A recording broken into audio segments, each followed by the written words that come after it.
All right, hello everybody. Hello. What the hell's going on with Baby? Can anyone tell me? What exactly is going on?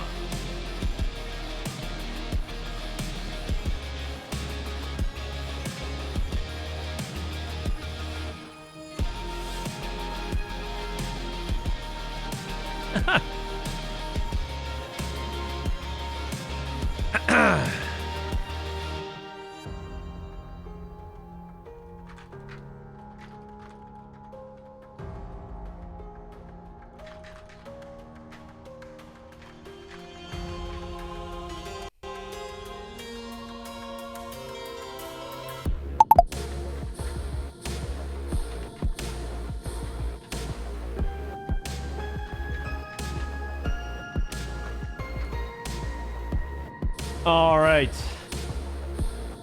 Hello, everybody. Happy Monday. Happy start to the week. And what a crazy way to start the stream, because apparently the latest, most fresh, delicious pasta just dropped. Apparently, Bebe decided once again to hop on the best source of free entertainment. Twitter.com/BebeAutoChess. Let's go ahead and look at exactly what was said, because I'm being told. All right, I got faked out. All I saw was Bryce said, I saw Baby tweet, and then I saw Bryce said this is a must read, and I thought he quote tweeted Baby. Whoa. All right. Go ahead and zoom in here for for the folks with bad eyesight like myself. Dear Riot Games, this is my feedback as a longtime customer of your games for 12 years. You are being scammed. D:. I mean, I don't think anyone likes being scammed. The money spent into TFT competitive tournaments is excessive. Saying TFT is competitive is a lie. And since we have different people showing up in each worlds, I mean, yeah, like all these people who've made it to 3-4 times, yep. TFT competitive will never be branded and accumulate viewers.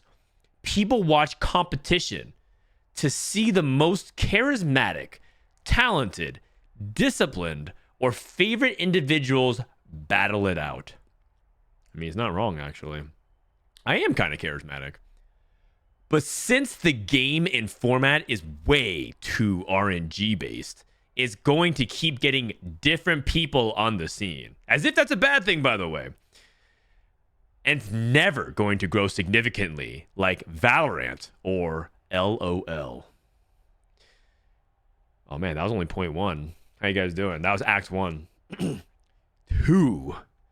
The current growth TFT has is due mostly to its influencers. NA grew because they have fine, relatable, entertaining influencers. He's not wrong, man. Spot the lie. CN grew because of that. Plus, they are self-sustaining. Korea has fine YouTubers who don't participate in tournaments at all, but have a decent fan base. The growth of TFT has nothing to do with tournaments. It's just the hard work of your community involved. Act 3. It's time to adapt and grow like the rest of the world. I recommend realizing the issue and the money be spent elsewhere. Bullet 1. Invest within your company. Keep improving your product. Game. Quality. I like that he clarified the game. As opposed to TFT, the mini series, the animated shorts. But yeah, we don't have much product here to improve here. Support the current influencers so they continuously have content to spread out their viewers. I mean, that's also true. Also what they're doing currently. Invest in digital marketing. Digital marketing. Collaborating with amazing artists, musicians, dancers, decorators, etc. from TikTok or Instagram. I too also read Marketing 101. Set higher standards for your company. You have amazing game devs in TFT that can make innovation happen. Let them do what they are good at by giving them higher customer retention and reach goals. So what? Make them have even higher standards and goals? Is that what he's saying? Like, let them do what they're good at and give them even more impossible capitalist dreams. Benchmark from other innovative gaming companies and make personas of your clients. Make personas of your clients. Different gaming companies provide products for different niches. You can absorb their ideas and classify the TFT audience, providing them with more customized products. It's very easy to do so. Like merchandise stuff. I mean, that's actually not even wrong if you think about it. Just make TFT like more like Pokemon, I guess, just more enfranchised. My messages are very stern, so it might get misunderstood. But I hope you understand. I am doing this for your well-being, Riot Games. I have a busy schedule now, so I can't really keep researching and giving you guys feedback for free. Sorry. Sweating emoji. Hope you guys do well. Close parentheses. You know what? I'm going to like this post. Because if you like it, that means Twitter thinks it should show to more people. And I think more people need to see this. That is my conclusion. That is my conclusion.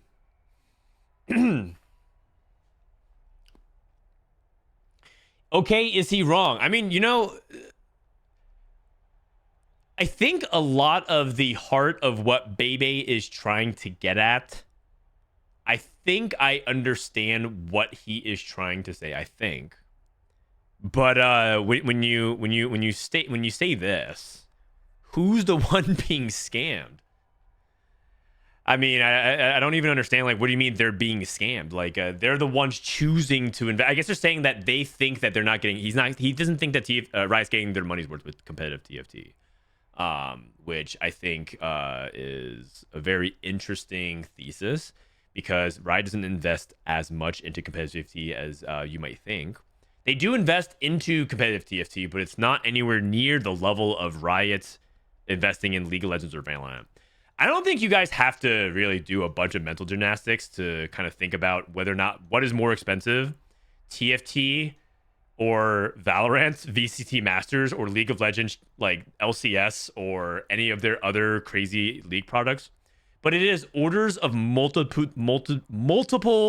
factors bigger of like their investment. And there's only one game at Riot that has actually maintained their budget or even got a budget increase for 2024, and it's TFT.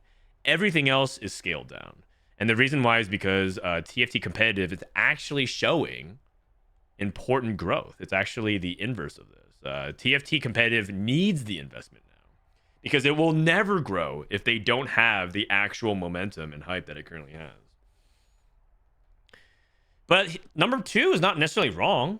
Why do you think TFT has grown so much? Because of the hype. It's actually not necessarily the influencers, but just because of hype. It's a good game, but like part of it was the hype that carried over from League. So there's actually not that much wrong here, quite frankly. If you just replace a word with influencers with just like, you know, hype.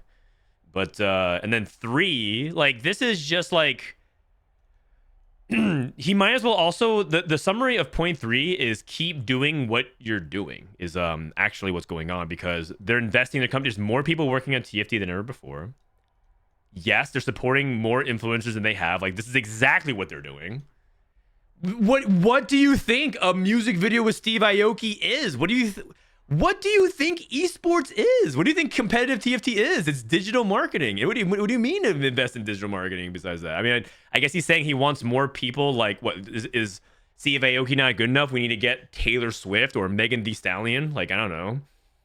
I guess Steve Aoki is not as big as some other people, but like that's exactly what we did. Set higher standards. I mean, this is literally just say do better, which is like, I don't know. It's a very vague vague direction and instruction to give.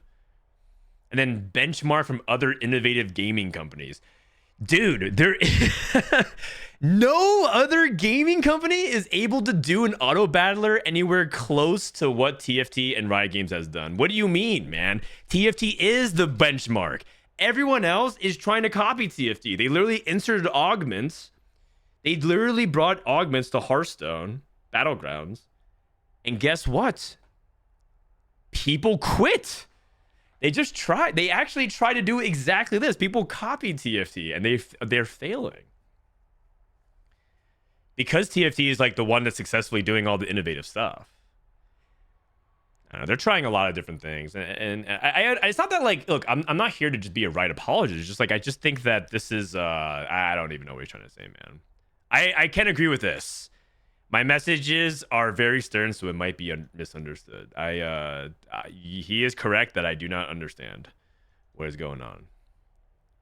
This part I do understand though. I do think that Bebe genuinely believes in the bottom of his heart that he believes that he is doing this for the well-being of Riot Games, capital R, capital G. And I also do believe that he has a busy schedule now. But I don't think he's actually sorry. All right, and with that, that is we conclude today's dramatic reading of Bebe's Twitter feed. What's gonna happen tomorrow? Find out. Tune in. Twitch.tv/Frodan. We'll find out together. All right, is that what you guys happy? Are you happy? Are you satisfied?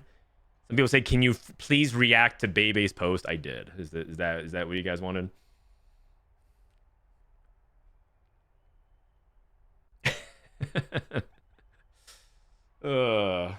I'm never happy. I mean, I believe that. Let me guess, you're also single. Okay, let's go ahead and watch East Asia Finals, the Set 10 Japan qualifier. Japan is a region worth paying attention to because, well, they are like the reigning champions. And also, you know, if Title is this good, is he elevating the rest of the region? Can we learn anything? Just kind of want to watch a little bit of TFT. Then maybe I'll play some ladder, or we could watch some snapshot stuff because, as you guys know, the countdown. Let me see. Do I have a countdown? I do. The countdown. We are a little bit over 24 hours. We're about 30 hours out from the snapshot. So we can start like seeing the storylines today and get ready for that. But we'll see. Some people are like, yeah, maybe watch it just tomorrow when it's a bigger countdown. We'll see. Okay, so the East Asia qualifiers, this is for what qualifies them for their regionals. Their Japan's regionals are coming up. This is all part of it. It's a Japan qualifier for it. So let's go ahead and get to know them. AKA, let's look at all their little legends. I don't know much about them. Actually, let me see if any of them has a profile by looking it up. I could actually give you a little bit of background. I should have done this before my stream started, so that's my bad. I do recognize a couple of these names. Okay, so M1 Zono, Mizono, is a player who has who got third in the Asia Cup in set 8. So he got third in set 8. But I think back then, you have to remember, Japan doesn't get many seeds. They get like 1 or 2 seeds, right? So third is not exactly good enough in some cases for Japan. It's very, very competitive. Kess made it to the championship before. He's made it to Worlds. So Kess is a player who's a returning Worlds player. He's made it to... Oh, wow. He's made it to set 9 Worlds. And then also he has gotten top 4 and top 2 in 3 other major Japan events, dating back to set 5, set 7, and set 9. Oh, set 5, set 6, and set... Where's WDG TFT? Oh, set 8. Okay, wow. So for set 5, set 6, set 8, this Kez guy, KES, has been kind of a beast. He's usually top 8, pushing top 4 in a lot of them. He has 6 major finals top 8s for Japan. Let's see. Toyo Pig. Not much information about him. H Mage, not much information about him. Not much information about him. So a lot of new faces. And the last person is Goma Takana. Goma Takana made it to top 4 of Japan finals in set 7 and also won one of the qualifier cups in set 8. So Goma Takana comes in as one of the favorites. Okay, so to summarize, the 3 favorites based off this lobby are Goma Takana, Kess, and M1 Zono. The other 5 players are like relatively new / unknown players. Well, Title play today? No, Title did not qualify, I believe. Oh, no, sorry. Did he actually already get a seed? I just want to be accurate about this.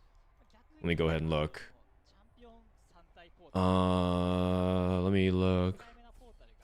Dude, I click on Title's profile and it's just this dude is so decorated.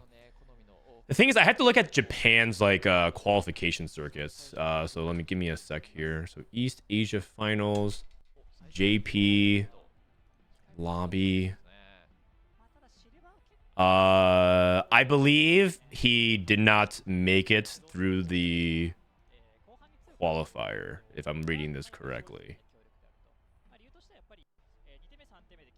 Which is a shame. I'm not seeing any history, but it looks like he might do it through snapshots. He might be doing it through snapshots. Okay. I'll ask some of my Japan contacts, but he might be doing it through snapshots. World champs auto qualify for worlds. I think that's starting next set. Not this set. All right. Do we have audio here?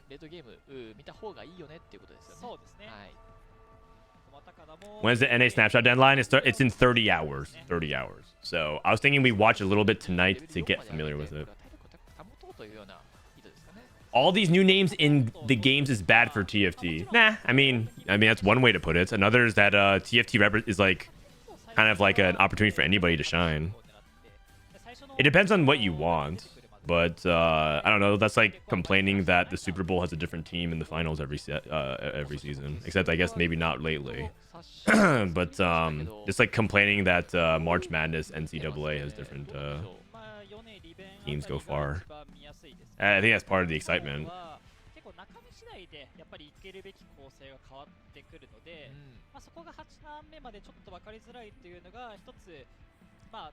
I mean, I think you're memeing in chat, but for anybody that seriously believes that TFT should have the same players in the like the same 12 out of 16 players at regionals and only 4 new names, I don't agree. I think that's actually bad for the game. And then and there's actually a lot of examples to counterpoint that. I think people who want it to be like League of Legends or like fighting games, stuff like that, don't know what they're talking about. Eli Wood, thank you for the 5 months.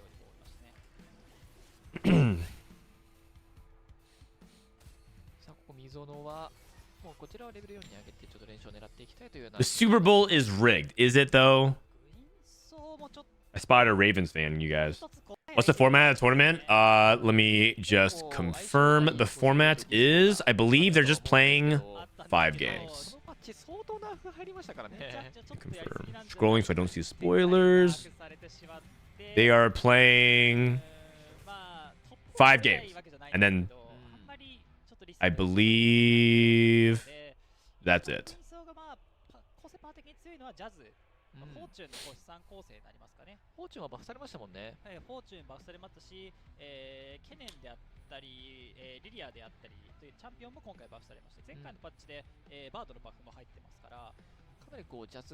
No, I clicked on the wrong qualifier. 5 games. This is Korea's qualifier. Korea plays 5 games. I clicked it. It is checkmate. Okay, sorry about that. I looked at the wrong qualifier. Dude, it's kind of okay. Can I just put something out there? Man, the fact that it is so hard to find this information. Are you wonderful DFD personality? Oh, Karki, thank you for 2 months. The fact that it's so hard to find this information and I spent basically 5 to 10 minutes figuring this out on the fly is not very good. I just wish it was just easy for us to understand, but it's really not. Okay, so for people who don't know, like, what are you looking at? It's this. You go to Liquipedia and you click all their different circuits, and you go to the East Asia Finals, and then you have to go East Asia Finals. I'm trying not to show you any potential spoilers, but like, there's the Korea JP OCE, but even within it, there's like different Korea lobbies and JP lobbies and OC lobbies. It's like, that's a different separate thing as well. It's just like, it's just so convoluted. Anyways, sorry about that. I was clicking through to try to figure it all out. So this is checkmates. So it could end in 4 games, 5 games, 6 games. I think it's checkmate on 20 points though, so it's a little bit of a lower threshold. We'll see. All right, so we got silvers. Let me remove my tracker real quick. Sorry about that.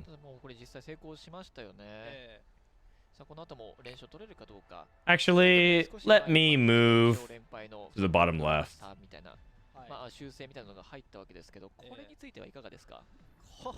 I'm a diehard esports fan, and while I'm drawn to much larger esports worlds events, I probably spend way more time watching day-to-day streams with TFT streams that do pro LOL of Valorant. The worlds and TF things are cool, but I don't think they need to be like LOL worlds. Yes, well said, Segbench. Well said. TFT is a communal social game, in my opinion. Like, a lot of it is sharing moments with each other and like following the journey and story of lines. I don't think it needs to be like this amazing, prestigious, like, man, this guy, like, you know, was living in the slums and like pulled himself out by trying to be like a pro gamer. You know, it's like, I don't know. It's the good part of TFT is like, dude, this guy like rolled 40 gold and hit Sejuani 3 in like 3 rolls. You know, like it's those are it's the kind of it's like kind of that. Like, TFT is not that serious. But I think people want it to be like this really big, serious thing.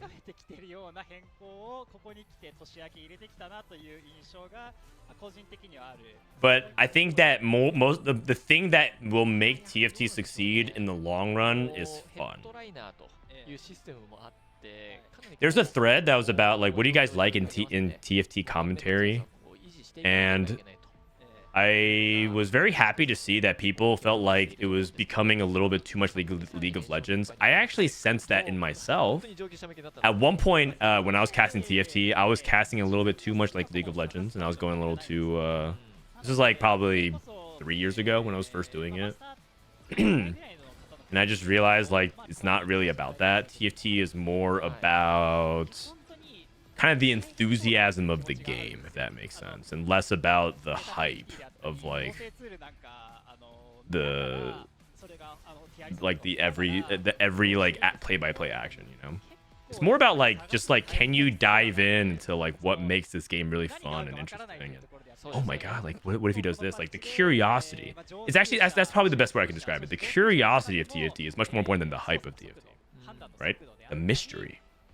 Okay, not to be like too up into my own ass about like, you know, man, sounding I'm good. getting more dogged again. Nomad, thank you for 2 months, and welcome back. I love 2 months. I love 2 month return subs. It means you liked it enough to come back. Okay, so we have this guy's playing disco. It's probably a disco start, right? He's playing AFK, so he's just playing best possible start. I saw something pretty egregious, guys. Not to shit talk. I'm not. It's kind of bad because I technically am sponsored by Mobilytics, but I couldn't help but notice one thing today. I'm not here to put a smear campaign, because some people put work and effort into this. But just look at this. Just look at this for 1 second, will you? I looked at tftactics.gg because someone's like, Mobilytics, what tier list? It's not up to stuff to other people.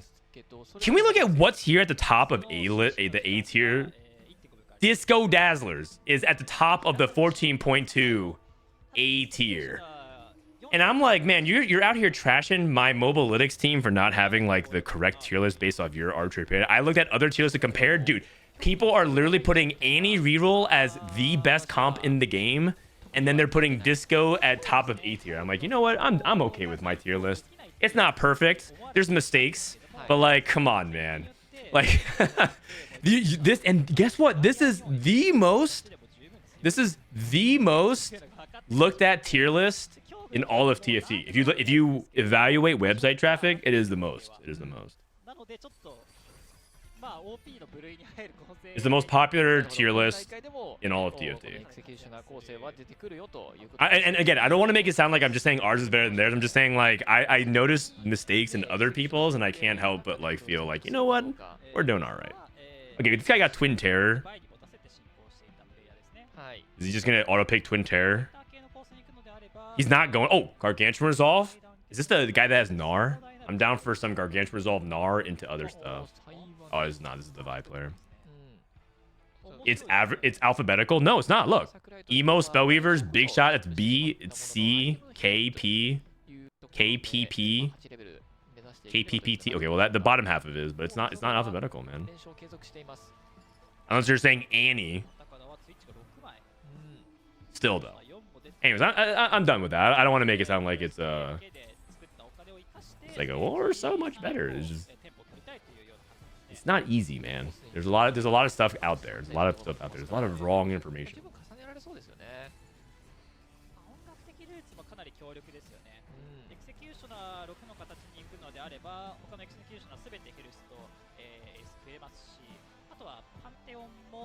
Vi 2 with a Spark and a Quicksilver. Spark Quicksilver. What are you thinking about? What does Spark Quicksilver build into? Quicksilver is for Riven. Kane. I can see that. Pentakill. I can see Pentakill maybe. Is Quicksilver like really good on like Viego? I can see that maybe. Is there any other form of Twin Terror comps now after the new changes? Yes. Anything that benefit, like, so Twin...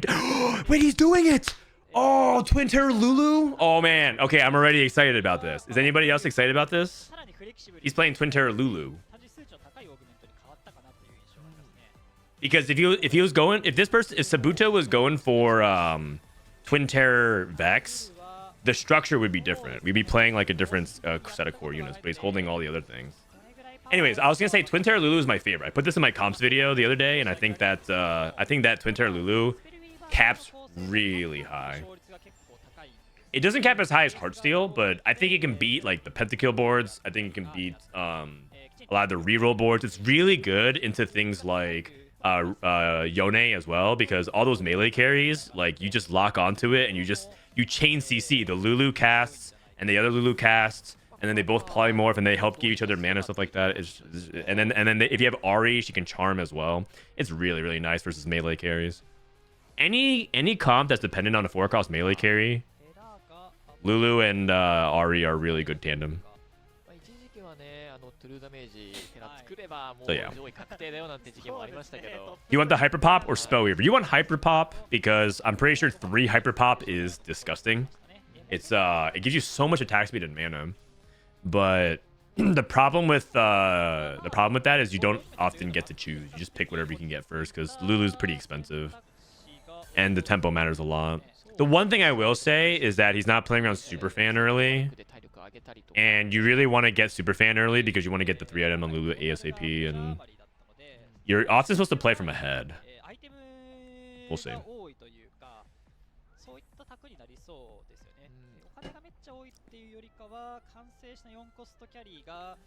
The one issue with Twin Terror Lulu is that Lulu has a bug when her attack speed is high. Her first auto after cast doesn't give her mana. Yes, I've heard about that. But it's still pretty hype. And if you're looking for like other comps, like okay, Twin Terror Lulu and Vex Executioners. I mean, you can play Samira Country. That's another thing that people are playing. Olaf has been getting some love. Also, I think Twin Terror Kale is legit because she likes the attack speed as well. So I think that there's a handful of reroll comps that I think people are still not really playing. But the reason why people love Twin Terror Executioners is because of how easy it is to itemize it. The other comps that I've just described require you to have specific items. Like even Lulu kind of wants a specific set of items. And like Kale and Olaf need specific items. The reason why Twin Terror Executioners are nice and safe is because you can almost kind of use anything as long as you have like the core units of it. Dishop talked about it. As long as you have anti-heal and shred for your executioners, you can justify like almost anything. Like, you know, Twitch with like Runin's GS Deathblade, sure. you know, Vex with like Nashers, adaptive, Archangel, sure, right? Like it doesn't really matter as long as you get like something that makes sense for them combination wise, as long as you have like the shred and the anti-heal and the good tank items.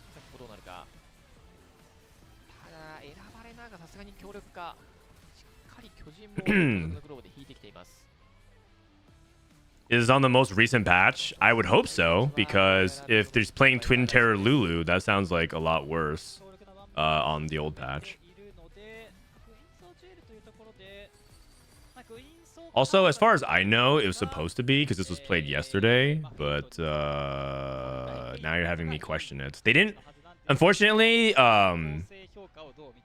they didn't write, as you guys can see, they didn't write the patch note in the qualifier. Usually they do.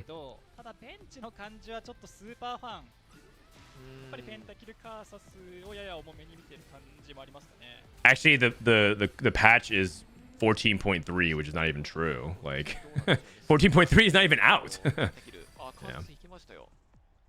You tell chat about the VOD review coaching? Oh, you're right. I'm also trying to field some people to give me your VODs so I can do a YouTube VOD review. If you want free coaching, join my Discord and submit a VOD for me to review.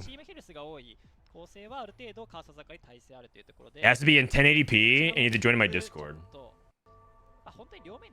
I'll show you guys between games. But basically, I'm gonna try to do a YouTube series where I take viewers submitted games and I do VOD review for them on YouTube to help show people like what they're doing wrong. Because I guess so many people are like, I don't get it, man. What am I doing wrong? I'm like, you know what? Maybe I'll just turn that into a YouTube video.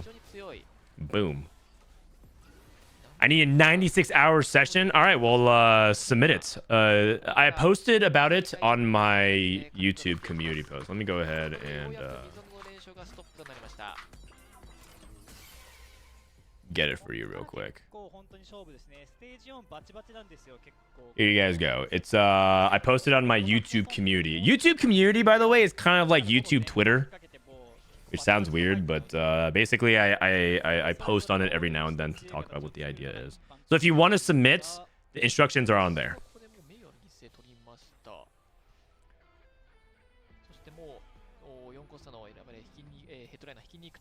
Okay, he's rolling for pentakill. Poppy.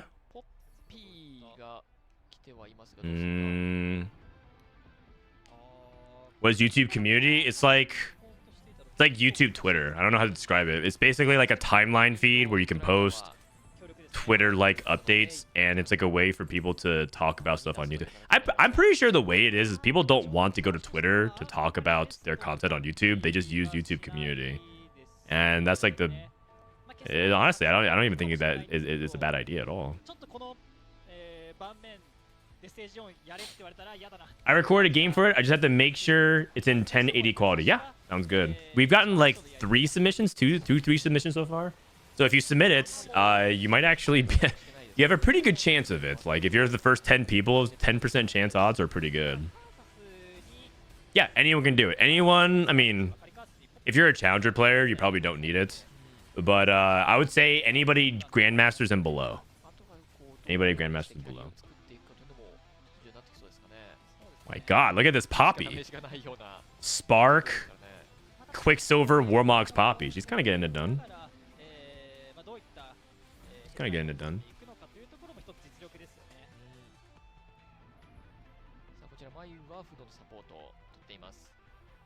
Yeah, I just double checked. It said that the patch that they played on was 14.3, which is not even possible. Unless they're literally playing on PB for the next patch, which actually be kind of woke. Can you imagine that? A qualifier played on a future patch? Everyone just logs on the PB right now and just plays the next patch for tournaments? That'd be, that would be something else. Hey, we hate gold openers so much. Let's start today. Zed Akali. Oh, God. Okay. The Zed almost got locked out.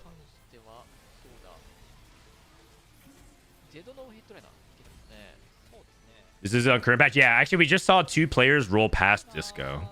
We just saw 2 players roll past Disco.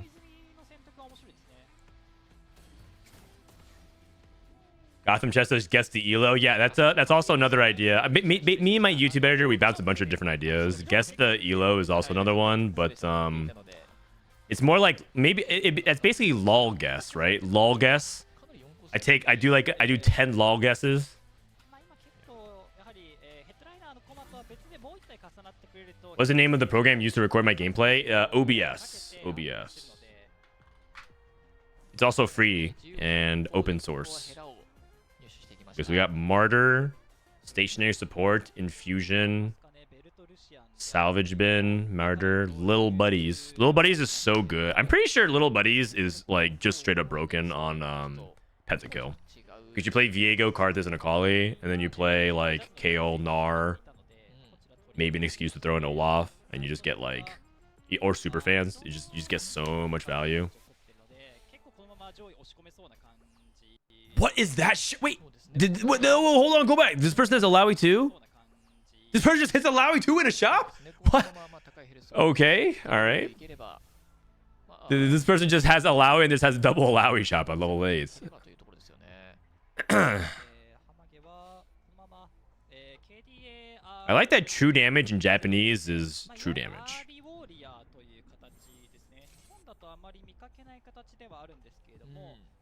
Is the headliner counter part of the mobile decks? No, it's part of the meta TFT overlay. The mobile decks overlay is more for if you want the comp guides and recommendations and stuff in real time. And TFT is like, well, here's all your like win percent chance, which is honestly BS. The win percent chance thing is probably the most fraudulent thing about that app, but it's fun. It's fun to look at because I don't know. It gives you a chance to think whether or not you got like to blame if you got unlucky. Oh my god, I was 95%. There's no way, man. I got so unlucky. Where's Title? Title's not. I don't think he made it here. If you're looking for favorites, the 3 favorites are M1 Zono, Kez, KES, and Goma Takana. These are the 3 most accomplished players. Kez made it to Worlds last set in set 9. And Takana and Zono have made it to final lobbies of multiple Japan tournaments, going back to set 5, set 6, and set 8. So they've been competing for like a long time. I think actually M1 Zono in particular has made it to 6 final lobbies since set 5. So he's very consistent in Japan.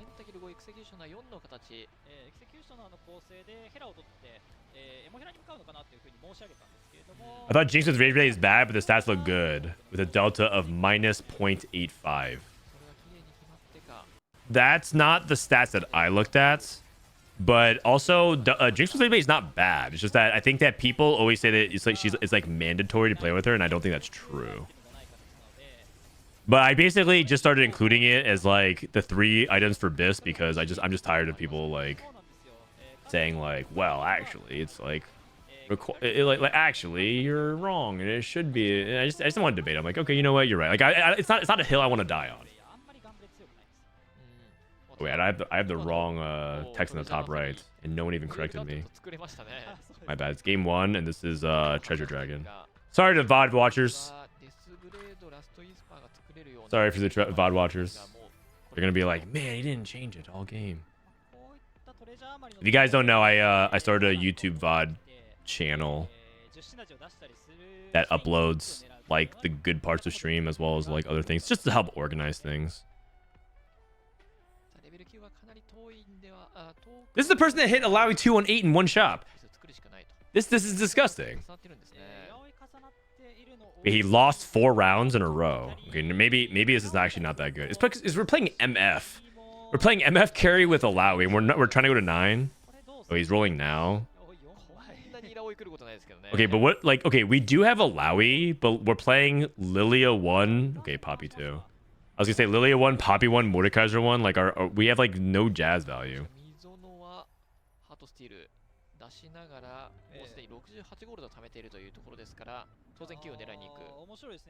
Is meta in Japan roughly the same? I mean, it looks like they're willing to play around more units. It looks like they're more unit flexible, which is cool. Like, look at what's going on here. He's playing around, like, he's playing Ezreal, but he's playing around, like, Blitzcrank. They play Twin Terror Lulu. They're playing around Poppy a lot. Looks like they really like Poppy. I think we see 3 players with Poppy 2 on their board, and they're trying to play around her a lot. My God. Oh, this is Ari Warriors. They're playing Ari plus 4 cost melee. So this is Ari Warriors. I think Ari Warriors is much more popular in Asia than it is on North America. I'm actually always so surprised how few Ari players there are in NA. I'm pretty sure Ari is like one of the best 4 cost statistically right now. If you look at her raw average placement, isn't it like really high to the point where I think people it's just like actually probably an OP unit? Yeah, man, it's a 4.18.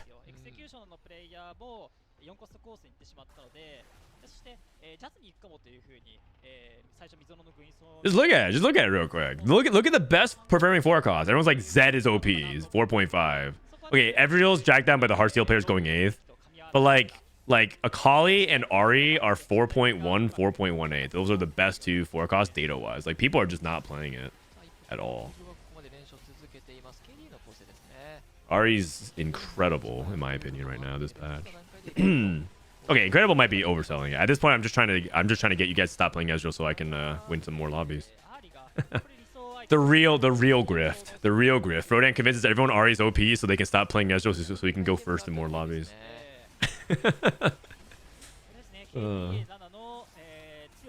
I like it though. So far, Japan looks like they're knowers. They play around the good stuff. Ari, Poppy, and of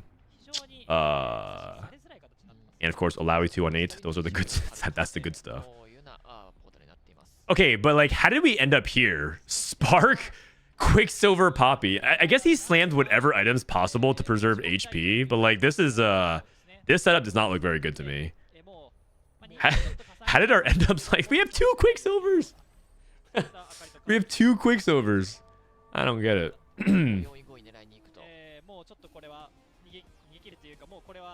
Is it just more fun? That could be a big part of it. Why does true damage feel underwhelming? Actually, I think true damage Akali is underrated.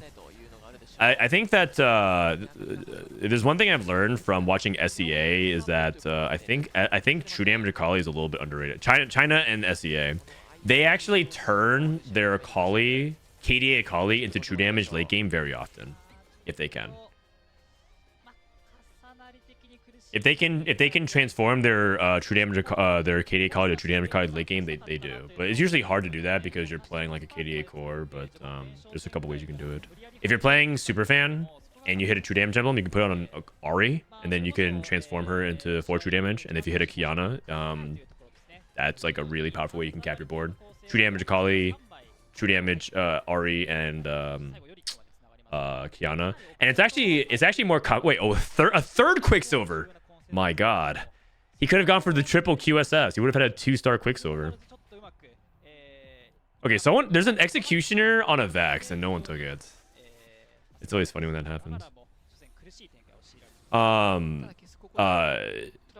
If you do hit true damage Akali and true damage on Ari and play around Kiana, that can cap really high. And also you can do some really cool stuff with Zed. So you can actually play like a really interesting like true damage emblem flex with TD Akali, Zed, Kiana / Ari.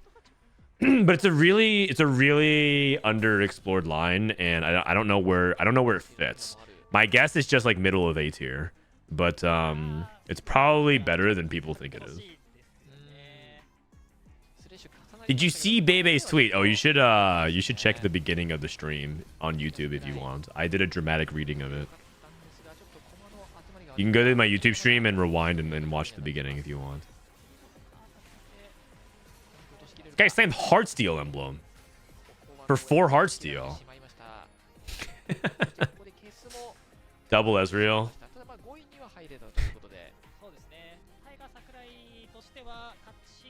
What up, Fjord? I feel like Rage Blade Lucian is really slept on. Yeah, I agree, actually. You guys saw me play a game where I just like put 1 Rage Blade on Lucian. He chunked out like 2 to 3k. It's a pretty good amount of damage for minimal investment. 1 item on 5 gold. 5 gold, 1 star.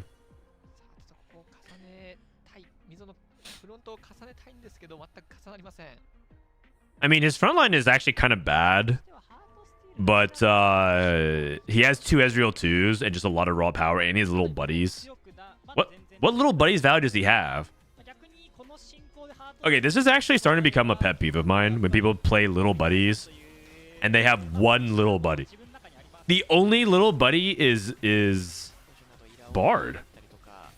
Everybody else is just a 4 and a 5 cost. And so you're telling me this is like cybernetic bulk silver.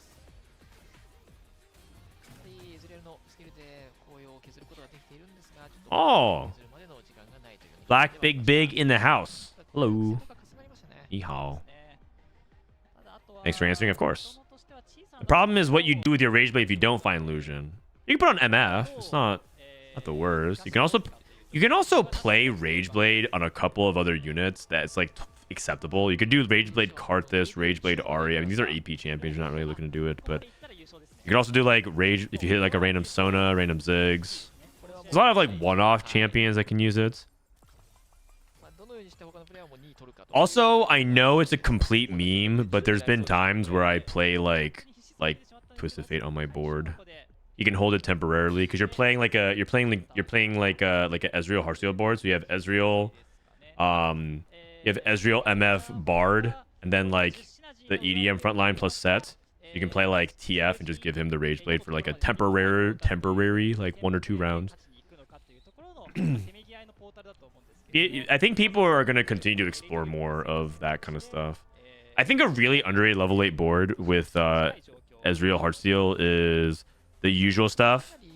Ez, Yone, Set, Zac, Zed, MF, and then you can play around like Bard and Lux. I think people don't do that enough. People are just focusing purely on the 4 cost and the 3 cost.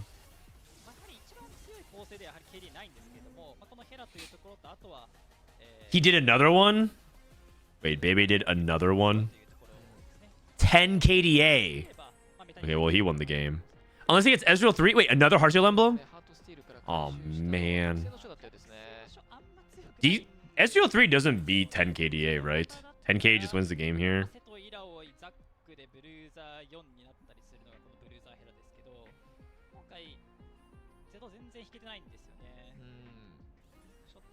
Because the big problem with 10 KDA is not just the fact that it gives you a bunch of offensive stats, it also gives you a bunch of health. Okay, he's got 1-star Kaisa, 1-star Evelyn, 1-star Kennen, 1-star Echo. But he's got 10 KDA at level 10.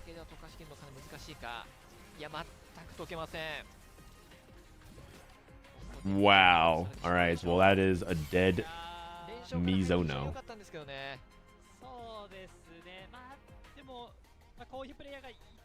Ez can't one-shot the KDAs. Yeah, that sounds about right. What happened to the Twin Terror player? I want to know. I think the Twin Terror player was Sabuda, and he went 8th. I think Twin Terror Lulu went 8th, guys. Oh, man. Sag.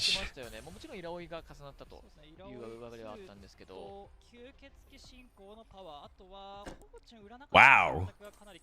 This board went 2nd. This has to be good matchmaking, isn't it? We're playing MF carry and 10 KDAs in the lobby. We're playing MF headliner with Caitlyn 2. That's our damage. Actually, I guess we have a Lucian one that's kind of juiced. It's a strong second, but also this had to been like good matchmaking. There's no way. This board is actually so fraudulent.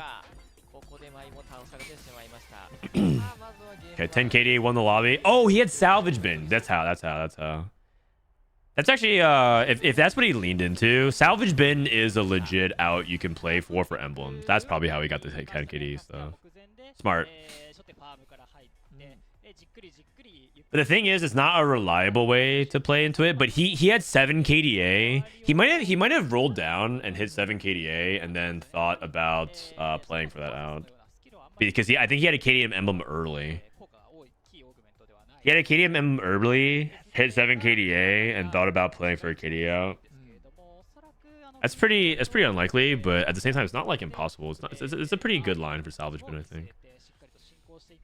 I'm gonna take a few minutes.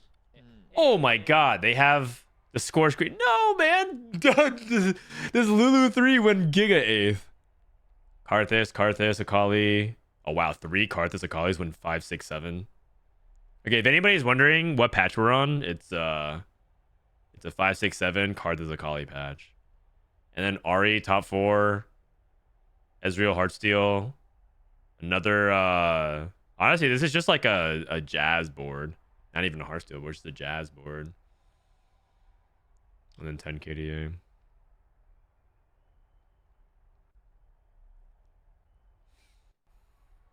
Exclamation point baby. What is this? Translate section into English. Did you know that people call Bebe the Korean press event? Wait, what? Really? They called Bebe the Korean press event.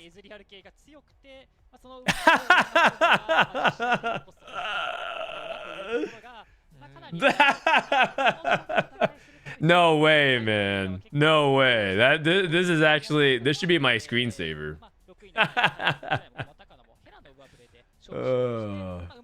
I got one more tweet in me. That's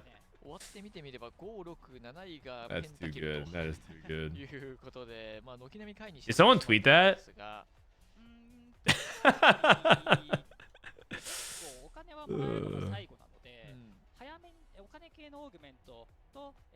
Oh, let me screenshot that. Let me screenshot that. I'll screenshot that and post it in my Discord.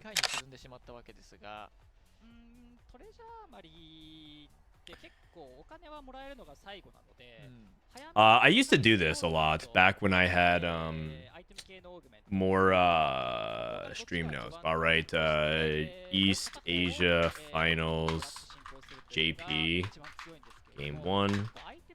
And then I post this into the Discord. If you guys are wondering, like, well, what happened in games 1 and 2, 3, 4, etc. Okay, let's go ahead and fast forward. Ad break is almost done.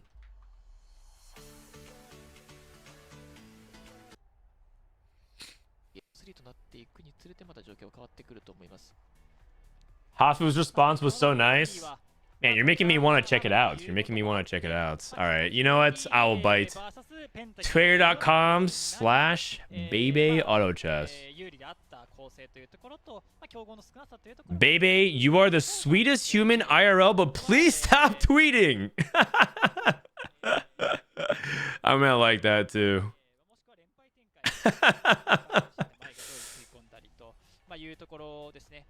Oh man. I feel like Bebe is my friend. I feel Bebe is still my friend. But so I'm not gonna tweet. I'm not gonna tweet this. Bebe is my friend, so I'm not gonna tweet this. But I think someone should. I'm just putting it out there. He's also my friend, so I'll call him out on his BS. I think friends are. I think friends need to call each other out on their BS. But yeah, let's go into the next game. Let's go into game number 2. What is the portal? When you make even Hafu comment XDD. Hey, you're not wrong. I played 80 Flex today, and these cards as a college gamers got me pretty low, but one champion duplicate from Heartsteel Cash Out saved me so much. I hit Zac 3. Zac 3 is pretty good, for sure. If you hit, actually, I think a lot of these 3-star forecasts in general are really good win cons. If you play, I actually played it in a lobby the other day where someone hit Twisted Fate 3 at the beginning of stage 5 because it was 3 Ezreal players and 3 Cards Akali players and one, I think it was like 1 Ari player. So I think every forecast was out of the pool except for Twisted Fate, and he just hit Twisted Fate 3 like super fast.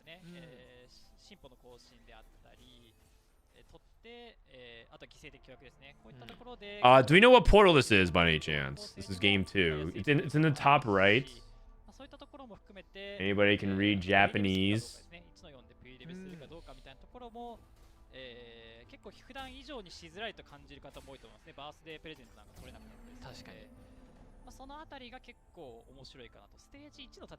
Random augment one. Okay.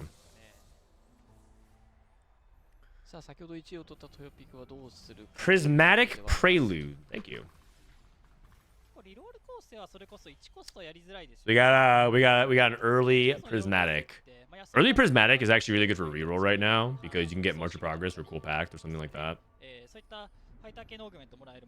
A lot of people actually go for rerolls. It's funny because prismatic used to not be like a reroll type of lobby, but now there are so many good rerolls you can really go for it. Twin That's Terror like being the another one. SQRT of 64 or SMT. Generic birthday for 8 months. はい。 Twin Terror is also like for me like almost an auto pick at prismatic because you can just play around something else. Like even if the most OP lines are taken like executioners, you can play something else. Man, I'm getting more dogged again. I hear you clap. E-check, they were 10 months. Welcome back, man. Let's play with Twin Terror. I covered it in game number 1, but outside of executioners, you can play it in. You can play Twin Terror like Spellweaver, Man, I'm specifically getting more dogged Lulu. again. Okay. You can play Twin Terror Olaf. You can play Twin Terror Kale. You can play Twin Terror probably like 3 cost as well, like Riven and Yone. I'm pretty sure is not that bad with it, but I don't know if people are gonna go for it. Country. I actually also think that Twin Terror Katarina has potential, but I just think that it's just powerful. I think it's just powerful.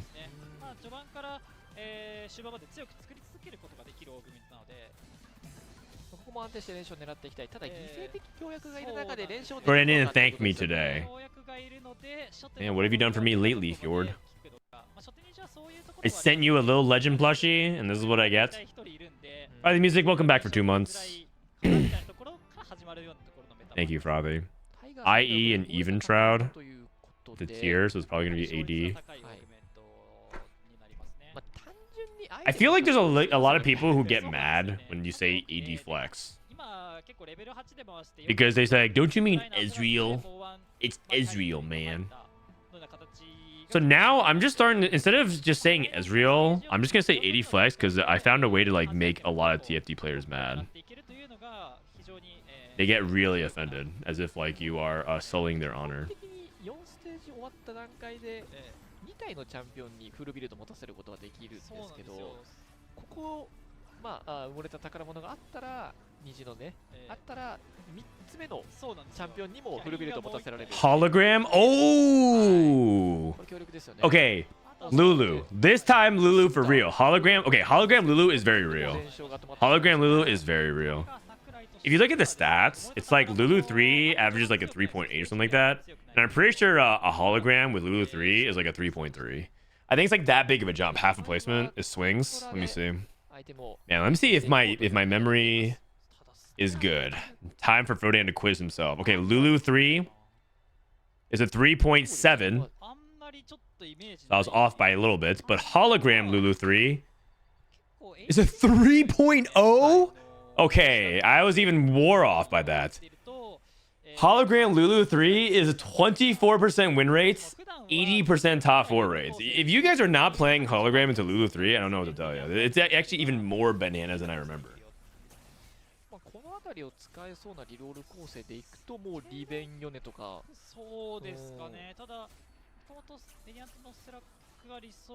Flex, I'm leaving. Uh-oh. I said the F word. I said the F word on stream. Flex.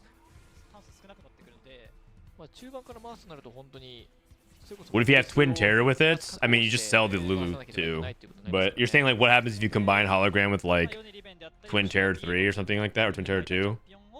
It's actually the same exact thing. It's still an average 3. Instead of a 3.01, it's a 2.99. Cruel Pact, March of Progress, Hologram, Twin Terror, Chopping Spree, and Pandora's. Theoretically, these could be 7 reroll players. Theoretically, this could be 7 reroll. Shopping Spree oftentimes is also a level 4 augment, or sorry, a 4 cost augment, because you're going to level 8 for the free rerolls. But A lot of times people have used shopping spree for like 3-cost reroll.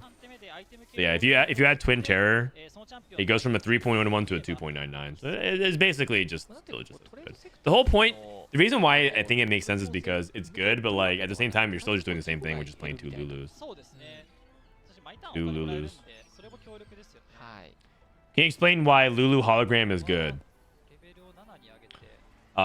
Because Lulu's hyper pop affects the nearest champion by giving them mana and attack speed, which affects the other Lulu to cast, which gives the other Lulu attack speed and mana. And they basically enable each other.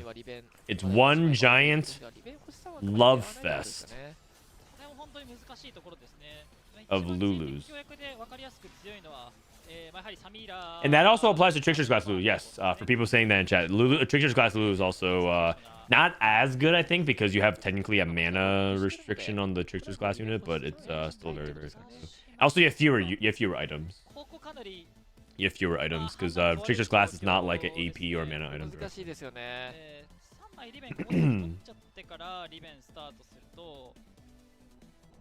Why is hologram better than Twin Terror? Because you have 2 Lulu 3s instead of a Lulu 2. You want Lulu 3 and Lulu 3? Or do you want Lulu 3 and a Lulu 2?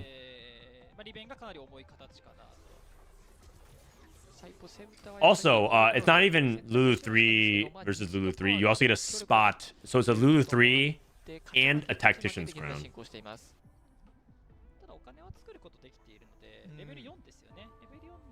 Because the hologram, you don't need to play an extra unit on the board. Twin Terror makes you play another unit on the board.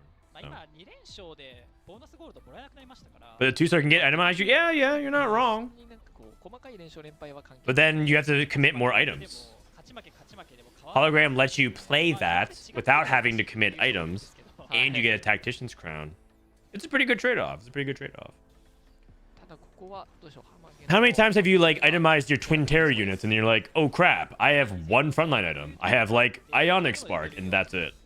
Or you have like Sunfire Keep and like that's it. That's what happens a lot of times with Twin Terror, because you're like, oh wait, I itemized both my units and I have nothing else.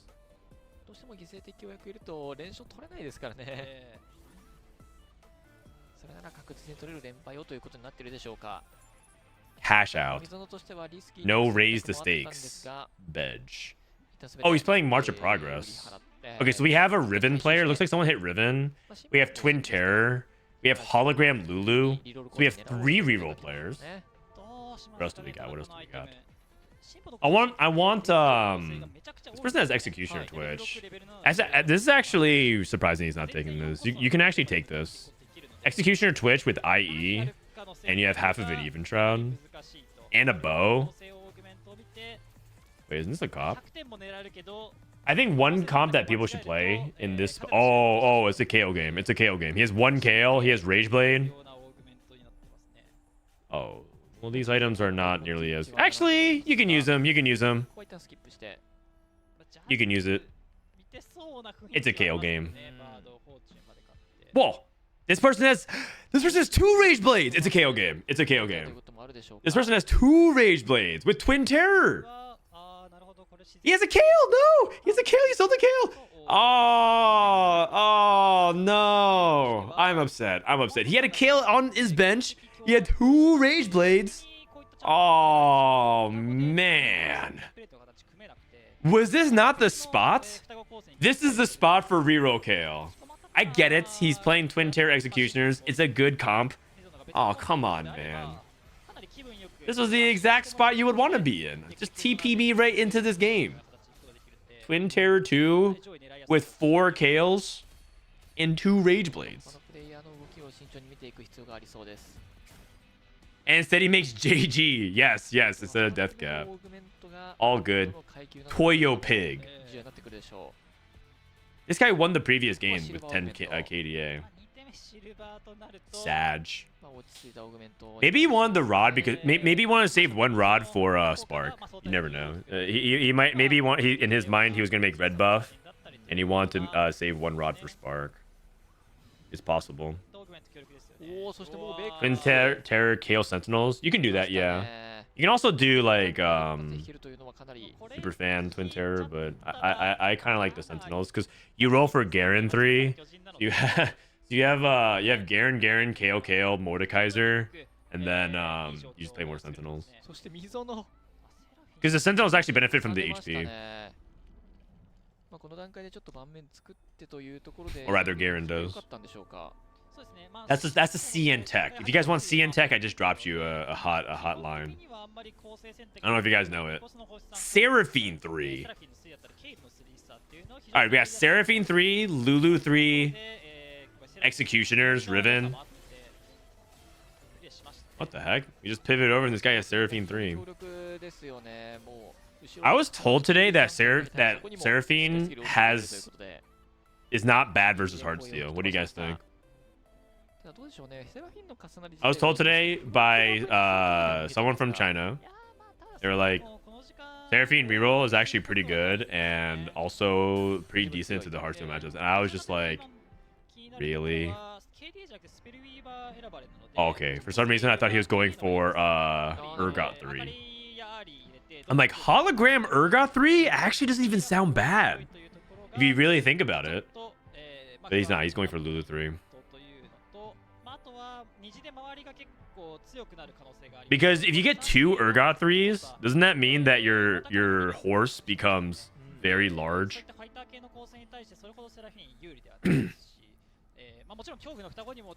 Like you just get this like you have 2 3-star Mumus and then the horse becomes like unkillable, and then you have two Urgots that have better single target damage for tanks, so now you have double the chance of getting through a single target. Actually, it doesn't even sound bad. Hold on, let me look up the stats.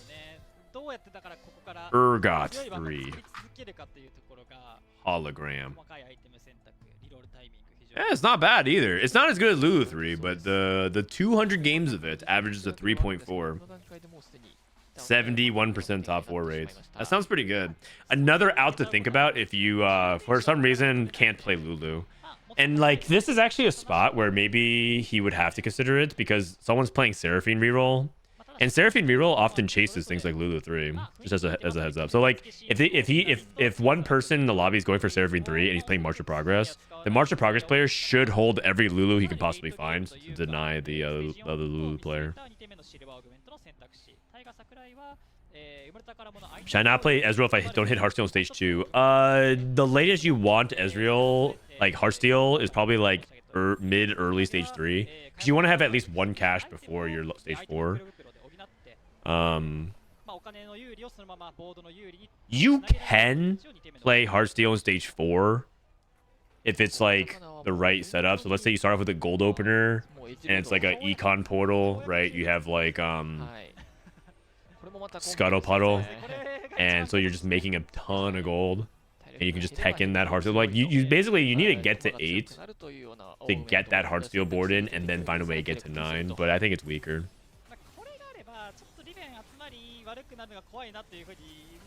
Yeah, or you get to stage 4 and you get 5 Hearthsteel and you have 100 HP. Use something like that too. So we have Riven. I think one player was angling Yone. I don't remember. Gold openers are dead next patch. Yeah. That's next patch. That's next patch.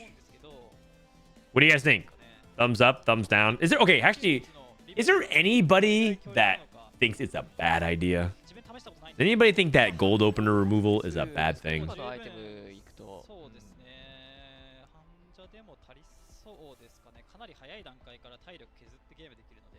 That makes sense. Thanks, Fro Bro. Fro Bro. Is that the name of a sub? A Frodan sub is a Fro Bro.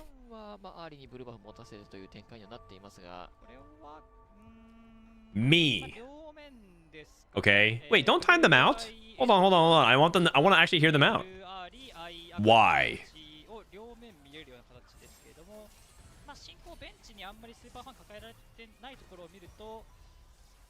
Why?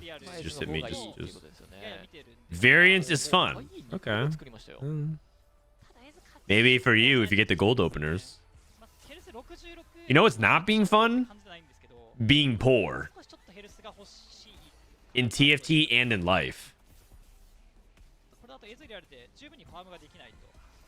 ファームする前に負けてしまうとか、あとエズ打ち方次第で若干事故ったりすることもありますからね。そうですね。I think gold openers were incredibly fun to play and add some variance to stage 2. Wish they found another way to balance it. Yeah, fair enough. I mean, it could also just be like taking away a little bit of gold from gold openers. ゼドエズだったり見てそうな感じしましたかね。さあ、ケスはこれハートスティルでファームしながら、ハートスティル5の形でファームしながらというところで、I don't know if you saw, but Sasuke played a 6 punk Urgot 3 carry yesterday on his main and won the game. We saw Terry try to play punk Urgot, but he never got Urgot 3. He was like, he had to sell it. Yeah, punk and Urgot is, I think, underrated. I enjoy the random variants from time to time. Okay, that's totally fair. You guys, we can't hate other people for enjoying variants. Because let's be real, all of us enjoy variants. That's why we like TFT. Also, I don't want to hear from you guys who be like, oh, he likes variants. You guys vote Prismatic Symphony, Wandering Trainers, loot subscription. I see who you guys are all the time in my lobbies. They're always voting for these portals. You guys have been exposed. You can't even pretend like you don't like it anymore. Okay, red buff. He's not spamming an item. That's shocking. I would say him Spark here. Oh my god, he put the rod on the Vex. I thought we were saving this rod for the Spark, and then we just put the rod onto the Vex. That's awkward. Win anyways, because this is still OP. Nice. Not bad. Kez is going dead last. He can go Shiv. He can go Shiv.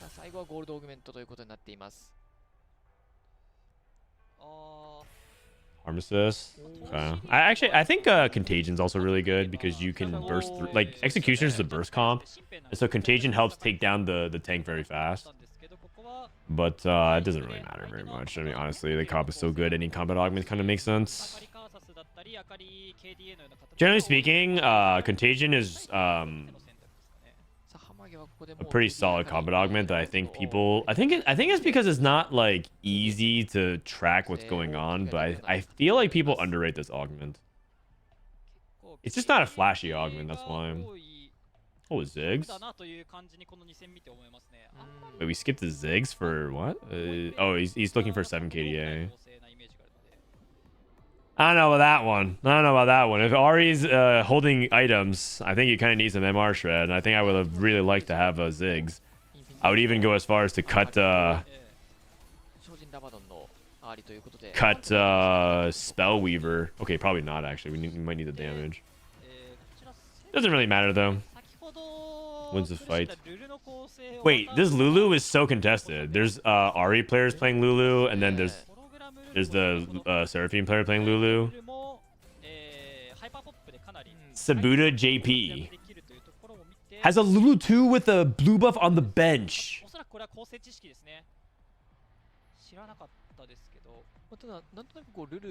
You guys see that? He made Lulu 2 and then hit the headliner Lulu, so he put the Lulu with the blue buff on the bench. Oh dear. That is sloppy. You do not want to do that. You do not want to do that. Okay, I thought this was a 5 Superfan Viego, but I realized this is just a Radiant item.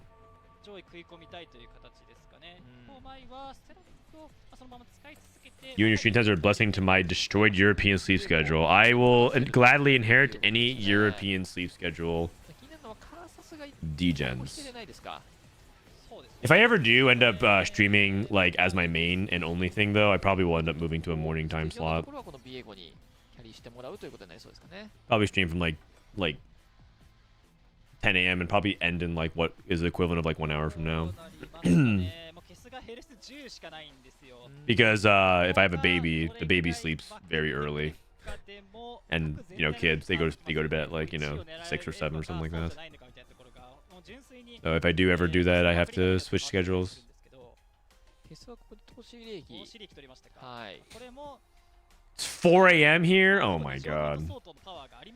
I actually got really restless yesterday, and I couldn't sleep. I think I was because my cat has started to get really comfortable. We moved to this place, as you guys know, a few months ago. And I think my cat is finally really comfortable in the house. So she started sleeping in our bed again. And she's getting so comfortable. Wow, there's just Blitzcrank 2 in the shop. Do you really skip just a straight up Blitzcrank 2 sometimes? I guess. She's getting so comfortable. She just literally spreads out and long cats on my side of the bed. And she's just so cute and sweet. She's very sweet about it. So I, being the simp that I am, don't even move her. I try to contort my body into a weird pretzel and try to like sleep around her. So I'm on the corner of this bed. This bed is actually not small at all. I bought this bed in my mid-20s. It's like this giant king-size bed, and I've had this bed for like 7 years. It's a giant-ass bed, but I'm on the section of this corner of this bed, and I'm just not comfortable, so I couldn't sleep for a long time. I gave up and finally decided to man up and sleep on the couch. And that was last night. I just said, you know what? I can't do it. I can't do it.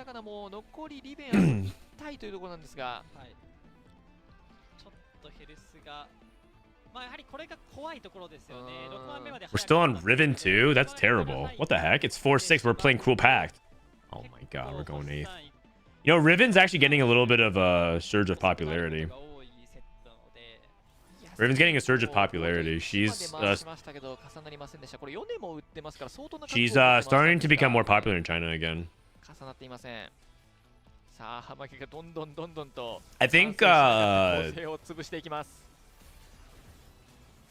I think Yone is a lot more susceptible to a lot of the CC and stuff like that, but Riven is starting to climb again a little bit in popularity. Can we see the cat? I mean, she anybody who's a regular of my stream knows she will reveal herself when the time is right. What's that room in Harry Potter in Hogwarts where like you can't find the room if you're looking for it? The room of requirement. Yes, she is the cat of requirement. She is the feline of requirement. She is you can't find her. What does that even mean? You just go and look for her? That's not how it works at all, man.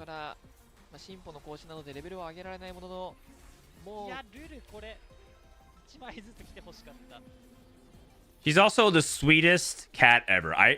She is so good with people. She never bites or scratches or anything like that. She lets strangers pick her up and cuddle her. She's very chill. She's very warm. She trusts strangers. You know why? It's because she's never had this thing called trauma. She's never like, oh, this guy's a rat, by the way. Hold on a second. He's holding 2 Rivens. She's had a comfy life, so she trusts humans. She doesn't really know how deeply messed up we are. She hasn't learned yet. And this is so sad. Does this guy still only have 3 Lulus? Oh, this Lulu is from the hologram. Oh, he sold the Lulu on his bench. He sold the Lulu on his bench. This is tragic. He realized that he's never hitting it, so he's just playing for placements. Oh, man. That's so sad. That is so sad. And yet, winning fights on stage 1. Or stage 5, rather. Where did you play Hogwarts Legacy? Nah. Nah. I know it sounds like...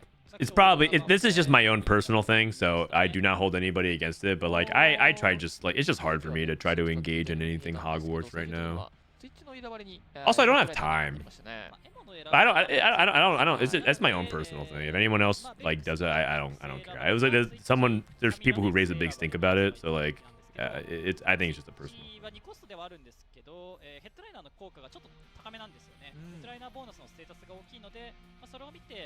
We actually have, but my sister-in-law, she like played it and she enjoys it. She watches the movies and everything like that. So, like, cool.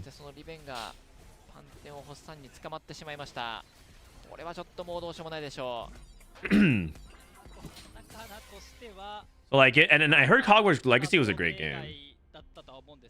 And I don't hold it against anybody who wants to like play that. Go ahead and have fun. I heard the game is great. Recommend. It's just I think it's a personal. Lucian 2.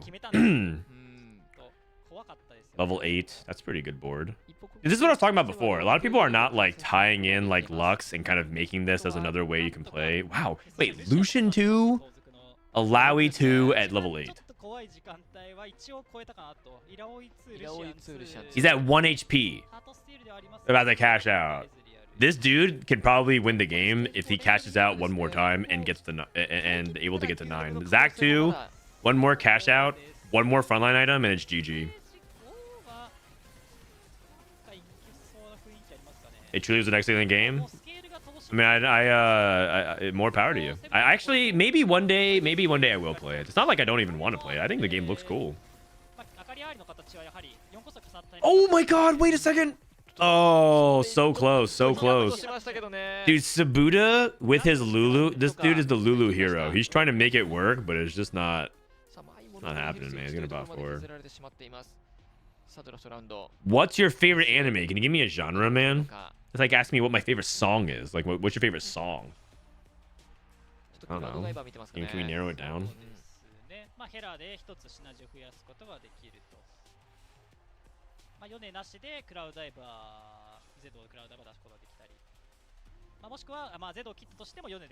Emo emblem on a Ziggs and no one takes it. No big deal. Just like the best emo. Actually, is Ziggs the best emo holder? It's probably Jin. The emo and Ziggs are both two of like the best emo holders in the entire game. Shonen. If you asked me a few years ago, it was Hunter x Hunter, or Hunter x Hunter as like the noobs like to say. But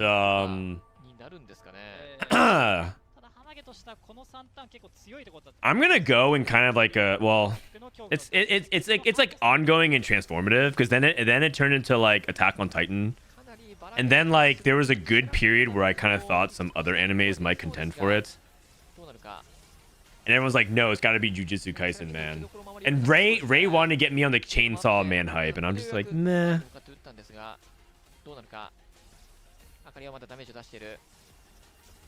Oh my gosh, hold on a second, we lost. Emo Sona. I think Emo Sona is good, but I think Emo Ziggs is stronger.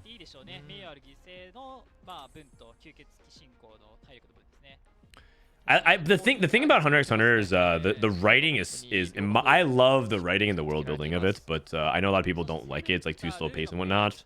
But it was my favorite a few years ago. But I think now it's up for grabs because simply I just like don't think the story's gonna end, and it's an incomplete story, so it can't be the best. A lot of people tell me to get into One Piece. I'm gonna give One Piece a shot on the reboot. I'm gonna do it. I'm gonna give it an actual shot on the reboot, but not a moment sooner. Also, one of my new Pentakill Kane is going crazy, but Hyperpop on this Ari is actually insane too. Wait a second, is Seraphine really as legit as they're making it sound? Wow, Kez lost? That Ezreal, Lucian 2, Alawi 2 with the Tactician's Crown on 8 went 4th. Who do you lose to?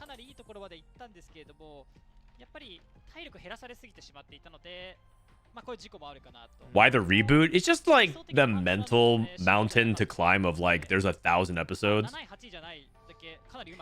Like just really think about how long it is to do 1,000 episodes. My buddy, one of my buddies from Hearthstone, his name is Ant. He was a player who made it to the equivalent of regionals a couple times in Hearthstone. He's a big dude. He weighed, I think he weighed something like 350 pounds, and he wanted to do a weight loss challenge.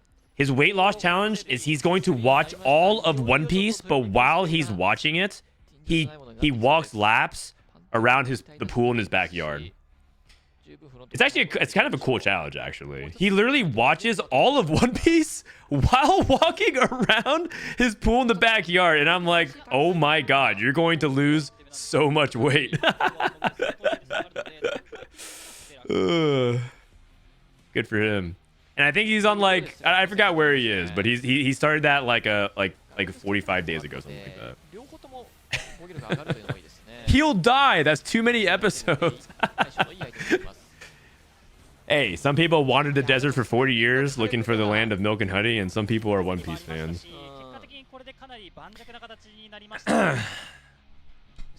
It's a super good story. That's what I heard. People are like, if you love like characters and long drawn out stories, like slow burn payoff, you're gonna really love One Piece. I think I'll have this out for another day.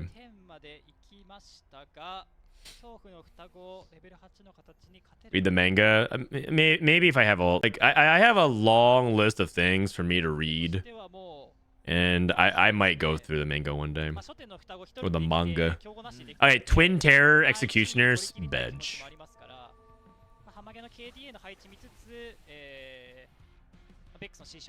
He said that he got under 300 a long time ago. Great, I'm happy for him. I'm happy for him. I honestly have not been keeping track of it. He's a buddy of mine, but like, you know, it's hard to keeping in touch with like all these people throughout the years, especially given my schedule. But I keep tabs on him. I follow some of his content.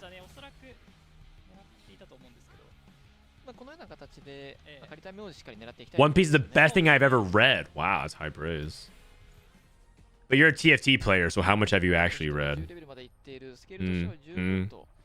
Is it like you read 2 things and One Piece just happens to be one of them? Who knows?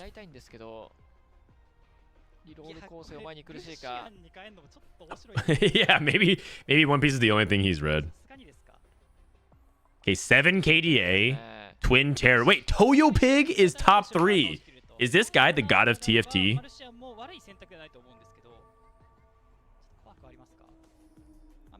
Oh wait, Toyo Pig's the executioner player. Never mind. I thought it was Mizono. What is Mizono playing? Who's Mizono playing? He actually ended up getting Shiv. I mean, his board is really, really good. So he's gonna go 1-1 this game. Wow, that's a really good start. It's checkmate 20, by the way, for people wondering. It's 20 points to checkmate. There's 20 points to check, and then you have to win. Hyperpop Ari, that's right. So we have 2 Ari players in the top 3. Oh, weird. 2 Ari players in the top 4. Ezreal, Heartsteel, which somehow died in 4th, and then Executioners. He must have lost the Executioner board because his front line had like Alawi 2, but like Zac 1, and only I think 1 or 2 items on Alawi. We'll see at the end game screen though. Lulu 3. Mizono hit Lulu 3 and Seraphine 3.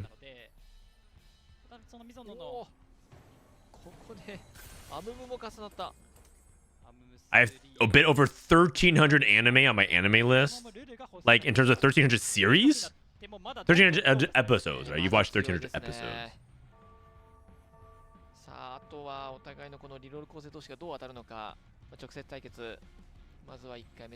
We capped 180 days. 6 months sober. Congratulations, man. That's amazing. If you can do 180, I think you can do 180 more. You know what? That's a full year. One of my buddies recently, not like recently in the past months, but a couple years ago, decided to go sober. And I actually texted him the other day and told him I was very proud of him. It's not easy, man. It's not easy. You think it's easy to quit? Look at any TFT player, man. Tell them to quit. Addiction is pretty hard. 1,300 different anime series. Wow.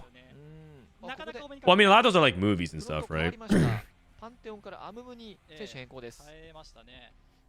Man, you are a connoisseur. Do you like own Crunchyroll? Are you like the heir to Funimation?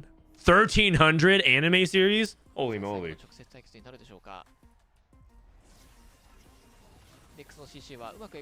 Hyperpop.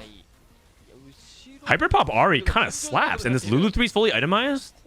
Wait a second. Okay, Hyperpop, the Hyperpop emblem is high roll, but like, is Seraphine as strong as CN's making out? I told you earlier today, I heard that CN was playing a lot more Seraphine this patch and was doing well. First post here, but I want to tell you that there's so much more than just shonen when reading manga. Josei, manga for 20-year-old women, especially, are really great. There are many things to discover, and One Piece is far from the best. Just a little recommendation from 2022, Odd Taxi. The only manga website I use is MangaDex. And so if it's not on it, I can't read it. Frodan is a 20-year-old woman. A man of many skills. Okay, let me run the ads. Let me post the result screen in Discord. I'll see you guys in a few minutes. Game 2. So we post this into the Discord server for people who are wondering what happened in Game 1. I'm posting all the stuff. Game 2. Game 1. So what happened in Game 1? Game 1 was KDA 10 KDA 1 with Jazz, no Heartsteel, but just straight up Jazz. Heartsteel and Pentakill. Oh, this is KDA, but KDA, Ari, Pentakill, and Lulu 3. And then this game, dude, this guy just got Giga Groothed on his Lulus. It's so sad. Sabuda must be the world's biggest, like, either Lulu fan or Lulu hater now, because it cost him so much placements this game. Ezreal went 8th and 4th this game.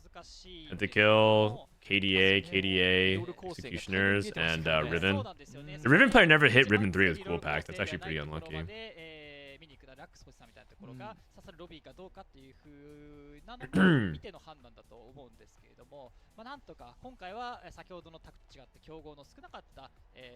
Actually, real quick, let me go to the bathroom. I just realized. So I'm just gonna have this play for like 2 minutes, which lines up to the ads. I'll be right back, guys. Thanks for watching.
皆さんこんばんは。本日は、イーストアジアンファイナルセット10ジャパンクオリファイヤーサポーテッドバイタイヨロ決勝大会の模様をお送りしております。さて、ここで、先ほどのランキング確認してみましょう。はい、ということで、トヨピックが1位、2位と取って、Alright, Toyo Pig 1-2, me Zono. They can play up to 8 games today for checkmate, by the way. 14ポイント。続いて11ポイント。Rough day for these players. 4-4-4. Yikes. That's not good.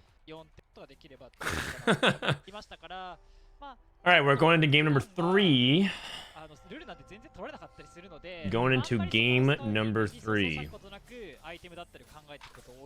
And my Japanese friends, if you read the portal, and it's not entirely obvious. If it's like 3-cost champion or something like that, I don't know. Ooh. Wait, which one is this? Scuttle Puddle or Crab Rave?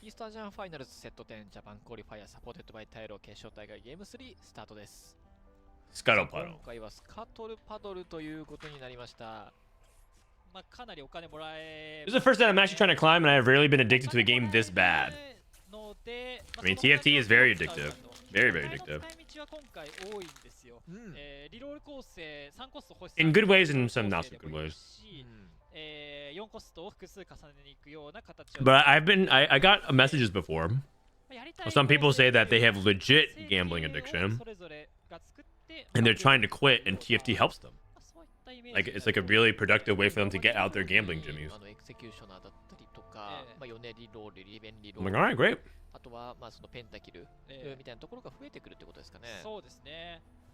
That same person says, yeah, like, instead of losing thousands of dollars at a casino table or sports betting, I spend like, you know, $100 on chibis. And I'm like, great. It's like, that sounds like a much better way to spend instead of, I don't know, losing thousands of dollars because he has a gambling addiction.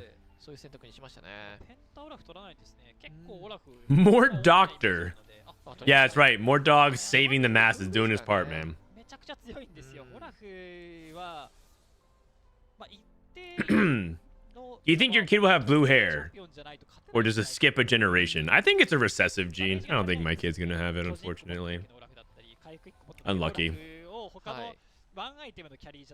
Sentinel Cassante. If you don't sell, if you don't buy anything, you can make 20 gold here.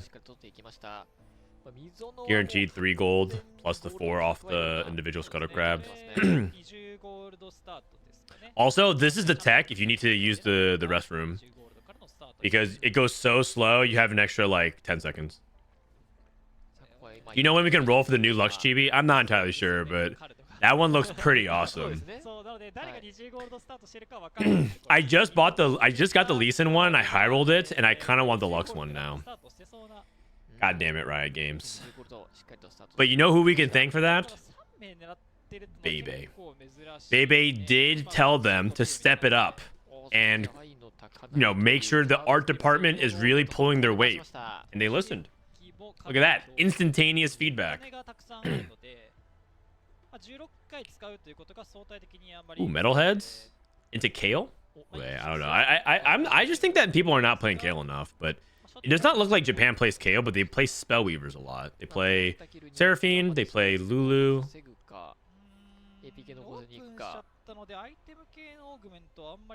You keep your blue hair when you are 50. I mean, I would, if I have hair at 50, that warrants celebration. That warrants celebration. Wait, this guy might... Okay, this guy might actually go Olaf. Wait, does he have a Pentakill or Bruiser? Oh, he's Pentakill version. He's not going to go for it. Toyo Pick has played Executioners. Game 2. And I think he might Twin Terror Executioners again. You know what I found out? I was listening to some China streams, and they... I think they say Olaf in Chinese, but it sounds like they say Lafu, like Hafu with an L. They just, every time they said it, it kept sounding like they said Lafu, which is pretty funny to me. I rolled for the Golden Dragon Skyscraper and then got an itch to roll for Chibi Listen, even though I've never won a Chibi before. I know, right? God damn it. Riot Games. Okay, this guy's on a loose streak with Metabolic, so he wants to go to Heartsteel, but the problem is you have no Heartsteel units. I always think Metabolic without any Heartsteel units to start off is a little bit risky, only because it feels like you're not really building that much of an advantage. But he has 36 gold, and it's Scuttle Puddle, so Scuttle Puddle gives you a lot of econ, so it's kind of like yeah, it's actually fine, because then you can just like snowball that econ, and maybe you can even like depending on how the game's going, if you hard stabilize enough, you can even fast 9. like a 5-1 fast 9. Like you roll, like you have a lot of gold, you roll, you stabilize at like level 8, 30 gold, and then you can go to level 9 at 5-1 with the scuttle puddle stuff. Who are your favorite CS streamers? I like watching. Obviously Juanmei is really good for like a lot of tech. I like watching Shunga, 60-second. Flancy doesn't really stream very often. He's just a really good player. Also, I think that whenever I can catch people like Liu Li, I think he's also very good, but he doesn't stream that often. Here we go. Is also a good player. He's on Huya though. You're talking about Do Yu.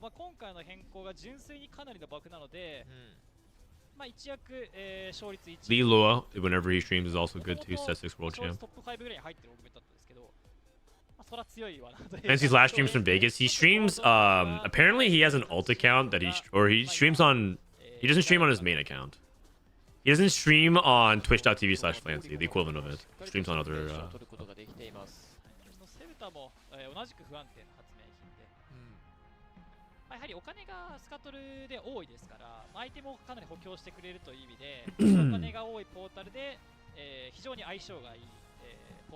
Okay, we have Twin Terror fully adapted. Fully adapted is good into Karthus. Metalheads. So we have a couple of potential pentakill players. 2 scrapping inventions. Hey, maybe Sabuda can do well this game because you got scrapping invention. I'm kind of cheering for this guy. This guy is the Lulu champion. He's trying to make Lulu work. As you guys know, I love Lulu. You know what? If we do queue it up today, I'm going to play a Lulu game. I'll find a way to do it. I feel like there's some Lulu doubters.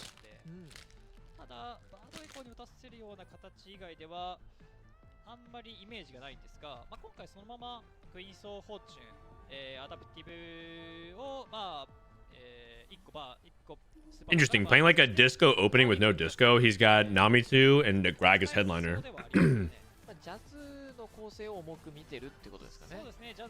Ooh, a Katarina game? Crown Guard into Katarina. With an Evelyn item holder. Evelyn's kind of underrated as an item holder now. I definitely don't buy her as often as I should be. That's because I don't really want to play Katarina reroll very often. I know that she's good. I'm just not like a believer. If that makes sense.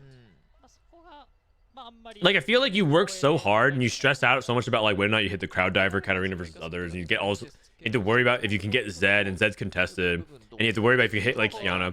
You do all that and you go like second or third anyways to the Heartsteel board. It feels so much stress for such little reward. I feel like I wouldn't do it unless I like slam Hodge and then get a crowd diver Katarina. Like that kind of setup where it was just gifted to me instead of just thinking like, well, this is a Katarina game.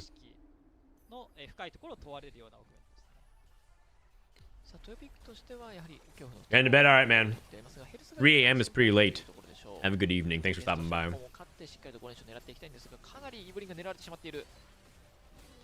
This is a problem with Evelyn, is that she's so fragile. If any range unit locks onto her, it feels like she dies too fast.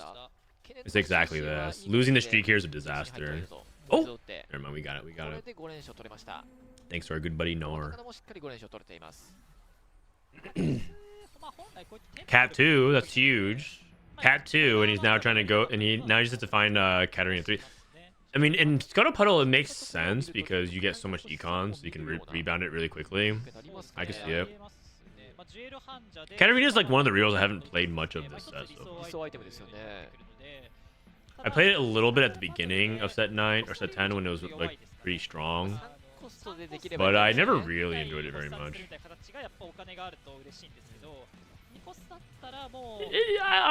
You know why? You know why? Maybe it's because I talked to Raditz, and Radit's like, nah, this Katarina's kind of lame compared to the set 6 Katarina. I'm like, okay. Oh, Ohm with a punk? Wait, he's playing Executioners. Oh. Well, there you go. Gold augment just like that. Well, that seems fair. Let's go ahead and rip this. Open the book. He's rolling at 5 for a headliner. Is he playing Punk Twin Terror? He's rolling at 5, but he's 6 out of 20 on his EXP, meaning he over leveled. Like as in like he pumped twice between like the start of the game and now. Over leveled actually is a wrong word, because over level implies that he power leveled at early stage 2. He's a 6 out of 20, which is pretty standard. That he played a standard curve. A little indecisive. He rolled like a couple times here at 5. Endless hordes. Twin Terror, endless hordes. Oh. Wait, I actually think it's kind of good. I think Twin Terror, endless hordes is actually really good. That would have been Woksh. You just play 2 of everything.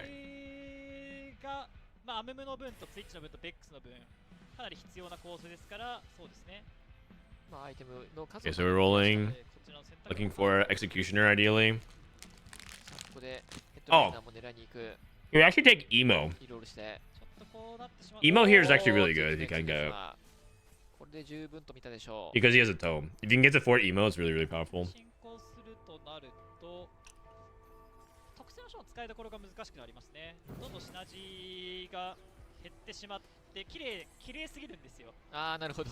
It was just a punk roll, so it's not quite rolling. Oh, I thought he rolled twice. If you only rolled once, never mind. That makes sense. I thought he was rolling like to 50. I misinterpreted that then. In my defense, I have low blood sugar. That's why I'm eating a protein bar right now. Okay, we just got 6-0'd. This is not looking that good. We didn't really stabilize. So I'm eating because I realized I haven't eaten all day. It's 6 p.m. and I realized that all I've had so far was a single soil. I'm pretty hungry.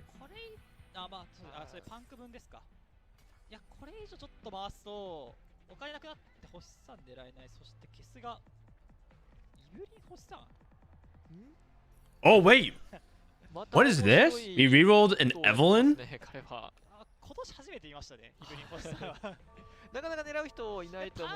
Wait a second, is this really good? Evelyn 3?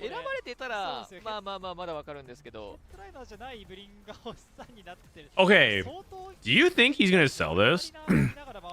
Maybe he's gonna sell this and then roll for Katarina 3.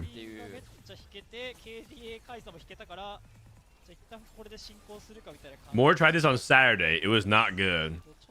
I mean, you're right. Otherwise, I would have seen it in my More Dog TFT YouTube. My favorite YouTuber.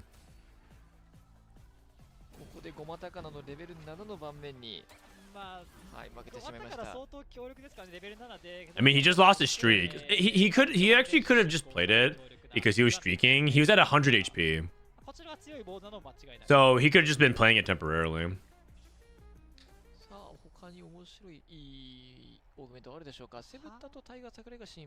I thought your favorite YouTuber is yourself.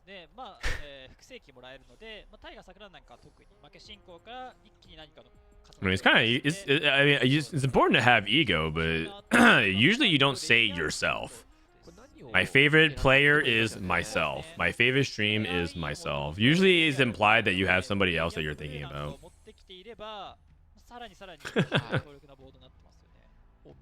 Oh, Kale 3. Okay. So I talked about it, that Kale 3 is underrated. He finally is going for the Metalhead's Kale play. Okay, and also really good items. Also really, really good items. And we have Aegis. Wait, this spot? Is this spot not amazing? Okay, I'm gonna go ahead and say it. This guy top 3s for sure. I don't know if he top 2s. Top 2s a lot of times like things like especially in prismatic lobbies, like the Heartsteel big time cash outs and like people that hit like crazy power stuff like the Twin Terror stuff. But I think that this has to be like top 3. It's so good. This guy's playing Evelyn 3. 逆に You should honestly killed a lot of units. That wasn't even that ちょ bad. っと嫌です Hmm. けどね、レベル6でお金がない状況で、ここイブリン3でなんとか耐えようという判断だったと思うんですけど、お金使ったのに勝てない。そうですよね。 I watched the Mortdog Asmon crossover episode today. I saw the highlight from Ray's Twitter. What was Asmongold's response to Mortdog's take on Pow World? I saw the clip where he kind of like said that he got roasted by Mortdog or whatever like that. いいですよね。もう100ヘルスあってお金も余裕あってもう8も I thought Kate wanted AD. No, she wants AP. She's an attack speed AP scaling champion. AP. Like the Associated Press. これアイテム素材5個が完成品5個になってるので、アイテム単純に5個増えてるっていうことですよね。 Dude, my head hurts all of a sudden, like really a lot. 中盤の強さですよね。 It might be a watch TFT day kind of day. ヘッドライナーのケール。ヘッドライナーで進行してるので、ちょっと溝野としては早く打ってほしいと。 Maybe just my posture. Kind of, you know, realizing that, like, you know. You know the meme? Where's the meme?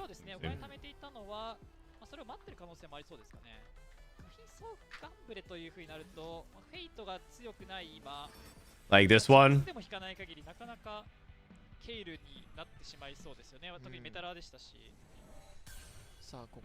Why does my back hurt? Or like, why does my neck hurt? And then this is me.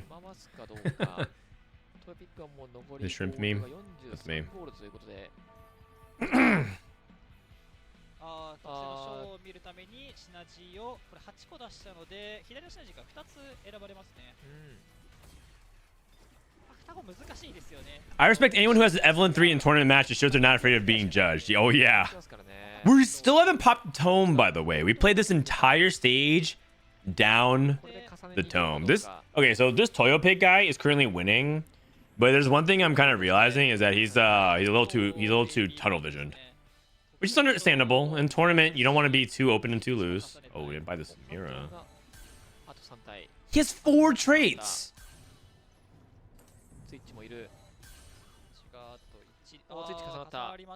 He has 4 traits in. 5 now. 5 now. Play the other Twitch. Play the Twitch. You're playing Twin Terror. Okay, nice. We still have 4. We still have 5 traits in because this breakout doesn't count as a trait. You can't have a breakout unit.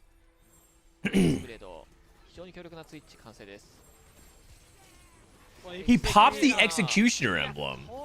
Wait a second. Wait a second. He got Emo and Executioner. Oh my god. This guy's a high roller. This guy's a super high roller. What is going on, man? Does it count for Tome? I'm under the impression it doesn't count for Tome. Because this is like the same type of thing that counts for like Alawi and other things like that. Oh, we played Tracer in the creep round. Oh, okay. I missed that. You might be right. Either way, he got 2 options that were basically bis. Emo and Executioners, like.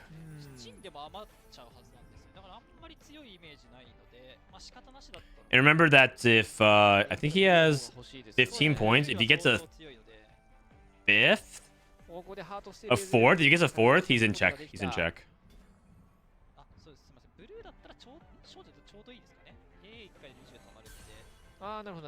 I thought it counts for Tome, but not for things like Jazz. Okay, well if that's the case, then my understanding of that was incorrect. ジャズを出しながらのハートスティールビッグショットの形、これで戦っていこうという選択になっています。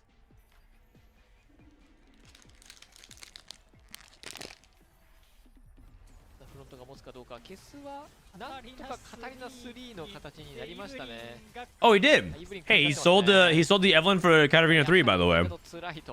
まあそうですね。イブリンをつなぎに使った判断は面白かったですよね。Sag, can we get a little 07 for the service of the Evelyn? I think she did a good job, man. She honestly got him. He got Kez. She got Kez to 84 HP and got to Katarina 3 really seamlessly. It was honestly pretty good. Food review. I'm eating a bar called That's It. It's a bar that's supposed to be like only fruit. 1 apple and 10 cherries. That's it. That's the whole point of it. そもそもあれでしたか、It's called a that's it bar. そうなんですよ。かなり重なりは見えます。 And my review is it tastes like 1 apple and 10 cherries. 一方ハモゲとしてもこれはザックの選ばれを使ってフロントを作りつつのハートスティール。 Is JP a really strong region now, or is Title an anomaly? I think he's more of an anomaly, but you'd be surprised how rapidly regions improve because of the quality of one super player. I feel like North America improves a lot because of both Setsuko and Disrupt taking turns like really rapidly improving a lot of the server, and I think that Title is doing the same in Japan.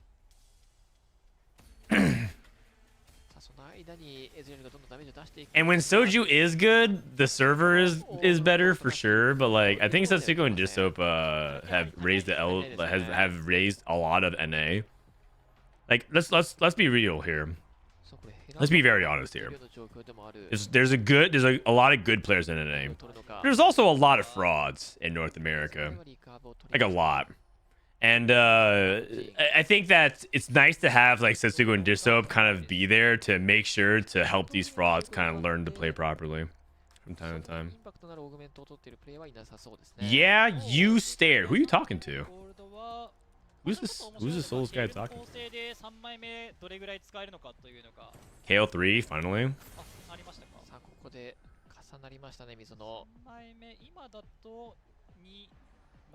I hit diamond watching Setsuko. Nice. Where'd you start?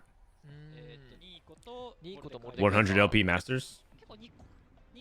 Nah, actually, Setsuko's actually, if you can improve while watching Setsuko, that's actually really impressive.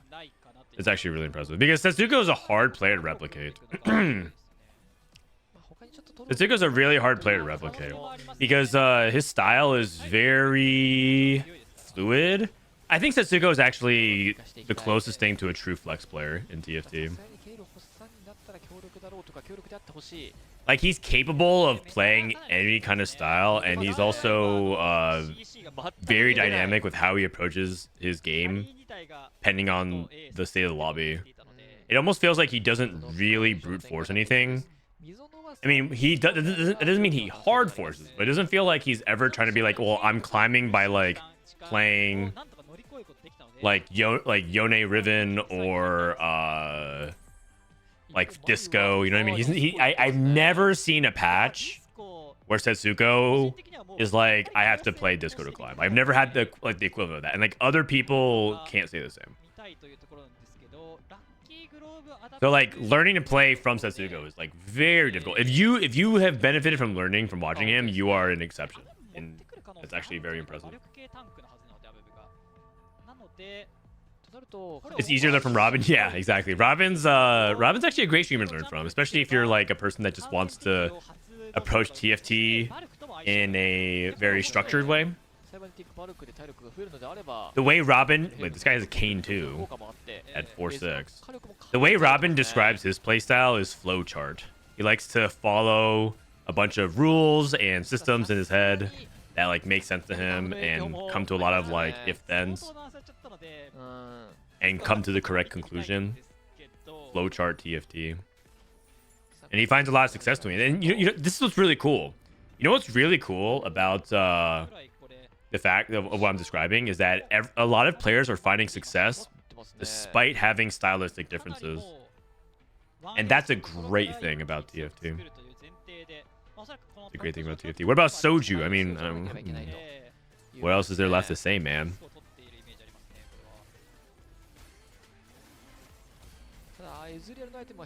Like, you know what? Actually, I'm not gonna flame him.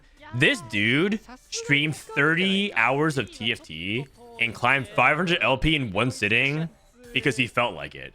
Because he realized that his bank account was looking a little low and decided to just make a wager with Emily Wang and then steal her sub money. I mean, that's pretty badass. He at least has earned the right to not be made fun of until Heartsteel Cup. after Heartsteel Cup, I'm down to return to regular scheduled programming. But for now, I think we're okay not running. Oh, we TP'd away. Slosh. I wonder how many items he left back home. I think he's earned the right to not be made fun of for at least like another week and a half. So you know what? Soju's cracked. You could learn a lot from him. The thing that you can learn from Soju the most is board building. Soju's a fantastic board builder. I think that if there was a competition where you gave every player, you TP them into stage 5-1, they have to analyze their augments and roll down and look at the and you know basically build the best board they can build. So just like a top 3 player at that, I think. He's very good at doing that kind of stuff. Spontaneous in the moment, figure out what you have to do and try to build like the board you can do with your roll downs. And I know that might like people probably think that's not true. They can look at a lot of contrary evidence, but I actually think that's one of his core strengths as a player. In fact, I think that he would probably play if that was a game mode. I think he would probably play it. Just like teleport in. You have 70 gold to build a board at 5-1, and you get randomly 3 augments. Just figure it out. I think he would probably enjoy that game mode. What up, Mort? I've been seeing a lot of streamers recently being down on this set. Is it burnout? Do you think the set is more grainy than others? I just think that it's TFT, man. Or rather, I just think that when I say TFT, I think that's the cycle of TFT, to be more specifically. I think the reality is TFT is not a game, was and is and continues to be a game that's not meant to be played for 30 hours at a time in one sitting. It just like it's a shocking revelation, I know, but it was not the way the game was intended to be played. And so if some people are getting tired of the set, I think it's reasonable. I think it's you know what? I would even just say that that's expected. Oh no, we got Zephyr. Oh, we got lucky. We got lucky. The Zephyr landed on the Pantheon instead. And I know I'm obviously being facetious. It's more about like the fact that these players play hundreds more. Like it's not just hundreds of games. They play hundreds of times more games than a lot of other TFT players. A lot of TFT players play like. Yeah, they play like my wife plays like less than 10 games a patch, and she enjoys TFT, and that's a good experience for her. Every time she's like, okay, what am I gonna play this patch? She plays like 2-3 games. She's like, okay, I learned, and then she tries to play another night, and then maybe later that patch she'll play like one more time. And she loves TFT. It doesn't wear off whatsoever. And then you have people who do that literally like every day as like their job. Yeah, of course they're not gonna love it the whole time. Now that's not to say that that's not to excuse every problem of the set. There's definitely problems. I mean, they're addressing gold openers, and that's been a big problem for people at the competitive level. It's not a big deal at the casual level, but it's a big deal at the competitive level. And they're addressing it.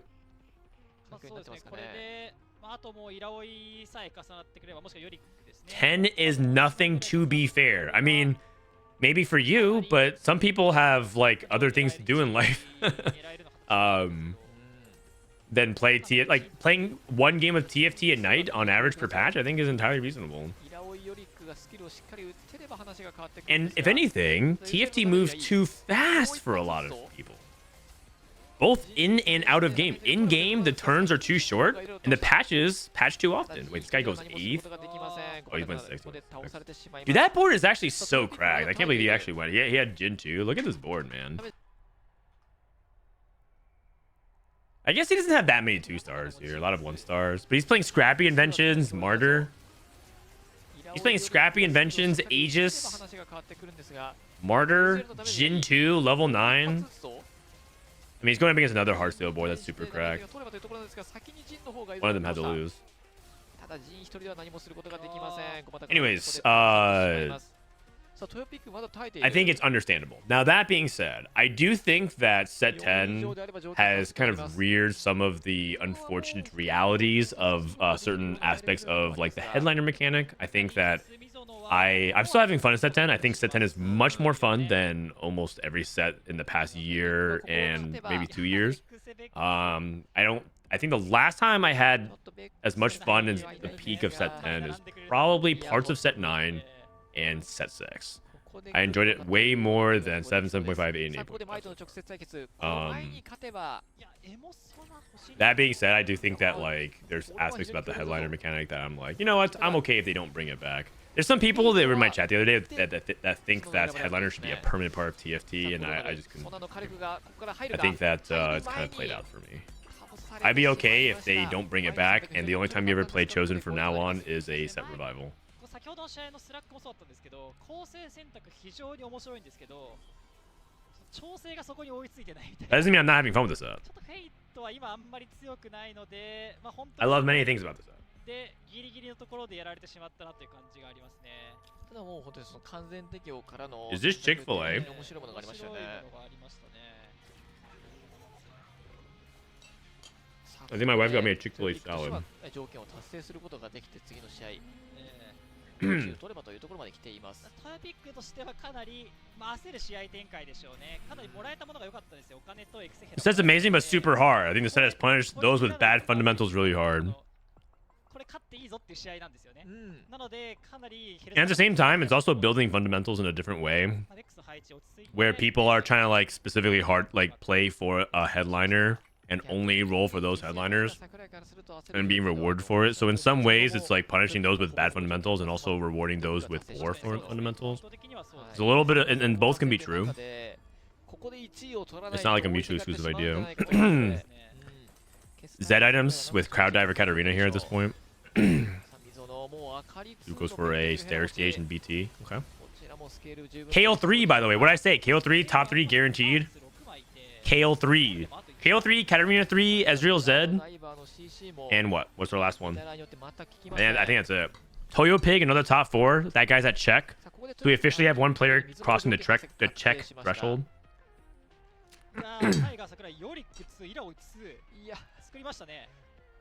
ここまで来ればさすがにもう1位が目前というところまで来てるでしょうね。 Opinions on bringing back unit specific augments? Oh, hero augments? After playing set 9, I'm convinced hero augments are awesome. Who misses the boss? Or Rift Walk? That was actually pretty cool. I'm at, you know, and I think that Riot was even like, I think they said that they were trying the idea of hero augments in set 10, but like the way it interacts with headliners is like you have a headliner and then you also have the hero augment be too good. Or maybe they didn't consider it, but like, you know, they said that that's like the reason why they want to do it. Totally understandable. Also, a headliner should theoretically be kind of the hero augment in some ways. 3位でいいかなって思いながらやってるとは思います。タイガー桜井 VS 水野のところが結構シビアで、水野がモルディカイザー星3を作ることができました。このフロントラインの強さというところで戦っていければどうなるのか。サス3じゃなければ多分タイガー桜井勝つと思うんですけど、逆にこれ勝ってくれないと困るまでありますよね。そうですね。ここまで Okay, so we have this. This probably wins the game. Lucian 2, Ezreal 2. So Toyo Pig's in check. Kez, another top finish. Me, Zono. The three strongest players going into this is Kez, Mizono, and Takana, because Kez is a world's player. Oh my god, Lucian on a Jazz? Lucian with a Jazz emblem. Buddy. Come on now. There's... Okay. Alright. Anyways, Kez is the player that went to Worlds last set, and he's an established JP player. Mizono is a consistent player.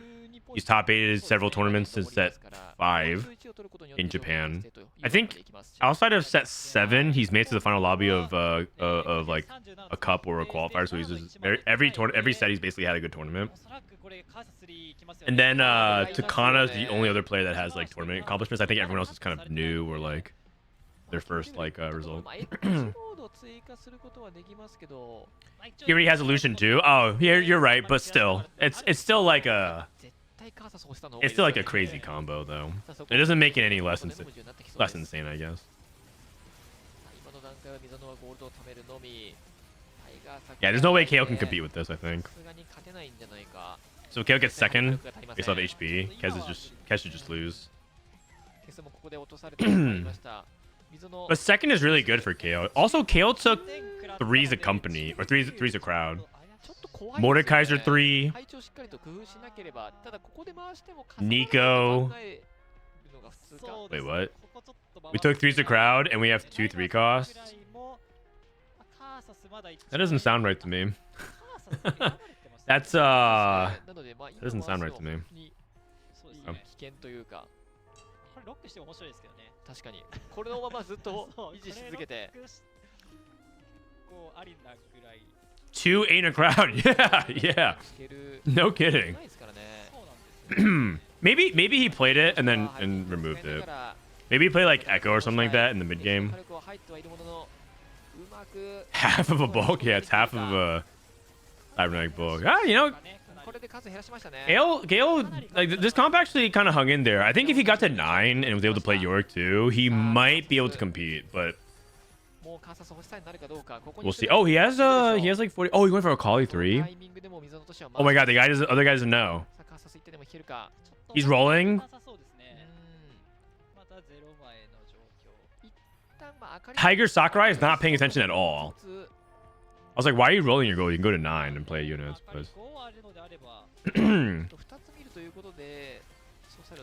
Man, Akali's.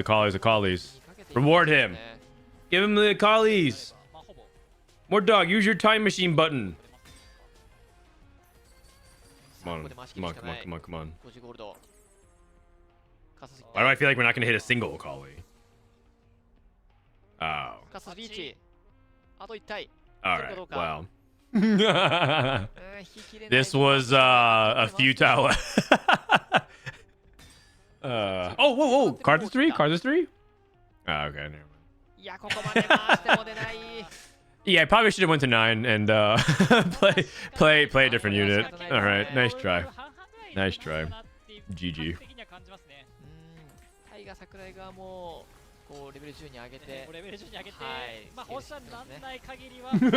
Weaker. Yeah. Soul's Akali 2 to try to chase cards to 3, he got weaker. So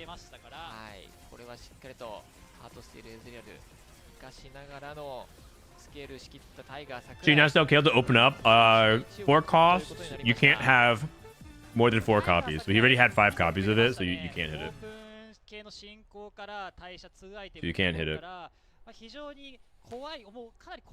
They changed the headliner rule 2 patches ago? Or a patch and a half ago?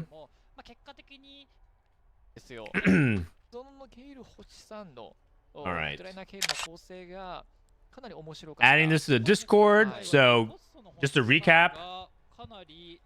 Game 1, Akali and 10 KDA wins. Then we had Jazz, no Heartsteel, just straight up Jazz, which it was a super high roll because he hit Alawi 2 on 8 at the middle of stage 4. So he just played Jazz, Heartsteel, and Ari, and then 3 pentakill players, Lulu reroll. Last lobby was reroll City, but a lot of them didn't hit. Lulu hologram player didn't hit. Riven 3 Quillpack player didn't hit. Twin Terror and then the Seraphine reroll player won the game, which was pretty cool. Ari, Akali, and Jazz or Heartsteel. Heartsteel also went 8th. And then this lobby, we have Heartsteel winning a lobby, KO reroll, Katarina reroll, Twitch reroll. So reroll in general is doing really well. Emo Sona 2. Wait, this guy had 2 emo emblems? Emo Sona 2, Emo... Oh. He played Disco. He played Disco. Emo Sona, Emo Tarek, and played Disco. I see. Unfortunate. I was like, dude, this board looks insane. And I was like, oh, Disco. It checks out.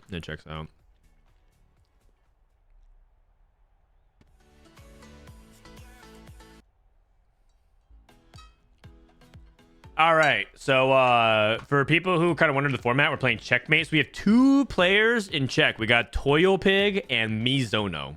These are 2 players at check. 皆さんこんばんは。 Unlikely to end on game 4. イーストアジアンファイナルズセット10ジャパン始まったので見てまいりましょう。イーストアジアンファイナル Unlikely to end on game 4. ジャパンクオリファイヤーサポテッドバイタイヤロゲーム4スタートです。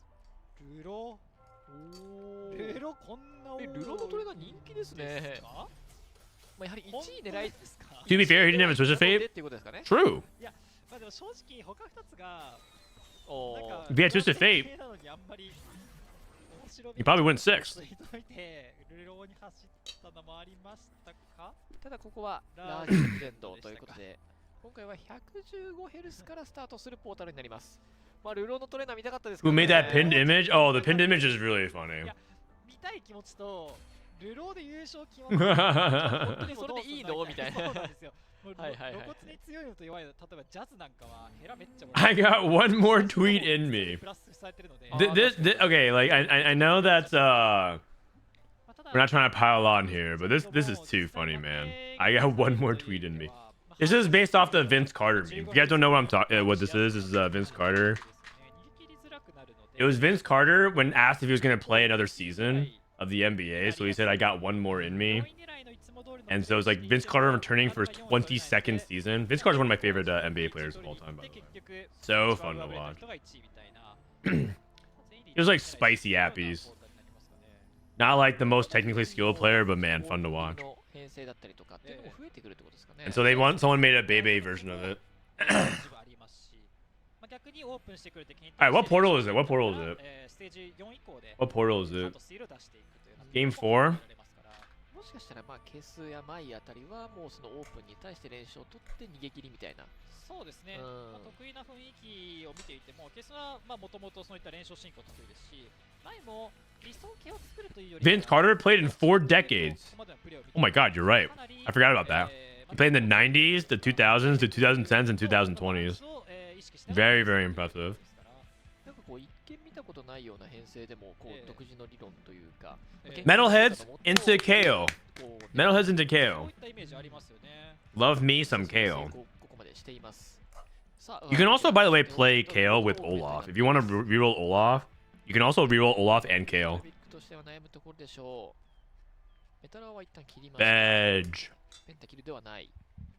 強力なオーグメントですけど、まあこのポータル強いかと言われると Mord carry? I think Mord carry is underrated. 取り切るにはっていうことですよね。おサポートキャッシュにしました。サポートアイテムを一つ選択できる。What portal is this? Doesn't look like it's like loot subscription or something like that. Maybe it's like loaded carousels or something. I can't read Japanese even a little like. Oh, larger legends. Oh, you're right. You're right. You're right. Larger. これ序盤強いんですけど、中盤以降はあんまり I just noticed. 強い印象がないので、となると、もうオープン気味に来る相手に対して連勝してヘルスを高く保とうと。なるほど、面白い選択ですね。ここからちょっとどういうふうに一応狙いに行くのか楽しみですね。そうですね。まあ、トヨピック Zizirot. Well, it's supposed to win the early game. 自分で終わらせなくてもいいっていうのもまあ一応あるんですよね。You know, Toyo Pig is playing for a first because he's in check. Along with Mizono. But the thing is, I don't think Zizirot is like a high win percentage like style. Zizirot is like something that plays for tempo for top 4 and it falls off really hard late game. Unless you're able to like do some shenanigans with the taunts. But even then, I don't think the taunt is like very consistent to play around. 選択しつつ、さらには不安定な発明品を取れています。不安定な発明品、トゥルーダメージはすごいですよ。強いですね。トゥルーダメージの効果を、まあこのケネンなんかを発動させながら一気に。さあ、そしてセブタは What doesn't kill you open? A lot of the other players need to try to also like not just play for first but get points. I think Kez and I want to say Mai are the 2 players who are also like in the middle of the pack that just want to get a top 4. They need to get a 5th, I think, a 5th or a 4th to get to check. どこに向かうかですよね。アイテム的にはちょっと何かは見づらいですけど、まあジュエルあるのを見て Scrappy Inventions bug, yeah, it's annoying. It is what it is, though. けどまあ結局1位狙うならハートスティール無理やり行くのかなみたいな。が一番いいですよそうですね。ね。ここ30取れるんですよね。そうなんですよね。これもリリア切って30ということになりそうですね。タイガー桜井としてもちょっとオープン気味なスタートを狙っていただけに。I mean, it's kind of annoying when you're playing checkmate, and it feels like you have to, like, someone gets scrapping inventions, like, they have a really high chance of going first. しまいましたね。4連敗でも1ゴールド、5連敗でやっと2ゴールドですし、勝ったら Do you know Scrappy will be banned in Hearthstone Cup? As far as I know, it's not. 連敗はイメージとしては As far as I know, it is not.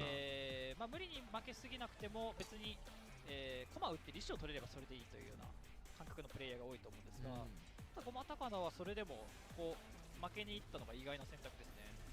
そうです。まああくまでハートスティールで1位を狙いに行くような、そうですね。そういう選択になってますね。セブタを止めたいという意思もあるん It's intended? No, no, no, it's not an intended interaction. It's basically buried treasures with Scrappy Inventions effect. So it's like 2 augments in 1. そこに勝負を仕掛けていくのかというところですよね。 Way too good.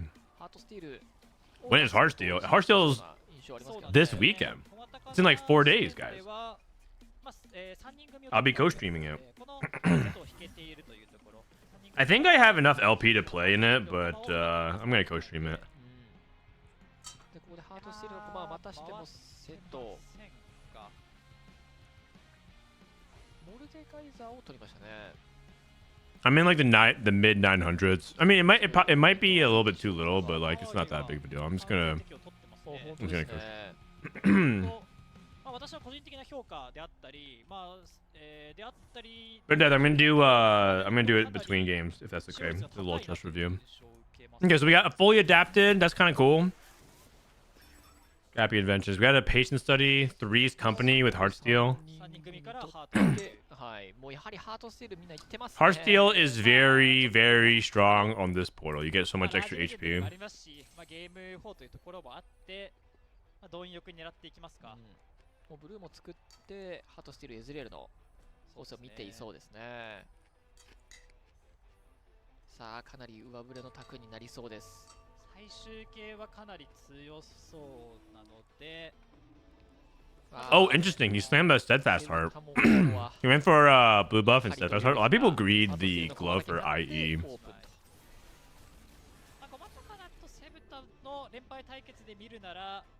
I think it's fine though because you're trying to preserve HP a little bit. I know that you have a lot of HP, but remember, if you can get to stage 5 and you can get to like a 5 Heartsteel thing, or stage 4 and you get the 5 Heartsteel, you get a major amount of cash out and you're not under pressure.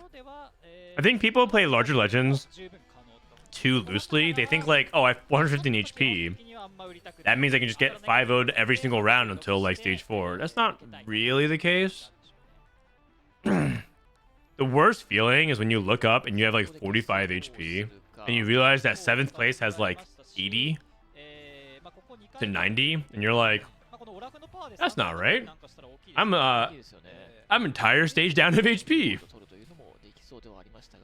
You don't want to stack too much. You don't want to stack too much. You want to so. そうですね。サポートキャッシュ開いたタイミングで周りを見て、これは5連勝 I'm almost done with dinner, guys. 判断をしての G ロットの判断でしたね。実際その判断功を奏したようですね。さあ5連勝達成となりま Okay, す。 so Sabuda being at 78 along with Takana. ここまで進んできてはいますが、ここ勝てるかどうか、5連勝取れるかどうか。 These guys are gonna have to get online quicker than you think they do. They do have a little bit more time to get like all the stuff going, but remember, reroll like reroll Riven and Yone is no longer as guaranteed of like a win out as before. And so, like in the past, you used to be able to like lose streak and like roll for Yone 3. Not really as guaranteed as it was in the past because of how strong certain comps have gotten and how it got nerfed.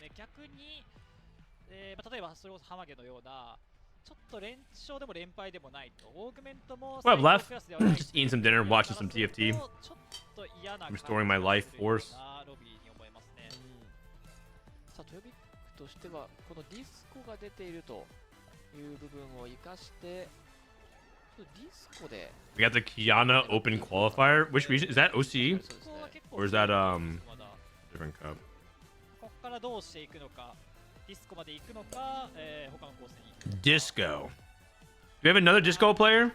数がかなり多そうなので、後からハートスティール入るの難しそうです。 He's got a Morello. 負け進行のお金貯めたプレイヤーが一気にハートスティール、集めに来そうなので、ステージ4で。そして前のオーグメント選択も面白かったですね。OC? Okay, cool, cool. そうですね。あまり選択してるプレイヤー見ないんですけど、被護者の選択でしたかね。レベルを上げると、レベル5、6、7、8で、素材アイテムを、もらえるオーグメントですね。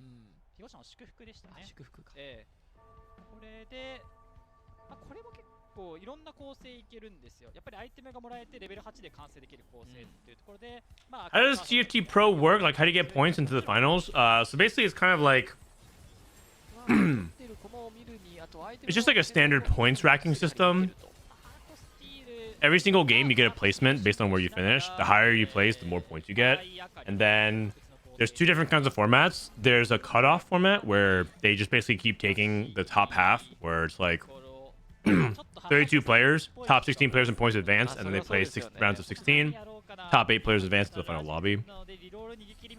The other format is called Checkmate, which is currently what we're playing. They play until they have a certain amount of points, and then they have to end on a first. The only way you can win a tournament is to get a first place. If you ever watch Apex Legends, it's very similar to that.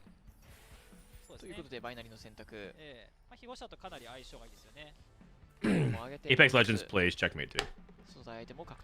Prismatic 3-2. Okay. Man, I feel so much better after eating. Heartsteel with binary is insane. Oh, Wellness Trust! Do you take Wellness Trust? With larger legends and just go for the double raise the stakes? Veg. デスベルドインフィニティエッジの綺麗な形ができるというのを優先したんでしょうかね。ありますし、もう今強く作りたいという感じですかね。結構負け進行にならなかったので、アイテムが強く作れるのであれば、もう勝ち進行から。Alright, so we got IE Aphelios. We're gonna go into Heartsteel here. Binary support. I don't know, man. This guy is looking like he's trying to play into Pentakill, but he's got that disco set up. Maybe it's a disco game. Who knows? Okay, probably not. We have so we've watched, how many days of tournaments have you watched so far in the patch? We've watched 3 days of tournaments, right? Saturday, Sunday, and today. How many games of disco have we seen top 4?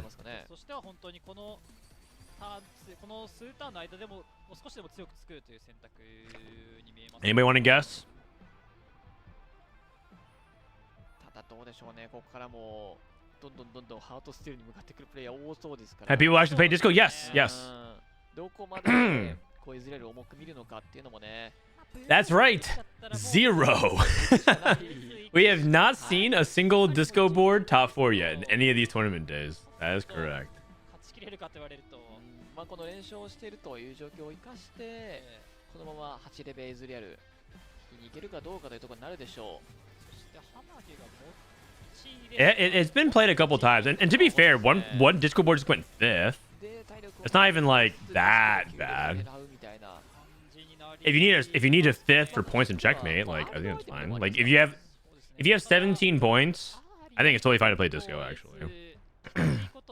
You get like an uncontested, like you get a guaranteed 5th or something like that. I think it's fine. I thought you'd do like groups and make them into 8 in each group. I mean, it's kind of like what you're describing. That is what happens in TFT. Currently, the strongest region, I probably think it's China. Every set, I'm pretty sure China is on average the strongest, but there's aspects of other regions that are stronger. I don't think NA is weak though at all. I think NA is second. I think it goes China, NA, and then EU. Or EMEA. And like, because title is so good, probably Japan 4th. Then maybe then it's kind of a toss-up between like the best players in Korea versus the best players in SEA. I think it's SEA is probably better than Korea right now. And then it's like LATAM, Oceania, and Brazil, all kind of very similar. I don't think I'm missing any other major regions, but yeah. 面白い選択になっています。先ほど負けるかどうか。 Okay, so we have Diamond Hands. We have DFG. Oh, it's What the Forge. Got it. そうですね。 What the Forge. Ah, I see. So we're playing What Doesn't Kill You, which gives you more components. So he thinks that he has more components than average. He's going to try to play What the Forge to get like a critical mass of Ornn items. I see. What do you see on China TFT that makes better than others? Well, for one thing, they, in my opinion, I think they execute on average better. I noticed this with Asa. Asa says that when he watches other CN streamers, they kind of don't. They just like the best China players. They usually don't really get stuck on turns. Like maybe they do get dizzy and they do like mess up every now and then, but like. There's a lot of players who just generally like don't miss a turn. When we talk about missing a turn, we're talking about like how you're playing a transition. And you guys watch me, right? When I play, I try to go to my 4-2, I roll, and like I'm a little bit late on my items or I don't get the right positioning, stuff like that. They're usually really good and tight about it. So their play and execution is pretty tight.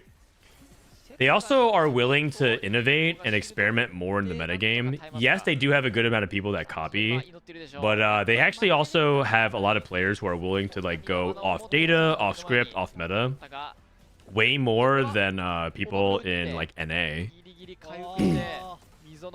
NA is very sheep-minded, very sheep-minded. Yeah, that guy was raising the stakes, by the way. Keep an eye out for that. It's more like NA is an echo chamber. And China innovates. I actually have said this joke like several times, but it's funny how in the real world or like IRL, China, like America prides itself as being like a captain of industry, like innovation, right? We have like we're like the ones that are pushing things forward, and China copies. Man, I'm getting more dogged again. China copies everything. But in TFT, it's the exact opposite. China's like pushing innovation. They push the builds and they push the tech, and then NA just copies everything.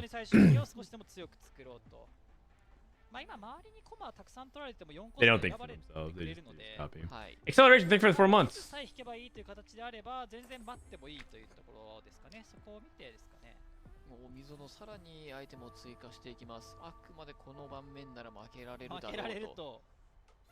They rely on stats. That's a big part of it too. But like, you'd be surprised. Do you know? But the thing is, it's actually not that people are looking at stats. It's that a couple of people in North America are looking at stats. And then other people listen to what they say and then say like, oh yeah, the stats say this. They're not actually looking at, a lot of NA players are not actually even looking at the stats. They literally just listen to what someone else said about the stats, and then they just say that's what the stats say. They're just copying someone else's analysis, not even necessarily reading for themselves. Oh my god, this guy's at 178 on 3 Hearthstone. That's actually pretty good.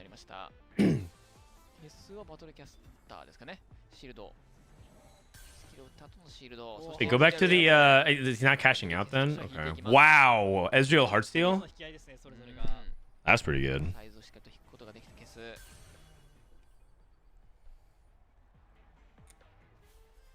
I love the strats that come from the Chinese Hearthstone community. Oh wow, man. Hearthstone community.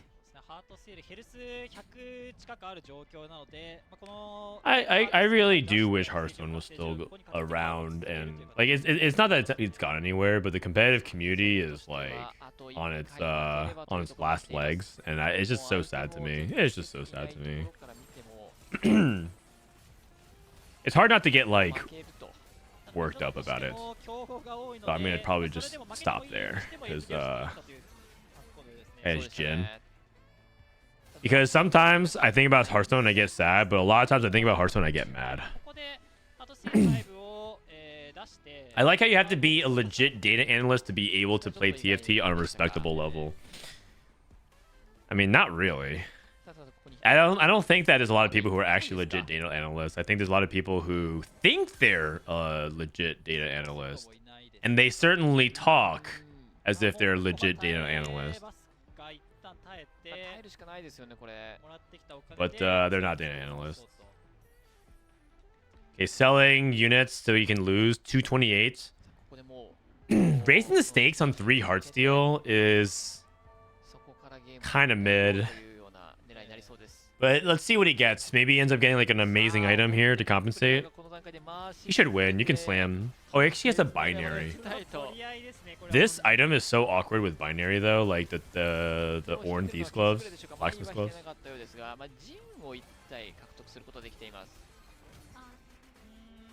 まあジンは結構星1だと弱いんですよね。まあブルーあるのでそれ自体悪く Okay, so what do we get to? What do we get? What do we get? What are we cashing out? Oh, we have to wait for the carousel. Alawi. We probably go for something like Alawi just to help make our front line. Is Jewel Lotus Prismatic good on KO reroll? Yeah, it can be. It just amplifies her base damage. It could be pretty good. Doesn't sound bad. I understand slightly more than the average person, but it has only made me realize we are so clueless. Yeah, actually, the more you understand stats, the more you kind of realize how clueless everybody is.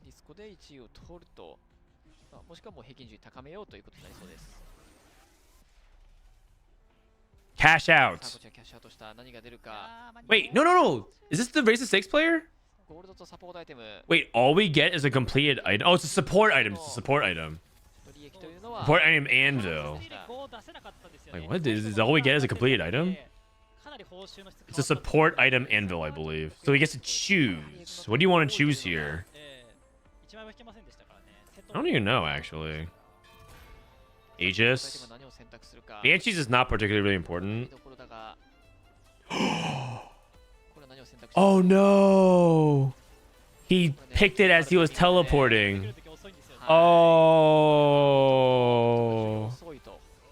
And now it appears on his bench. Oh, it appeared on his bench. Man, that is if he hopefully he wins. It's one of the most tilting ways to lose. If you're just like you take an item and then like it didn't teleport with you and it appears on your bench. And cash. Diamond. Okay, Diamond Hand sounds a lot better than Obsidian Cleaver. He already has an even shroud, so Cleaver can't be that good. Man. Pretty damn good. Is that intended? The mechanic? No, it's just a feature. How many Hearthstone players are there? Oh, like millions. Not a dead game at all. People actually still like to play Hearthstone. It's just more the competitive scene is not really a thing as much anymore. Oh my god, we barely survived this Karthus. This Jhin is clinging on for dear life. Okay, well, not anymore.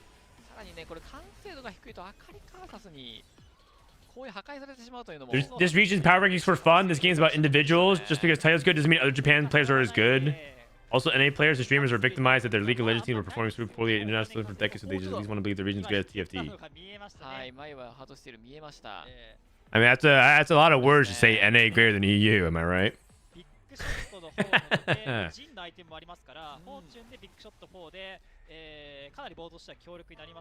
You could have just said NA greater than EU, and that would have also said the exact same thing. I think you meant Hearthsteel. Oh yeah, there's probably like I think there's like 3 Hearthsteel players.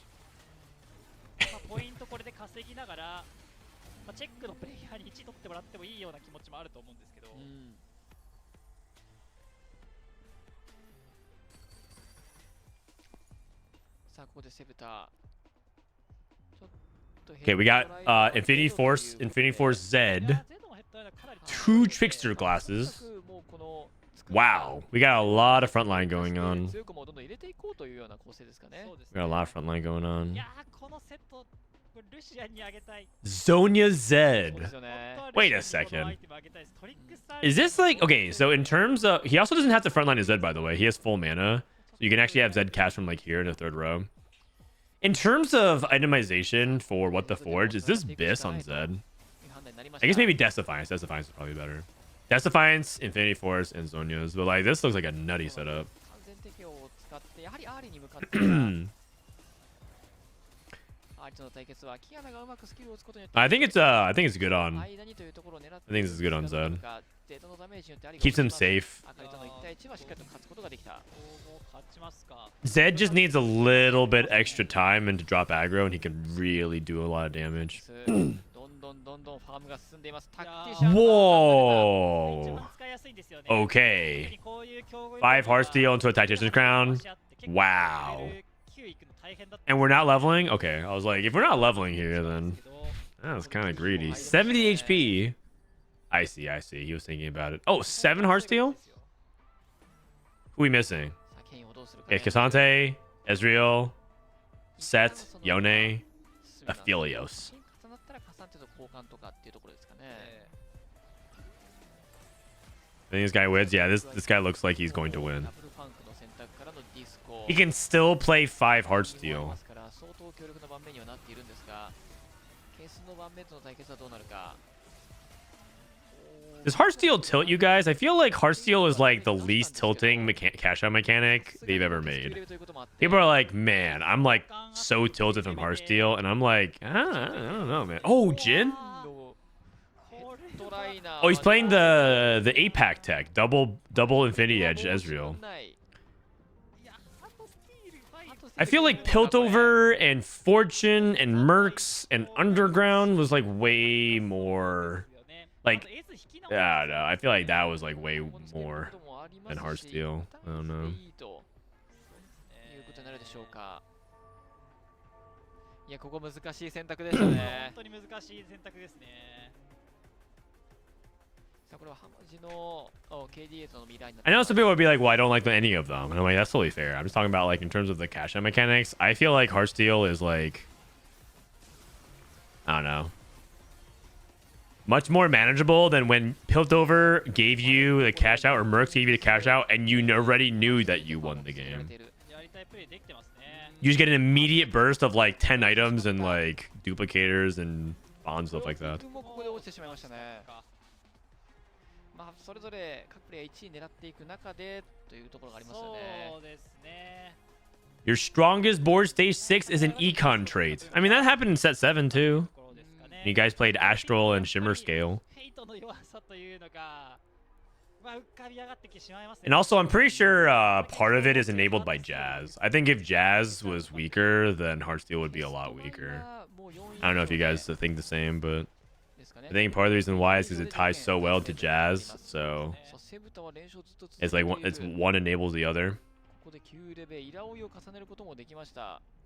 攻めたとしてはポイント的には1位を取らないといけない。まあ本当に取りたいという状況。Okay, so we have 4 Bruiser. Whoa, we sold our Zed for a Kane 2. Look at that, look at that. ケインがめちゃくちゃ強いですね。インフィニティヒート系のケインが相当強力でこれお金 And he's Illusion too. He's not playing his best trait in the game. 3 heart steal. What's up with that? Man, this Kane is about to go in. Man. Come on, Kane. Show him. Come on, Kane. And boom. Cast again. And boom. Whoa, he printed another 6 gold. Whoa. 大きいですよね。キルを取ることはできませんでしたが、ただまあ十分。 He gets 1 auto in and then Akali keeps running away. Wow, that Kane just printed 10 gold. That's pretty good. サイポミゾノとしては陣を重ねることができている9レベルまでいった。エズこそ出なかった。 Well, I mean, I think Heartsteel is too strong. I think we can all agree about that. But I guess I'm just saying it doesn't really tilt me. I feel like people who get tilted by Heartsteel are like, I don't know. I think they just don't like losing. Because I don't feel like Heartsteel has been any less unbeatable than like some other really, really strong comps this set. Like, I actually find losing to Yone Riven way more frustrating than Heartsteel. I don't know. But I guess part of it was I was bad at positioning against it. But like when they hit their like Exodia setup for it, it was just like unbeatable. They hit Banshees and you can't really like CC them or anything like that. I was like, okay. That was much more frustrating with for me. Or losing to Karthus to Kali. I find that way more frustrating.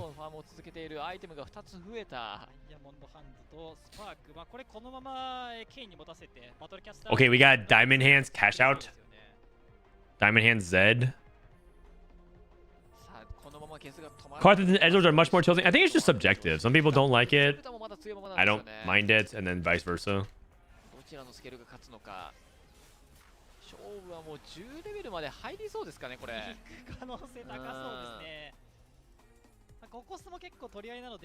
Okay, so now we have a million gold. We can go to double 10.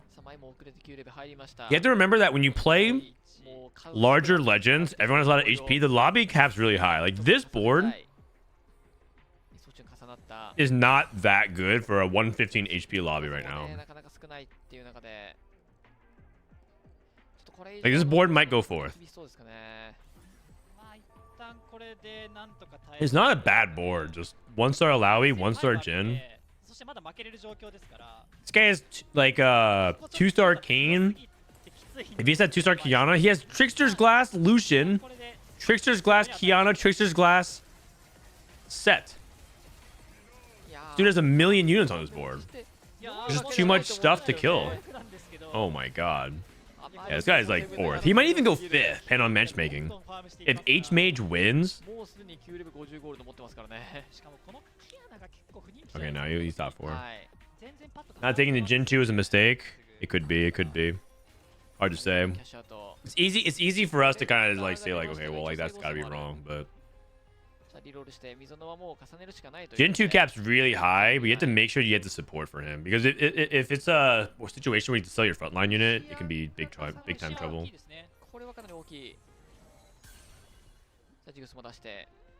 Binary.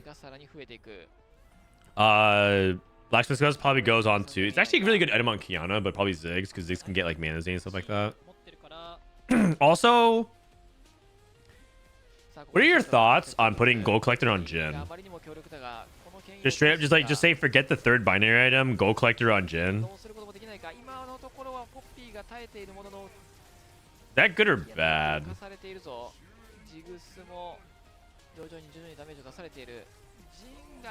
You lost this fight.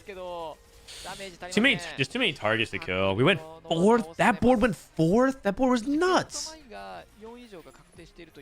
This guy got so lucky. Oh, he cashed out a Tactician's Crown. Dude, it's actually... Is it all 4 the same boards? Is it all Jin? Is every board just Heartsteel? Okay, note to self, don't ever vote for larger legends. It's just 4 Ezreal boards.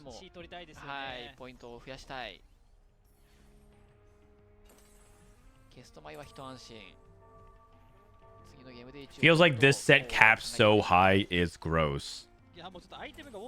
I mean, part of it is the headliner mechanic, but also I feel like that means you probably didn't play like the Dragons set when people just like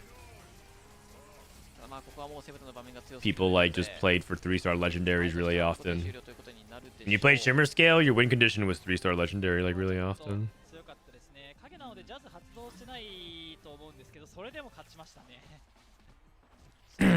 Those boards were ridiculous. Okay, it's not this board isn't Heartsteel. It's like the crazy What the Forge Trickster Glass board. That's kind of cool.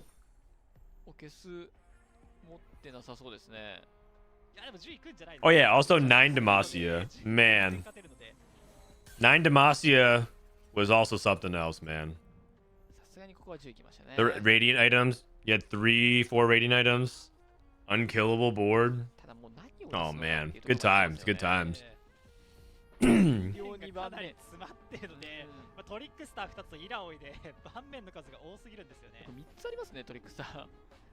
What platform is this on? This is on YouTube. Man, this Kane 2 just gets straight to the backline and just wipes the backline. Oh my god. ちょっといやちょっと Hey, Heartsteel board all lost to a Jazz board.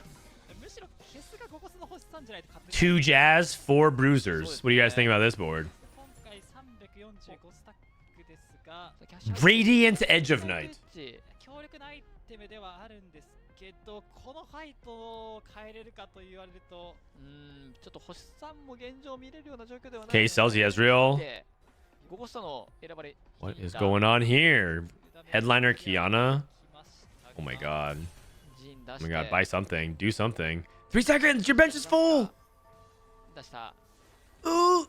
He TP'd! He lost half his items! さあ、あとはアイテムを乗せるだけ。 Blue buff, Radiant Edge, Radiant Edge, Radiant Edge, Radiant Edge, Radiant Edge, Radiant Edge. ただそれを乗せている間に You gotta be kidding me, man. You gotta be kidding me, man. You can't fumble those. You can't fumble those. これはもうケインを Oh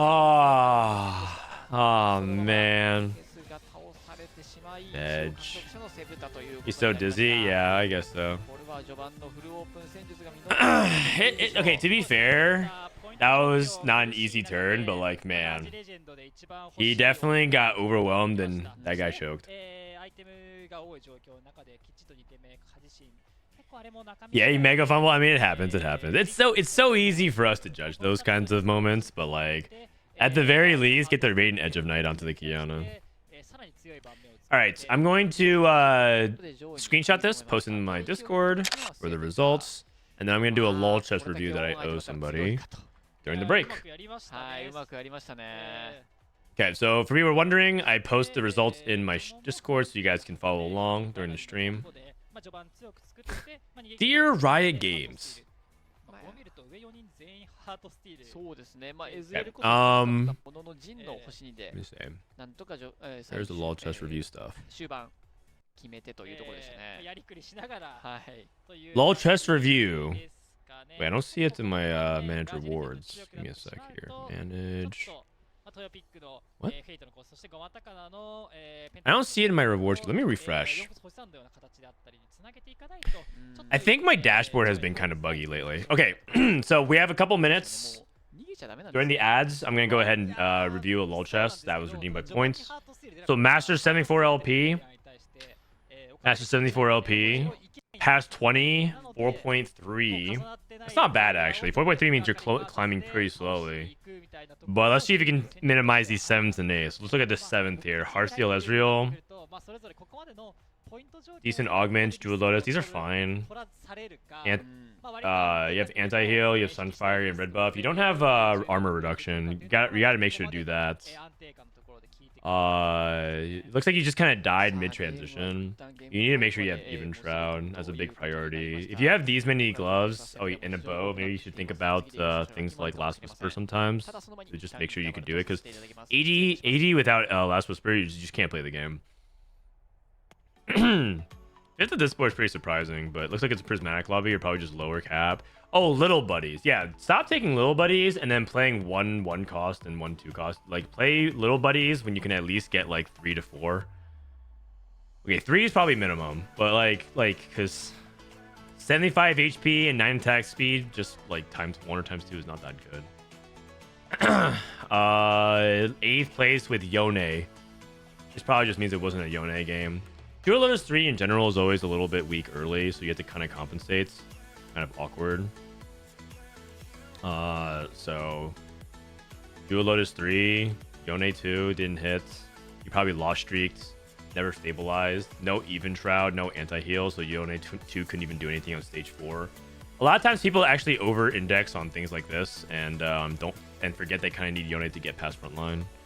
8th place with Yone again. Oh, actually no, this is Heartthrob. I mean, you went Heartthrobs, you went 8th. That's like the risk that you take. You have 2 Heartsteel emblems. I feel like you just like means a little too hard for that. 6th place with this Kale reroll. Oh, it's actually surprising. Kale can actually do well with this. You took heroic grabbacks. You probably were behind economically. Kale reroll in general is something that you kind of need to hit on curve. It looks like you hit a little bit late on it. I mean, 6 is fine. You did hit Karthus too. I'd rather have these items onto Akali if I was playing it. I'd rather have like these 2 items on Akali. A lot of cards with Akali seems fine. 2nd, 3rd. Yeah, just these things you just have to minimize your bottom placements. I mean, not really much to say for like what I'm seeing right now. I don't really see any problems with your augment choices either.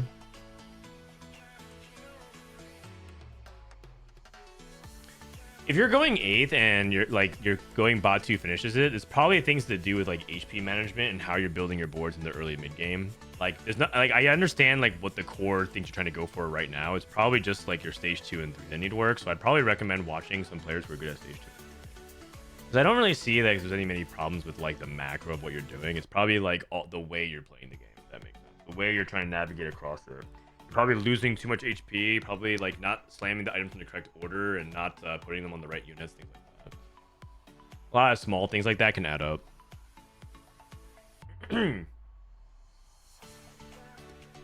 Opening my can, redeem lol chest when the stream started. Wait, what?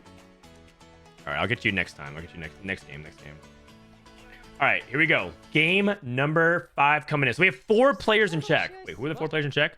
We got Mizono, Toyopig, Kez, and Mai.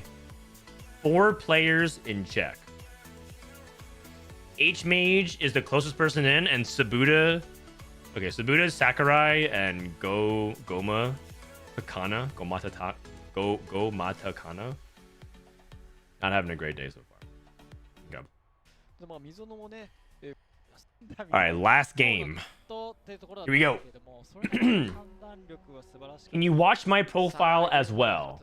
No, it's a channel point redemption. Channel point redemption. If I'm here just taking requests of people looking at people's profile and chat, we'll be here for a while. これはもう全員で上振れ狙って1位を取りたいということでしょうか。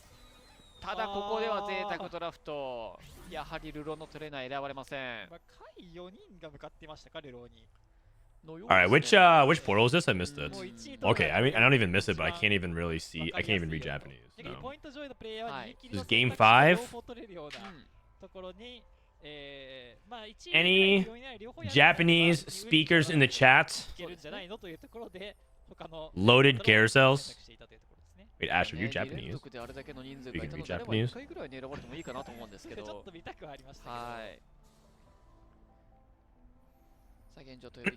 So far today, we've seen a really good mix of stuff. We've seen Kale reroll multiple times. We saw Seraphine win a lobby.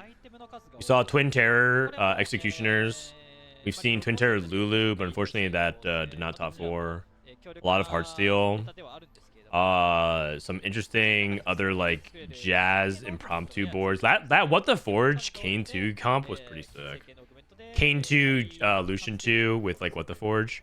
It wasn't even really jazz. It's kind of like it was actually just like legendaries. No jazz, no Heartsteel. And then we also saw a lot of Pentakill, a lot of Ari. So pretty good mixture of things. The one thing we haven't seen, Disco. I mean, one person did play Disco and got 5th. I actually think that's not even that bad, because if you're playing points, like point oriented with Checkmate, you just play it for like 3 points for Disco. Like, it can't be that bad. This place is okay. Where can you read the galaxy in the top right? Someone says loaded.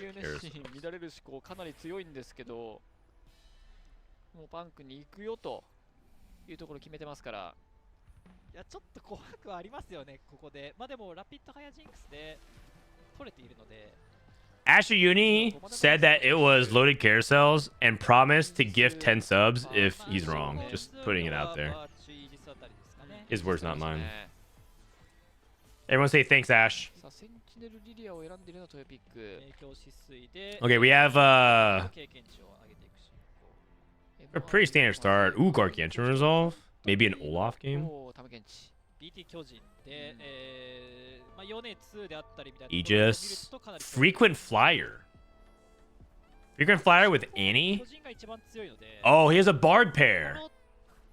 Wait, this guy is going for Bard reroll. With a glove and a belt opener. Really? Are we sure? I'm not so sure about this spot, man. I feel like that's okay, we do have a lot of gold. We did open up a gold opener with 1 fewer component. Who's in check? Toyopig, Kez, Mizono, and Mai. Those are the 4 players. So Toyopig, Mai, Kez, and Mizono. Tiger Sakurai, Goma Takana, H-Mage, and Sabuda. If you want the established players to win, you're rooting for Kez and Mizono, or M1 Zono. I'm just gonna call him Zono. Kez and Zono are the 2 players who had the most tournament experience. Kez made it to Worlds last set 9. So he's like, you know, he has a reputation to uphold. He made it to the World Championship.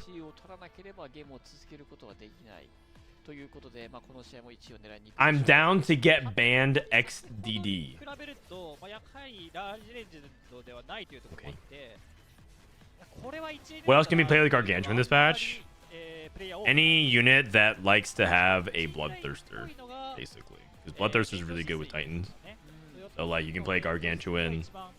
Like I said, Olaf, you can play Gargantuan. Yone, you can play Gargantuan. Riven, but probably not her best setup. You can play Gargantuan. Akali, you can play Gargantuan. Viego, you can play Gargantuan. Moshers, like Poppy. I can keep going. You can play Gargantuan's Mordekaiser reroll. You can play Gargantuan into like a late game carry like Yorick. Gargantuan Twisted Fate. No, you can't do that. You can't do that. Yone Riven sucks now, don't they? No, they don't. Who told you? Who told you that Yone Riven sucks? Who told you that Yone Riven sucks? Whoever told you that is just trying to get you to stop playing it so you can so you stop spamming in their lobby because they probably suck at positioning against it.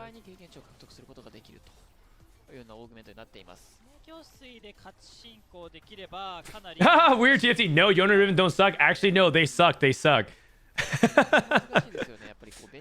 Who's telling you that Yone Riven sucks? You know, China is having a renaissance. China didn't play it much at the beginning of this patch, and now Riven is being played a lot. You didn't see that, right? Days. No way he saw that. I specifically heard that Riven is like being played a lot more as of this morning. Oh, it is. Wait, what the heck? It is loaded carousels. Wait, Ashley Uni reads fluent Japanese? I didn't no idea. What the heck? 10 gifted subs saved. Thank you for the raid, buddy. And we're Saint fans. We're watching the end of the Japanese finals that qualified them for East Asia finals. East Asia finals is their regional. It's what qualifies them for the World Championship. If you are rooting for people who are established names, we have 4 people in check. Kez is one of them. Kez is the player who made it to Worlds last set, so he's looking to go back-to-back Worlds. And M1 Zono, a pretty consistent player who's been he's made final lobbies like since set 5. He's made it to like a final lobby of a tournament every set except for like 1 or 2. I think he made set 5, set 6, set 8, and I think set 9. Either way, he's a pretty consistent player. And then the other established players are not in check right now. So. Hey, man, Ash, what the? He graciously decided to whip out his Japanese elite weeb skills to read for us so he can tell us the portal, and what, we're gonna ban him for it? And who's gonna read the next game's portal? Riven feels way better than Yone. I think it really depends on your setups, but it's not a clear. I don't think Riven and Yone is clear cut like A is better than B.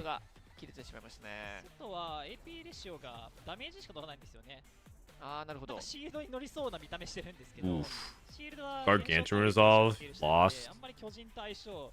No one's streaking. 98 HP, 96 HP, 93, 92.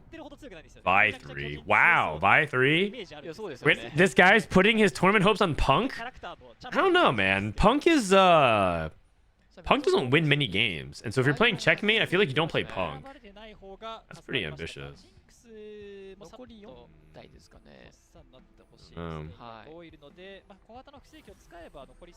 Emily Wang is beside herself.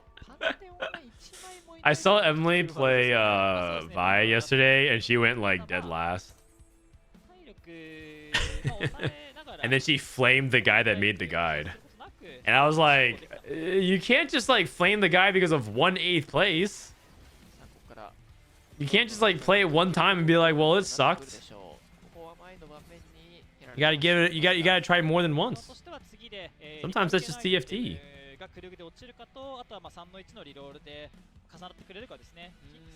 You can do everything right and still not win. That is not weakness. That is teamfight tactics. WTF? Who's voting no? Let me see. Oh my god, it's 50-50. Wait, we have a poll right now. Ban Ash anyways. Oh, 1 by 1 vote. 53%. Ash, you need to contribute 95 channel points. Wait, Ash swung the vote by contributing channel points. Wow. Paying his way out of serving his time. The true American way. Nothing like avoiding the criminal justice system through bribery. We sold Vex pair. All right, this is the Bard. This is Bard gameplay. He's gonna go Kaisa 3. I feel like people had a little bit of wave of hype to try to get Kaisa 3 and Bard 3 going, but I haven't really seen it succeed this patch. I actually haven't seen Bard succeed this patch, period. I've seen MF succeed because they buffed her, but I don't know about Bard. Okay, so we're committing our... Wow, we made Redemption. Redemption's like one of the weakest frontline items you can make right now in this kind of setup. But I guess he felt like... Okay, so he's got to be playing MF. He's got to be playing MF. He looks like he's going for Last Wish for Rageblade. Yeah, this has to be MF then. Okay, I got it. Got banned anyways. Wait, what? Hold on a second. Why are we banning? Wait. First of all, he helped us figure out what portal it was in Japanese. Second of all, he claimed his innocence through the people's voice.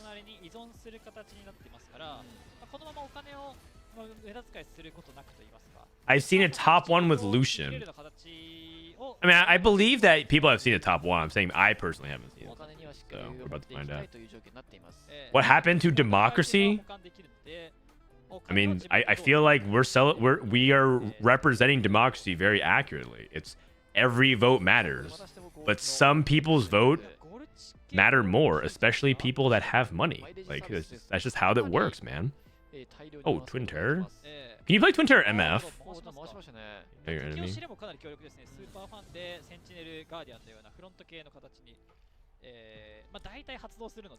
Okay, Rageblade. Gambler's Blade. Ooh, a 3-2 Gambler's Blade. You don't feel good about that. Oh, this is actually very good. Mordekai's is a cop for me. Jinx 3. 0 bow items. Extended play. Oh my god. He took extended play at 3-2. Hold on, look at this spot. Let's go ahead and rewind. He took extended play on 3-2. Hits Jinx 3. And gets hit with glove, rod, tier, belt, vest. That is ugly. That is ugly. You don't want these items at all. Wait. Maybe you go Vi. You go Hodge into Vi carry. I'm down, actually. Forget Jinx. Just go into Vi.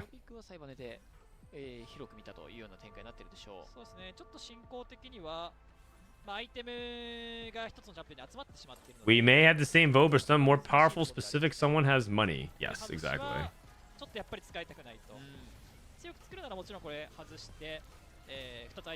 That Kaisa just whiffed. She just straight up missed. That swing the fight? I mean, definitely matters in terms of maybe killing 1 extra unit. I don't know if it swings the fight, though. Also, this Kaisa is just, like, ganking everybody. Target. Oh, that might win the fight. Oh, Echo cast. Oh, he missed. My god. It's Kaisa. Dude, she's just putting on the moves on everybody. That was crazy. Raise the stakes. It's like none of you guys think you're playing checkmate. No one's like, you know what? Checkmate, I'm going to go punk. Oh, you know what? Checkmate, I'm going to cash out my 40 Heartsteel stack. Like, what's going on, man? You guys need to play for first. What's even happening, man? VS も強豪いて、エズも強豪いて、仕方なしにやってる。Where's the first place action? そうなんですよね。はい。もう分かってはいるんですけど、もうどうしようもないっていう展開が多そうですよね。He's at 84 HP. I mean, okay, his board's okay. To be fair, his board's too good. He probably does end up winning because he has red buff slammed. He has 2 items on the Mordekaiser. You had to sell both, and that's like always like a pretty dicey situation. And he's playing 3 Heartsteel. So it's a very reasonable play. It's a totally reasonable play. It's probably actually it's probably like the right play. But it's not the fun play. They've watched too much NA and have learned the strats that grief raise the stakes. Yeah, that guy saw the Spencer clip and was like, nah. I don't want that to be me. I don't think you're allowed to FF in tournaments, though. In solo queue, apparently, it's, yeah. Yeah, it's not great. I want to say one thing. I haven't actually commented all night about the Wage and Iverson thing, but I want to say that I'm very proud of him for standing up for what he believes is to be right.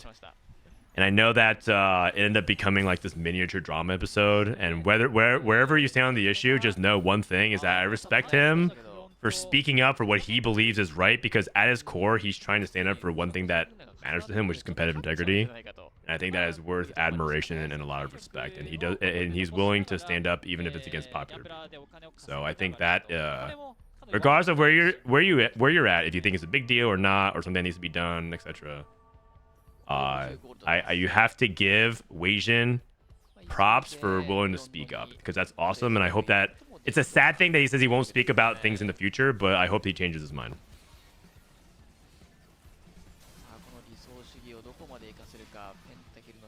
We need an ASJ emote. Okay, what is ASJ?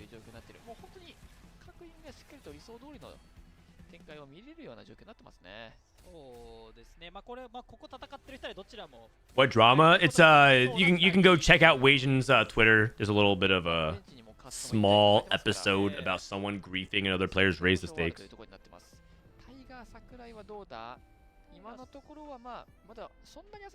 But yeah.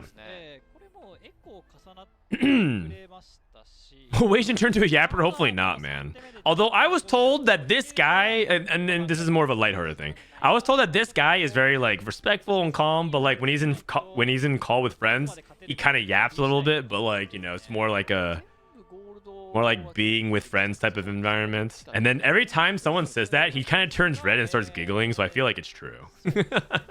I feel like he's actually kind of a closeted yapper. Like maybe behind the scenes, Weijin like secretly like flames everybody when he's like, you know, just in a call with friends.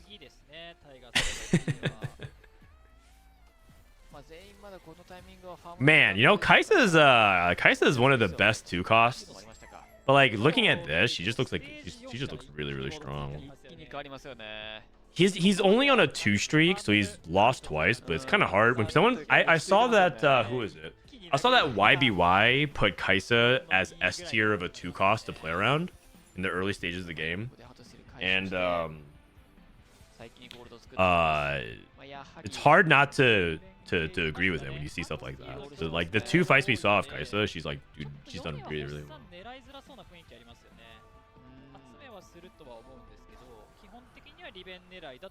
Yeah, it was someone FF to grief someone's raised the stakes, and that's causing issues because that person was on a Smurf, and other person was trying to climb for snapshots, which is obviously not ideal and very uncool. But there's nothing in the rule provisions right now that like states that that's against the rules, and that's where most of the argument is. It's like, well, it shouldn't be a rule thing. It should be like a code of conduct thing, so on and so forth.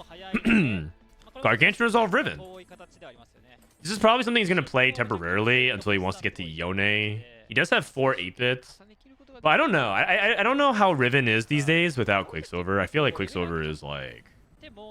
Yeah. Also, I know that, speaking of YBY, his tier list, he says that he doesn't play Yone without Quicksilver anymore. Well, actually, I don't know if that's true, if he doesn't say he doesn't play it ever, but like... He thinks that he wants to... When he's playing Yone, he's thinking about playing Quicksilver on Yone as well. It's interesting because I think he thinks that his Yone is just not gonna be able to be safe. I respect YBI's opinion a lot. The guy's very good. He's kind of like I mean he's their ladder god. Kind of like your soap, just like hyper consistent. I would say Setsuko, but these days Setsuko sometimes dips to Frodan low, and that's just hard to it's just hard to call a ladder god when he's Frodan low, you know. Setsuko almost made me do something that's against my own principle. I never rank someone on the power rankings if they're lower LP than me. That's just a fundamental rule that I've kept true since the beginning of the power rankings. And Setsuko almost made me do it for the first time. Last patch for the KDA Cup, he was so low that he was lower than me. I was like, oh my god, this might be the first time it ever happens. Thankfully, he climbed at like 300 LP the very next day before I submitted. But yeah.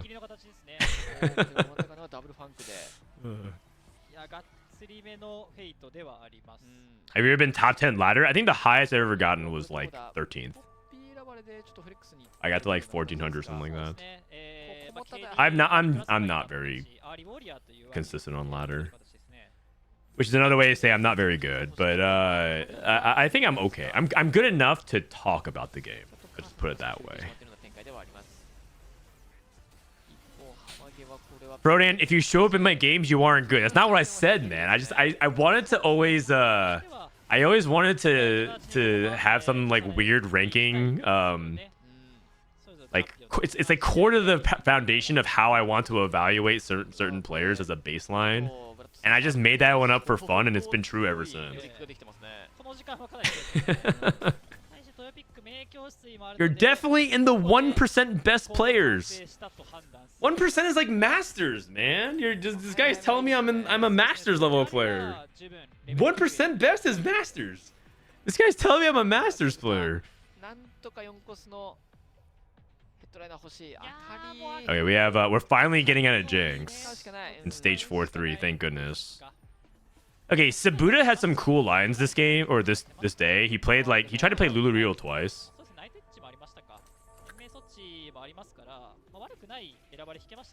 Masters is like 0.6. Yeah, exactly.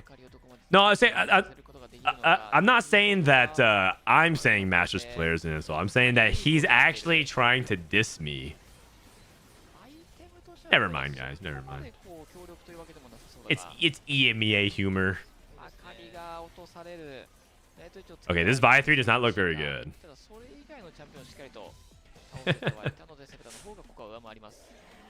The best player is also top 1%. Actually, you're not wrong.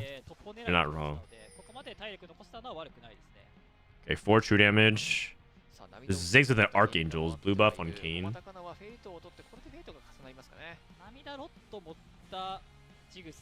Vi with 2 fists. I mean, it's pretty on brand. You would give her 2 fists. I think it's more that Jinx has 1 item. I mean, Jinx has 1 item and Vi has 2 items and just like very messy. So he's got to make the best of a bad situation. But I'm pretty sure Zono is not going to win this game. Kez has 5 Heartsteel, 60 HP. Okay, this guy probably wins the game. And Kez is on check.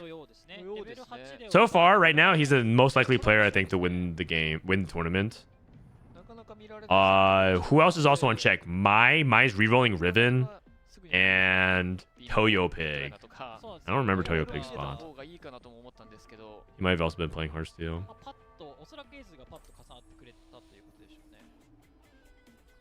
Would you say that you're better in TFT than you were in Hearthstone? Yeah. In Hearthstone, I tried to push for top 200 legend, and I would regularly miss. I was like 300-ish. And as you guys know, that's like the direct correlation 1-to-1 is I was basically top of Grandmasters, but never really Challenger. And in TFT, I'm like the definition of an average Challenger player. I get to like 1,000 LP, like 1,100 maybe. But also, I think TFT is a harder game than Hearthstone. Not that Hearthstone isn't a hard game. I just think TFT is that hard. Oh my god, it is MF reroll from here with still at 4-6 and he's streaking. Wow, not bad. 強気ですね。 I thought he was gonna try to play this into another line, but I guess with Rageblade I it has to be MF. まあ一旦待つのもありかなという。 I also didn't try as hard as I have in Hearthstone that I did in TFT, which is one of the things like I actually talked about the other night. I said that TFT, I'm very, very blessed and lucky to be involved in TFT the way I am because in a lot of ways I get to learn from the mistakes or the things I wish I did in Hearthstone. I'm doing it now. And I didn't like what you guys see at what I'm doing in TFT. I didn't try this hard when I was doing Hearthstone. It wasn't like in terms of like everything that I do. I put way more effort and a lot more like I was like passionate and I cared deeply about Hearthstone, but I didn't try as hard as I am doing right now. So I would say I'm a lot better at TFT than I am at Hearthstone, and a lot of Hearthstone people would agree. Okay, so kind of go for a big time transition. He's trying to go for level 9. Is he trying to fast 9, or is he gonna roll at 8? Kez has to win this game to win the tournament, but he has 69 gold. Nice. But he's too poor to go to 9 this turn. He also just cashed out. So he's gonna roll. No, don't. Actually, this person's rolling for Riven 3. Okay, I can see it. But like, you kind of want to stay on that POV because you want to see him at this exact moment where it's kind of important. Okay, but like, I see. Wait, we're not getting best friends value. Oh, he's gonna switch the last second. He's not getting best friends value on the Riven right now. Okay. Whis Riven. Is it really? Just think about what worst in slot means. Is Titans BT Gargantuan Resolve really Whis? Think about it. The tournament in Japan? Yes, it is.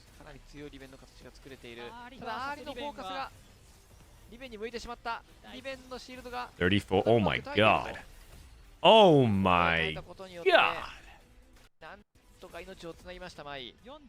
Do you play in competitions? Yeah, I actually competed in I compete every now and then. The last tournament I competed in the Noxus Cup and I almost made it to day 4. I actually got I lost some tiebreakers to Asa, and Asa ended up making the final lobby and almost made it to regionals. He missed by like 1 or 2 placements. So I like to think that based off of that logic and irrefutable evidence that I almost made regionals. That would have been, yeah, exactly. That would have been me. What's the format? This is checkmate, and then the top performing players go to the East Asia Finals. East Asia Finals is their regionals for SEA. For East Asia specifically, for Korea, Japan, and OCE. So this is a big deal. It's high stakes. And MF3. I think MF3 is actually really underrated. I think MF3 also can win games, but you kind of need that jazz, baby. Or you need like a high tempo start and you get Lucian.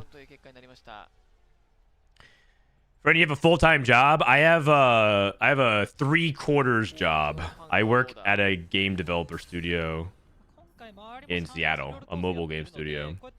And I had work today and I have work tomorrow. I have to go to the office tomorrow. So tomorrow's going to be a short stream. Tomorrow we're going to do watch party, but I'm going to start at like... I'm basically going to start the watch party stream about 24 hours from now. Tomorrow night, we close out the snapshots, and we're going to be able to spectate and follow along people who are playing for Snapshot. So make sure to tune in. Is title auto-qualified? I don't believe so. I actually looked to see if that was the case, and they didn't fill... Either he is, or they haven't filled in the details, but... Right now, I don't think so. The best player here is Kez, who made it to Worlds last set. And M1 Zona, who we're watching, but he's playing Punk. I don't think he's going to win. He was actually one of the top 2 point owners, so he probably could be playing for... He could be playing for a seed. But I think when you play Punk into a checkmate format, I'm just not convinced. It just doesn't win lobbies very often.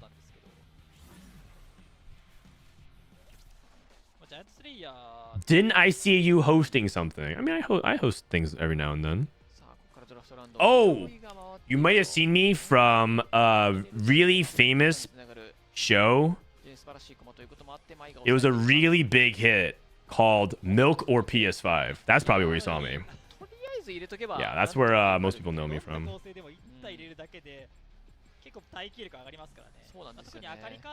I hosted that. I hosted that.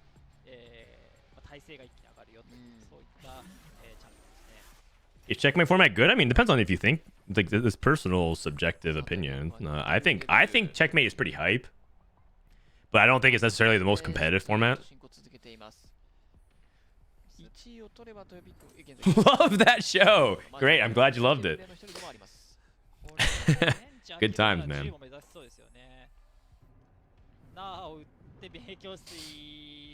Yeah, Apex Legends uses also the same championship format. Okay, this is the second time we've been seeing a lot of people play like Ari and kind of cruising to a top finish, but he got to 9 and he like sacked a lot of HP to get here, and his board doesn't look that much better. It looks like he went to 9 to play like a super fan, like Gnar. Board doesn't look that good. I mean, his Poppy's pretty unkillable though. He needs to get to 9 and play Sona. Usually the way the Superfan Ari... Okay, so Toyo Pig is playing Superfan Ari, which is also a kind of a notorious top 4 comp. Like, you can win if you, like, spike everything, but you're not really winning against Heartsteel. You're not really winning against capped reroll, like Executioner and stuff like that. And we saw a Punk player, and Toyo Pig and M1 Zona are the two players who are contesting for checkmate, as well as Kez and Mai. It's actually really close. Kez playing more Heartsteel. I mean, he has Yorick too. 19 HP is actually really big. He's 2 lives at least. So he, I think Kez is most likely to win still. 4 Bruiser, 3 Heartsteel. Like, he has Yorick 2, Zac 2, Zed 2. His Zed items are a little bit sketch because he's playing Thief's Gloves.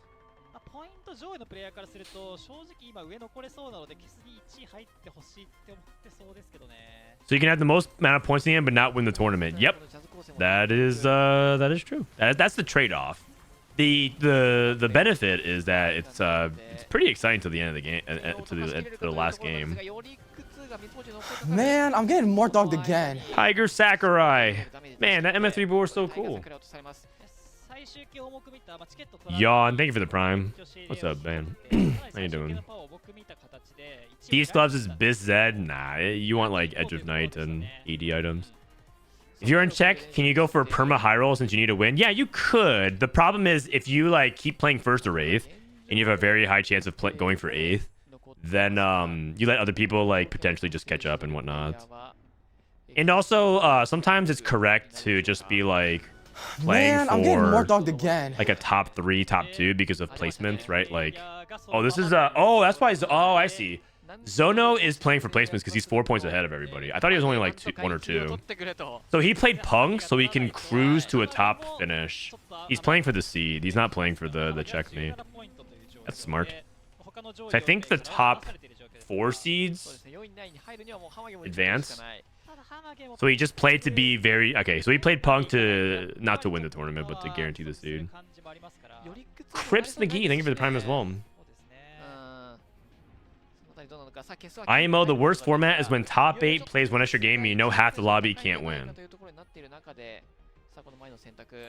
Yeah, but at the same time, it's like no different than playing no extra games and then knowing half the lobby can't win. That's still true. That's still true of whether or not you play one extra game or not. I guess you're saying you're just dragging it out for one game. But at least half the lobby still can win. I don't know. I go back and forth on it. I go back and forth on it. Oh, Kaylin didn't kill the Karthus. Oh, wait, but it's Riven 3. Riven 3. Wait, this Riven 3 can win this as well, but I feel like Riven caps too low if Kez catches out like again. That's what makes Tayo so scary in check, is that the guy just first erased like tomorrow. Or like no tomorrow. That is true. Title is very good at playing for first. いうような状況になっているでしょう。 His augments are good. You're not wrong. His punk augments are very good. It's just that he doesn't even have like the punk +1. So even if he has a punk emblem on carousel, it's not like some giga spike. I think he played the spot well, right? He played to secure the seed for regionals. He's playing to secure the seed, so he's not playing for first. あ、うまく狙ってますね。 Okay, that Riven just died so fast. We're watching the ghost fight. Let's watch Kez or Toyo Pig. Those are the two players that can also win. Zono wins. 歩いてきたことによってベックスが狙うというところで配置上回りました。さあここでマイがただ落とされて Toyo Pig's dead. Mai's dead. おーダウンということで Also, Kez just wins. 残るメンバーは溝の Because H-Mage is the only player who's left that isn't in check. And I don't think his board was good enough. 取ると消す溝のはその瞬間優 My 勝 god, these Z items, i.e. 消す red の buff. はね非常に強力です。まあ今のところかなり一応取り去るのははい Not to be results oriented, but I told you it's WIS smiley face. 次ペンタヘラ回るのを見てハマゲは耐え切りたい状況ですね。 Fair enough. そうですね。さあ Can't argue with that logic. ミラーとの戦いですかね。それであれば、まあ、大きな打点を食らうことないでしょうね。ミラ追いで、It went top 4. It's gotta be WIS. エズリエルがただ綺麗に殴られてはいるものの Wait, Kez looks like he might ヨリ lose. ックが残ってますからね No, never mind. It's Yorick too. 倒すには十分すぎる火力が出てる Also, she got one shot. あとはハマゲの溝の It's also the ghost. H-Mage is dead. ハマゲ落ちました。さあどちら M1 Zono, really solid second. So M1 Zono has the most points of the day. この大会優勝となります。 This guy would have won the tournament if we were playing standard, but looks like Kez is gonna win the tournament. Because the tournament's gonna end no matter what after this game. Because both of them are in check. But Kez gets the win because Punk can't deal with this. Like Punk just loses. さあここで Good second though, strong second. ガーディアン4を出したいというところになっているでしょう。さあケスはこれどうだ2個 I just hit Diamond 4 in my first set. Congratulations. This is the part where you're like, thank you for your amazing guides and helpful tips, right? Right? Shower me with adulation. Congratulations. Even if you did watch any one of my videos, it's you. You should take all the credit. さあベックスの配置を避けるようにケス最高まで入れ替えました。さあこの判断どうなるか。ベックスは Now, a lot of people actually say that. They're like, thanks to you, I got to like X rank. And I'm like, you know what? It's like you're responsible for 90% of it. At best, I just helped you. I just helped you show you what door you should be going through. Yes, it was very. You don't have to say it, man. I was just joking. Congrats, man. Thank you for helping me hit diamond in my first and second sets. You're welcome as well. Wow, everyone's so nice with gratitude.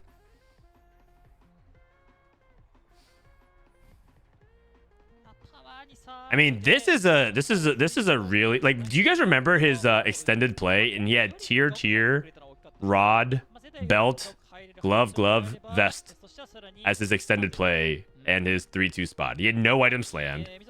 He had tier, rod, vest, glove, belt, and rod. It was so bad, and he ended up getting top 2. It's pretty good. Thanks for helping me hit iron in my 7th set. Baby steps.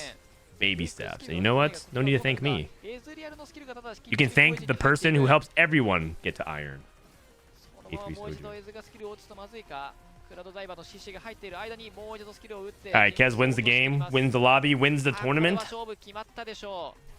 I mean, if Zono hit Vex 3, there's a possible chance, but well played, well played. So Kez is the player who made it to Set 9 Worlds, and he comes in with like kind of the most amount of prestige for making to Worlds.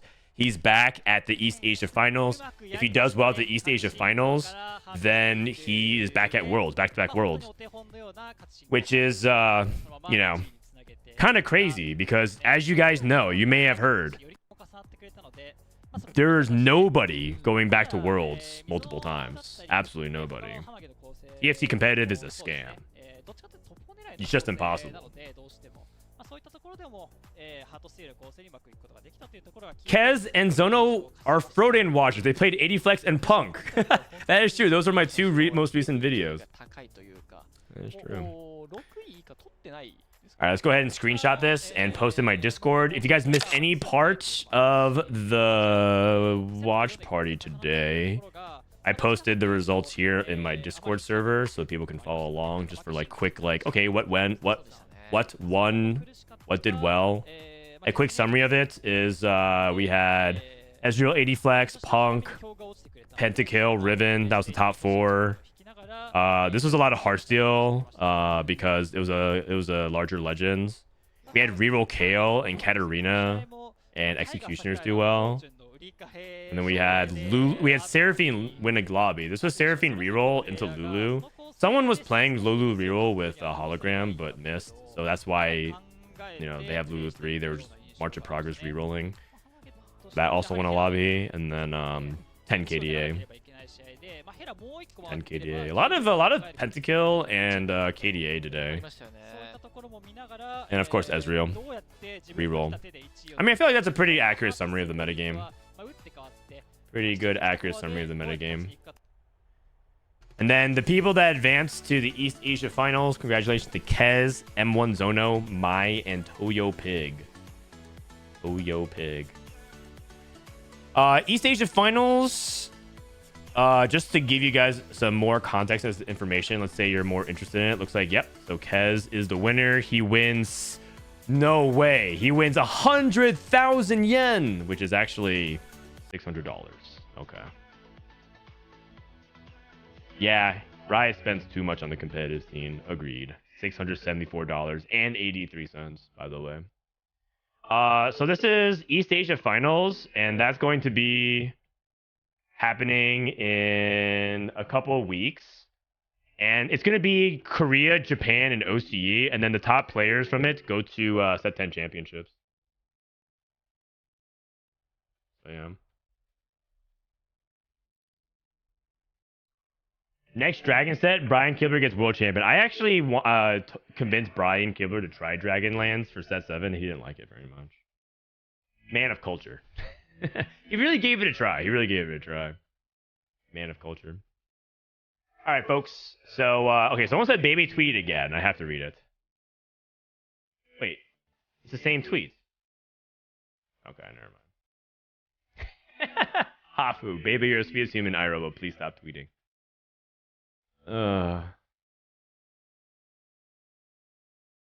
Man, what was it? And since we have different people showing up each world, there's nothing wrong with that, man. You don't want the same rerun. Okay, so we have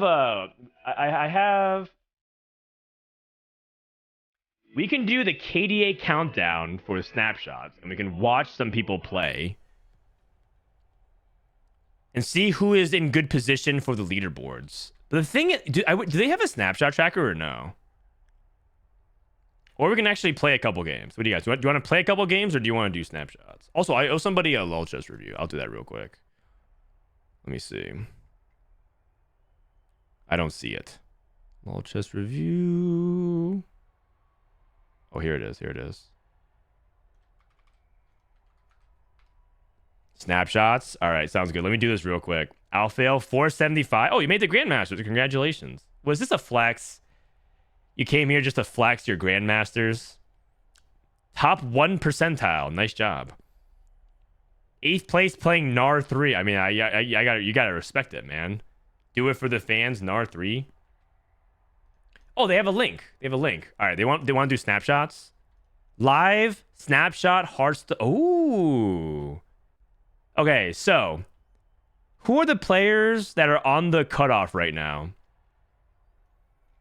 We got XB Mots, Camby Lee, NCTN, Bruce, Newjohn, Shout, DQA. Okay, so we got DQA. So let's hop on board with wherever. I saw DQA was in the game right now. All right, let's spectate. I'm going to keep and then show more and keep anyways and run. This is how you spectate, guys, in TFT now. Spectator mode.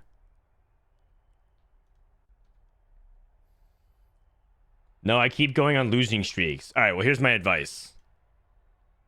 Go top 4. Who are we spectating? We're spectating DQA right now.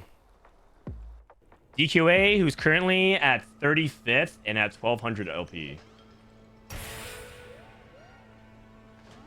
Snapshot watch party or POV DQA 12 number 35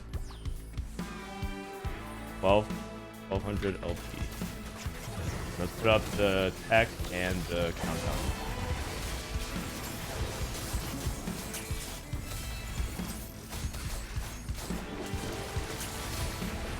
Sorry, OBS is being kind of butthead.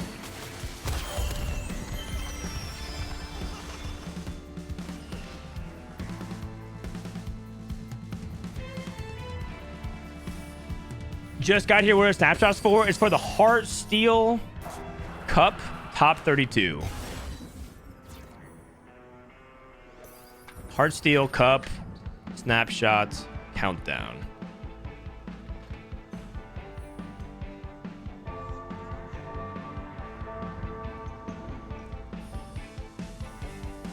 Okay, so we're on DQA's POV. DQA is playing Bruiser Spellweaver. And by the way, if you guys see like good games to watch because there's people on the snapshots, please let me know. I'm gonna go ahead and post a link here.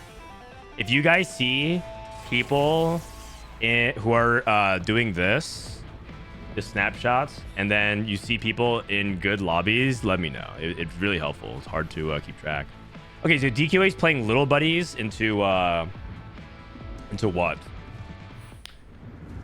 Pentakill. Pentakill is really, really good. I'm pretty sure Little Buddies, Pentakill is like the best use of this augment in the game, right? I looked it up the other day, and it's actually kind of crazy. Karthus, Akali, Viego. Augments. Okay, so it's a 3.92. When you add in the Little Buddies, it's a 3.92 with Karthus, Viego, Akali. But when you play it and you hit Little Buddies, it's like a 3.5. It's actually kind of gross. 21% win rates. It's so good. And this is like no other filters. Just no itemization setup, nothing else. Like just playing that. Little Buddies is really crazy.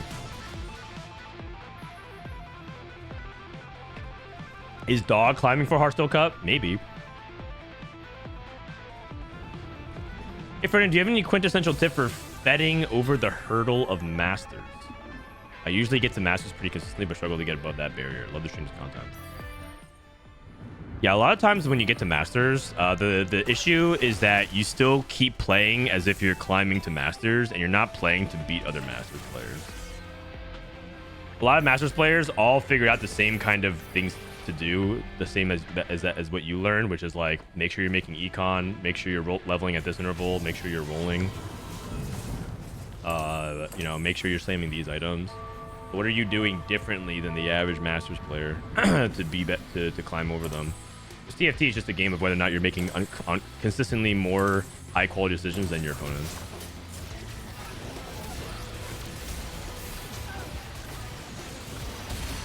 Level 8, 0 gold. We hit Vex too. Vex is the item holder for Karthus. Vex is actually surprisingly not that bad of an item holder. But we need obviously Karthus. He's at 84 HP though.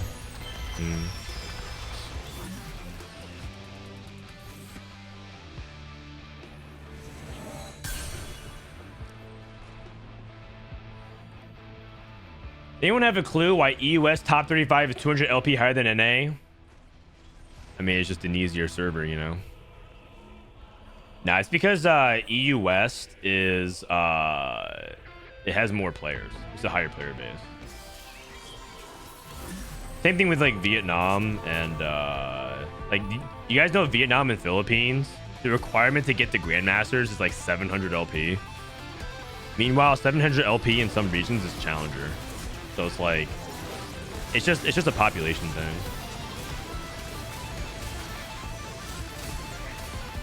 Okay, so we have Vex. Still doing pretty well here actually for DQA. Okay, taking a look at the lobby and seeing what else is going on. Man, I actually am so used to the main broadcast. I gotta spectate around. So Upset Max, is he actually? So Upset Max actually got in through snapshots last cup, but I think he kind of ran it down. Loaded carousels. Actually, also let me change this to not cover the top player name.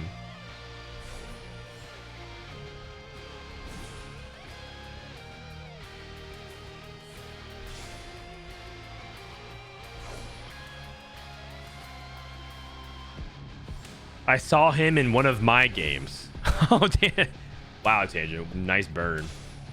If Dog signed up, he'd be right in the middle of the cusp of qualify for day one. Where's day one qualification range? Also, you have to remember, tonight is the last night for people to get there. We're watching Dog's POV, by the way. Oh, Seraphine 3?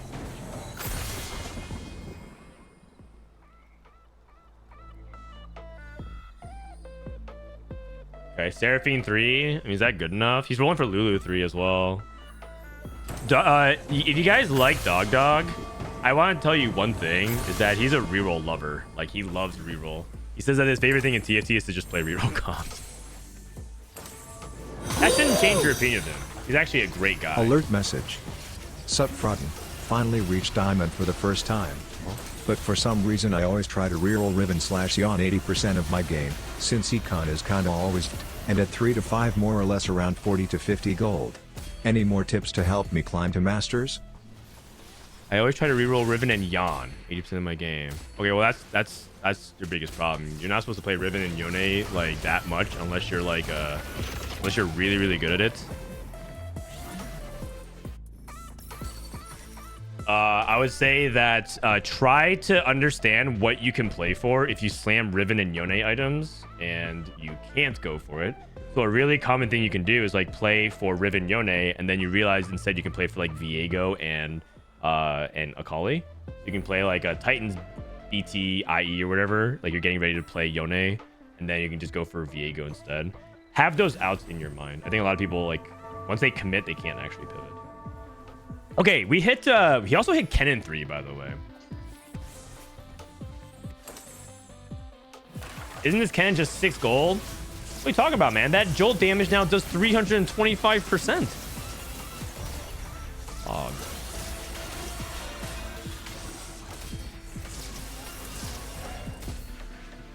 Okay, Echo casts. Nice.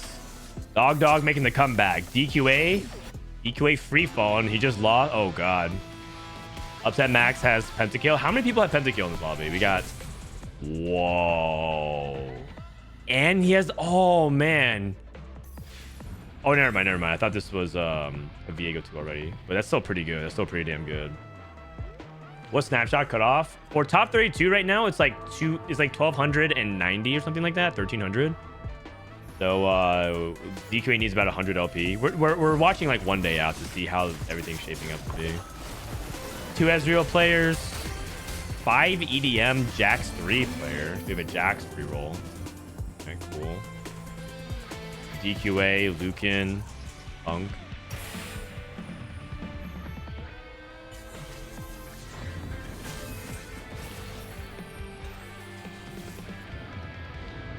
Let me see. What's the current command for Snapshot? Raptor, do you mind changing that command to include the current link that we're looking at? Thank you. Okay, we hit the pentakill Karthus, which is good. Do we have enough DPS to actually get there? Playing Viego 1 and Akali 1. That's hard. Poppy 2. Ezreal. Okay, Karthus cast. Wipes the back line. Ah, there's too many units remaining. Another loss. Dog wins. Okay, who's Jacob Elordi? Like, not the person playing this, but who's Jacob Elordi, like the person?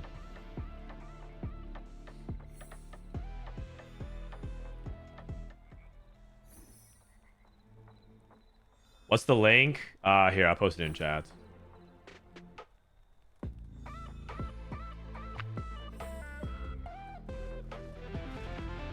DK's still rolling to 0 every single turn. He's playing 4 big shots. Oh, Saltburn. Okay. I didn't watch Saltburn. I only know what it's about.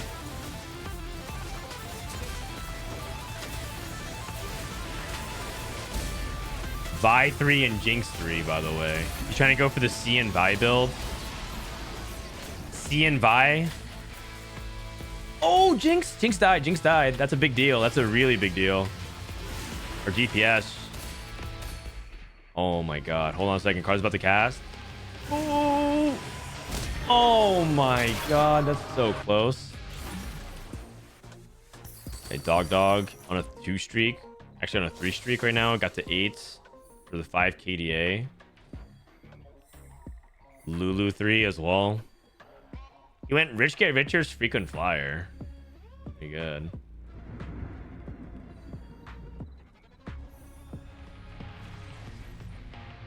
DQA still stuck, but he's not rolling to 0. He's waiting for Upset Max to die. Upset Max, little buddies on 4-2.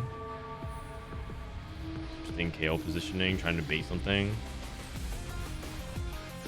Let's go with Dog and see how well the Seraphine reroll can do.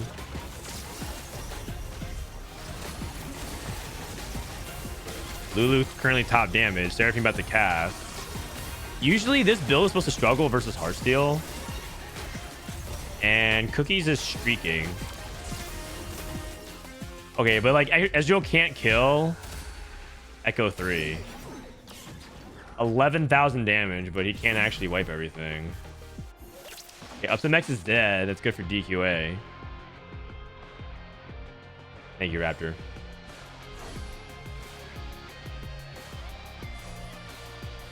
How much damage is this Kennen doing? People are talking trash. Dude, this Kennen 3 is out damaging RE1. What do you guys think about that? Actually, he's not. He's almost out damaging RE1. That's still pretty good. It's his 3rd carry if you think about it. Who beat Upset Max? He lost to the Punk player. Wow. Do you guys want to watch the Punk player? We can see it for a little bit. See how this how the Sister Fister does.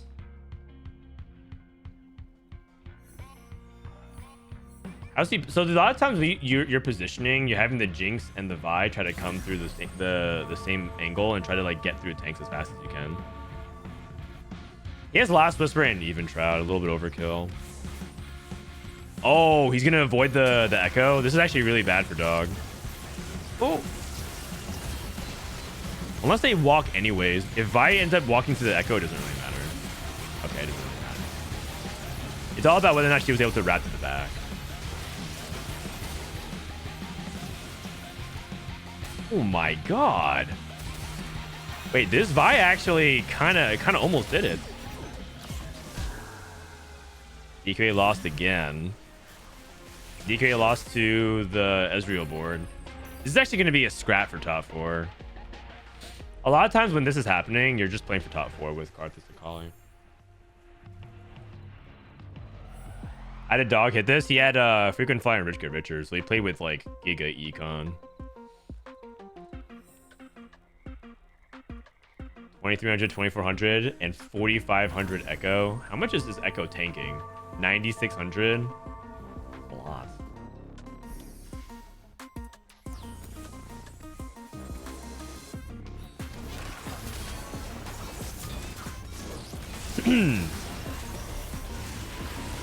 All right. So it looks like Viego's dead. Akali's about to die as well. And I don't think Karthus has a DPS to one-shot this. Maybe? Oh my god, it's so close. But you can't deal with Echo 3. It's actually Echo 3 going to carry this. Because Echo, he's just going to auto him to death. Every single auto is just going to finish it off. Narrow loss. Good loss, but like, you don't really want to be losing here at this point of the game. You want me a refund? Yeah, just refund the LOL chest review.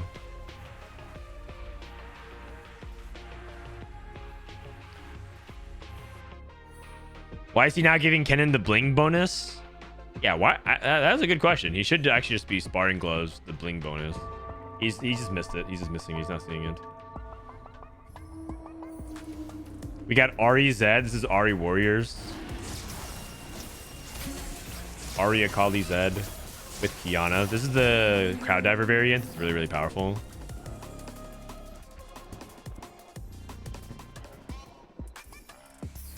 Okay, what does Dog choose here? TG Kennen? Or do you want blue buff Ari? I mean, blue buff Ari sounds not bad. And then you just sparring gloves to Kennen. I don't even think TG Kennen is that important. Dude, put the glove on the Kennen. Put the glove on the Kennen. Oh, man. Young player. Probably a Pantheon item here. Maybe it's Titans. It's definitely not Edge of Night. You don't want to drop the aggression. Oh, Edge of Night on Yorick. That makes sense. But not Edge of Night on Pantheon. I can see that. I mean, Titans is not great on Pantheon either. Make no mistake. I was thinking about third item for him. Wow, this Vi. Does this Ezreal board go bot 4? Oh my god. It's close. It's close. DQA lost again. Is Rage Bait good on Ezreal? Not really. Not really. You can slam it early, but you're not really thinking about playing Ezreal with it. Because if you think about it, Rage Blade is attack speed mana to help generate mana for Ezreal, and his DPS is not really dependent on that. You want him actually to have a lot of AD. AD or blue buff. Blue buff accomplishes what Rage Blade does, but much more efficiently. Okay, this board is kind of cracked. I'd be surprised if you lost. Go to DQA. DQA is the player of interest for top 32 Snapshot.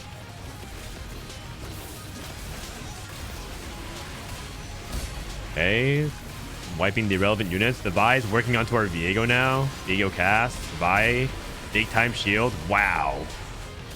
I'm thinking DQA is dead. This Vi is about to just punch this guy back to the Shadow Realm. Oh, is the 5th? Oh my gosh. Dog. You and Dog go way back? Oh yeah. We've known each other for 10 years now or so. It's like been like a decade. What do you think about Ramblin's tweet about Hearthstone? I haven't seen it yet. Kennen's still not gloved. I know, man. 50% damage. This Kennen could be dealing 1,100. Okay, there it is. He figured it out. He figured it out.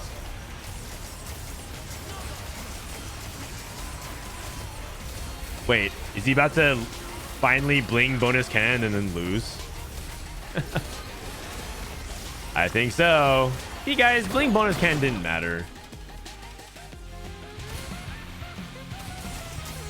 Dude, this Vi build is for real. Also, his augments are really good. Gets to the Fallen, Inspiring Epitaph, Martyr.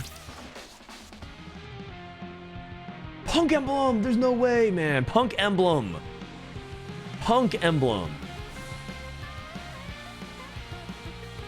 Wow.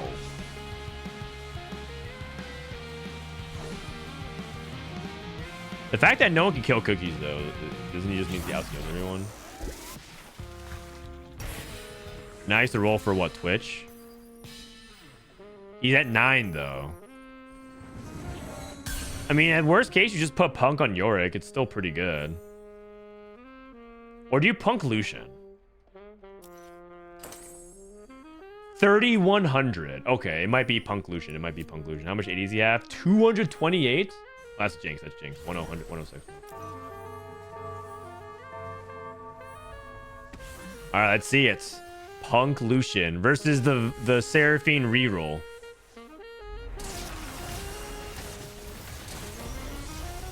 There's a lot of targets to go through on both sides via Lowy and the target dummies. What? No, the game froze? Wait a second. Riot! Dude. Oh my god. Okay, I guess I just exit. I guess we don't know what happened at the end of the game. Did the game itself freeze? No, I mean I could click around. It's just spectator mode because I can click around and see what happened. All right, who won? Who won? It's actually so sad. I know. All right, so that's kind of like a glimpse of what we could do for Snapshot Party. So let's go ahead and look at who else is at the cutoff range. So DQA, oh, he's at 1242. But we could watch more of that POV. Let's see. Who else is playing? Asa is climbing. Solus is climbing. Replay. Oh, Replay is at 1112? Well, that's really interesting. Okay. Go ahead and spectate some other games from North America. I'm going to do one or two more and then call it for tonight. This is a little like warm up to make sure we know what we're doing. Cam at 13. The cutoffs is like what? This is actually pretty decent. New Johns and Cambuli playing. 1200, 1100. Interesting. A lot of GM. Wait, where are the challenger players? No one queuing it up? Is everyone sitting, man?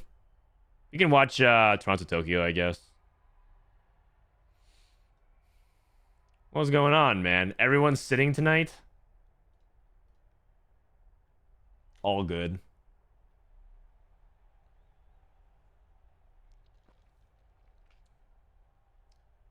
So the cutoff is like around like 1300 LP or so, right? H24. How do I want to showcase this tomorrow? The cutoff is like 1300 LP. I need to show. I maybe need to update it for your text file. Maybe I'll update it via text file or something like that.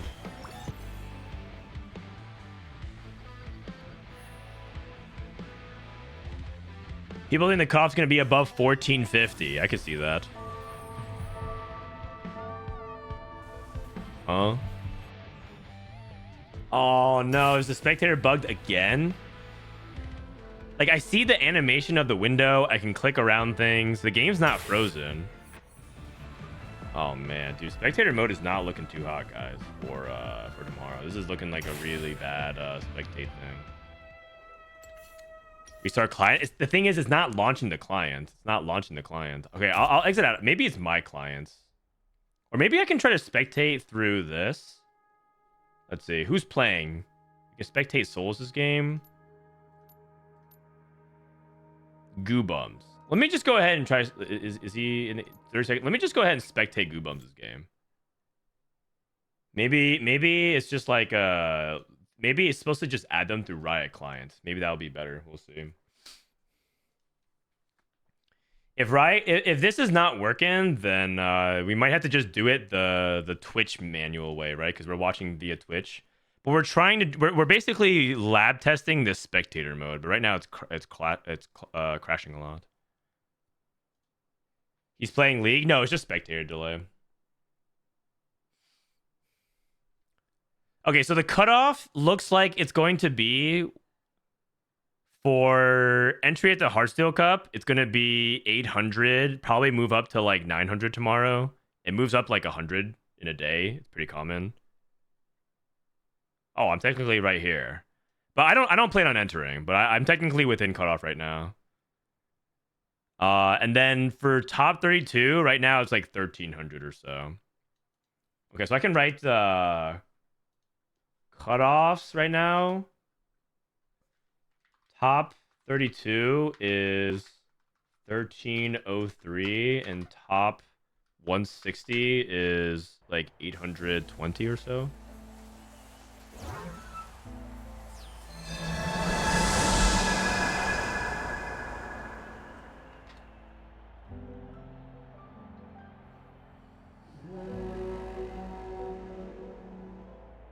Way too dank? Oh, sorry, guys.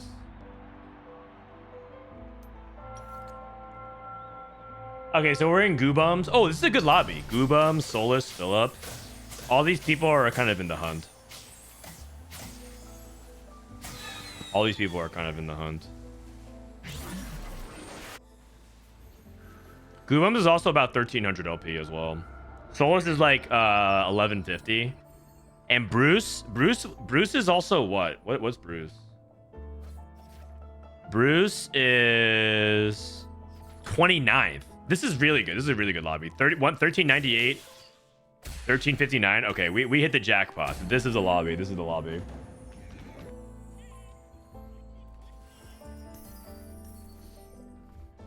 Man, Soju's 30-hour stream for 500 LP gain is pretty nuts. I mean, it really puts into perspective like how insane he did, right? Because now he is just sitting for Heartsteel Cup.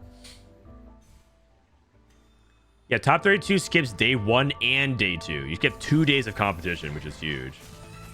If you're trying to survive to day number 4 and you start in day 3, it's just huge. Disco Star for Emperor. Solus. You know, Solus was in my chat trash talking me earlier. He was calling me a fraud. I'm down for him to put up results. Let's see it. Let's see it. He was in my chat calling me a fraud. Coming on my home turf. Let's see what he's got.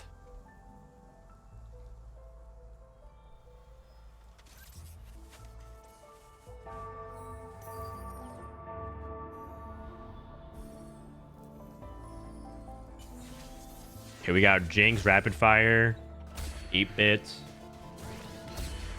Mosher Vibe. Bruce is interesting to me because he made it through Snapshot. Oh, Bulls can make 10. But he doesn't want to sell his Heartsteel units. He didn't want to sell his Heartsteel units 2, 4, 5, 6, 7, 8, 9, and he didn't want to sell his cannon pair. So he didn't even make 10 on the gold opener. Caretaker's ally into Garen. He can get Garen too. Wow, look at that. Garen reroll. Do you guys know the Garen reroll tech? How many of you guys know the Garen reroll tech?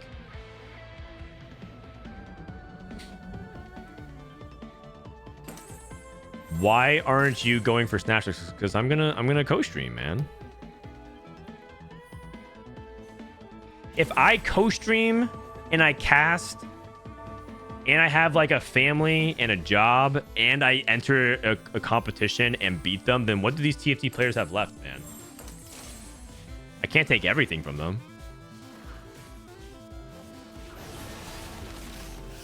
The reroll Garen tech is you reroll him with Kale and you play Sentinel Kale.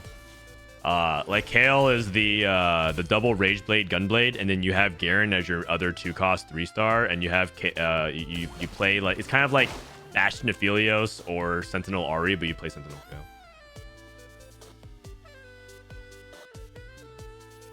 Kale.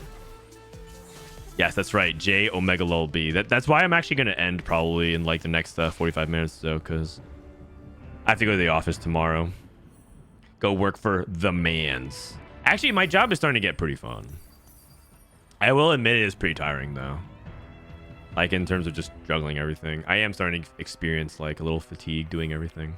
You take super fans? Yes, because you play super fans in the mid game, and then you eventually sub out of it and you play 6 Sentinel with Mordekaiser, Kale, and then depending on what Kale's traits are, if you get pentakill, then you don't need anything else.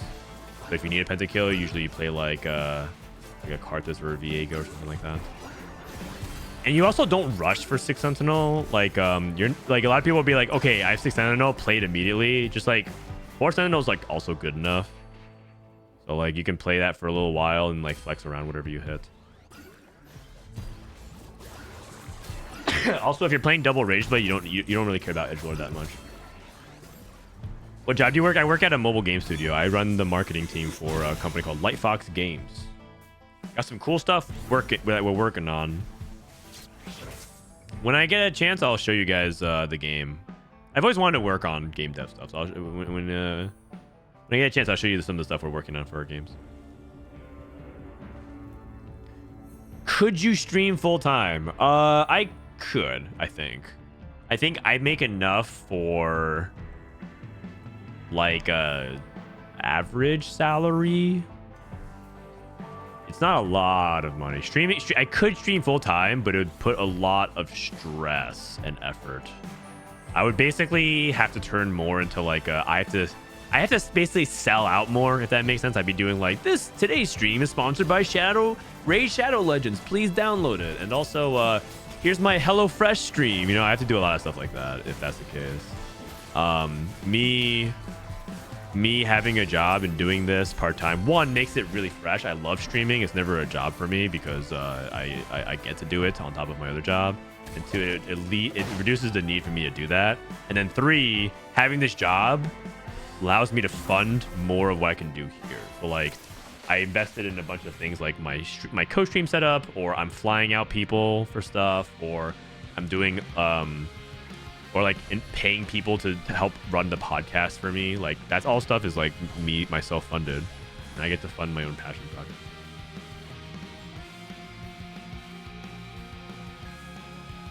Hello, you are fresh. Thank you, Danimal. I'd watch a Frodan Manscaped stream. I mean, I do groom myself. That puts me in the upper percentile of gamers, does it not?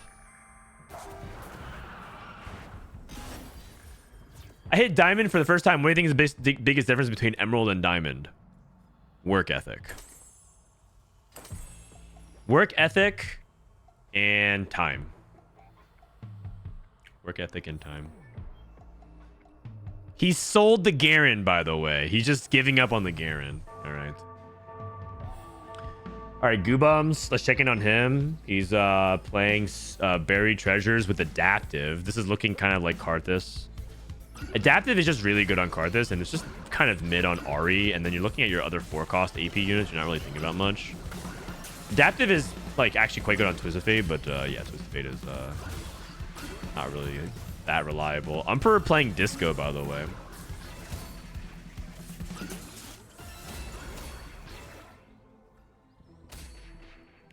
I mean, in reality, I'm pretty sure that the difference between Emerald and Diamond is very, very slim. Because the fact remains that if you're an Emerald player, I think you're more than capable of getting a Diamond. I actually don't even think there's much of a difference in terms. And that's not to make Diamond players feel bad. I'm saying that I think Emerald players have it in them to get to Diamond. Because the same things that you use to get the tactics you get to Diamond, Diamond players just do it a little bit better than, just clean up your play a little bit. Okay, getting a more bigger scope of what's happening here. So Tiny Titans. Looks like we have a cat reroll potential here. It's country, but he's going to try to go for the cow diver. And then Philip is lose streak. No, he's risky moves. Oh, he is lose streak. Lose, win, lose. Spoils of war. He has Nashers, tier. I hope he plays Ahri. I think Ahri is actually very good.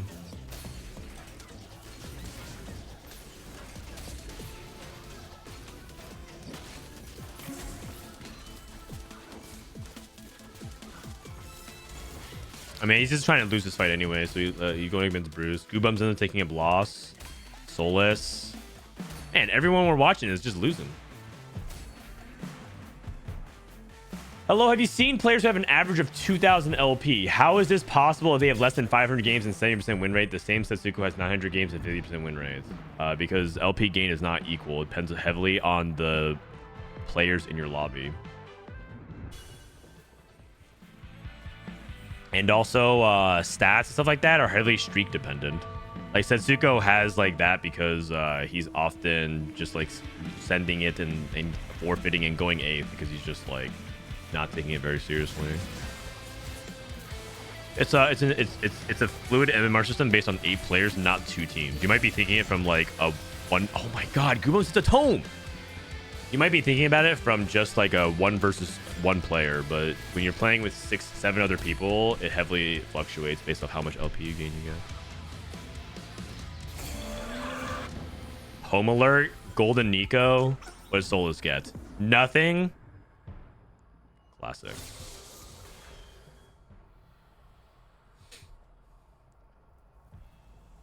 Between ranks, what do you think is the biggest gap then?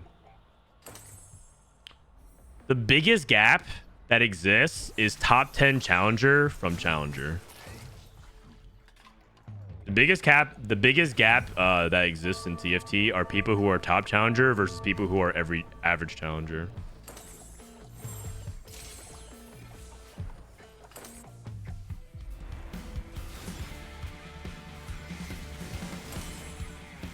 A lot of people don't really understand how hard it is to be at the top of the ladder until they really do it themselves. And you might get there once or twice, but to get there every single set, there's a reason why players develop such an ego in TFT. Because like for people who actually like follow TFT, like and are kind of like somewhat confused by how every player seems to act a certain way, it's not just random, right? It's not just happenstance that every TFT player develops a major ego for getting rank 1. It's because they go for it and they recognize how difficult it is.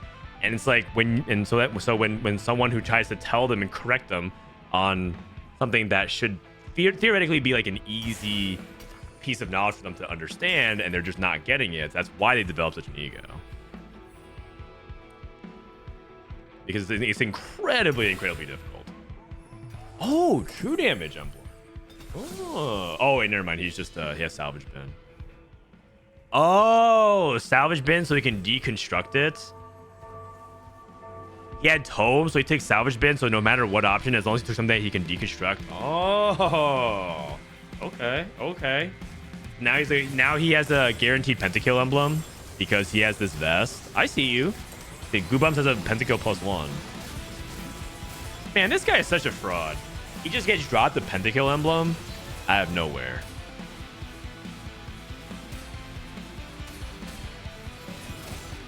Bruce, Quicksilver, Giant Slayer, Tiny Titan's last stand.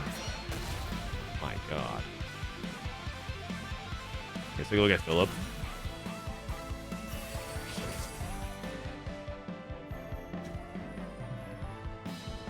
It's like a college scholarship versus gold medalist. That's a little bit of an extreme example, but I would say that the reason why the gaps are so hard to notice is because people stop thinking about challengers individually between ranks.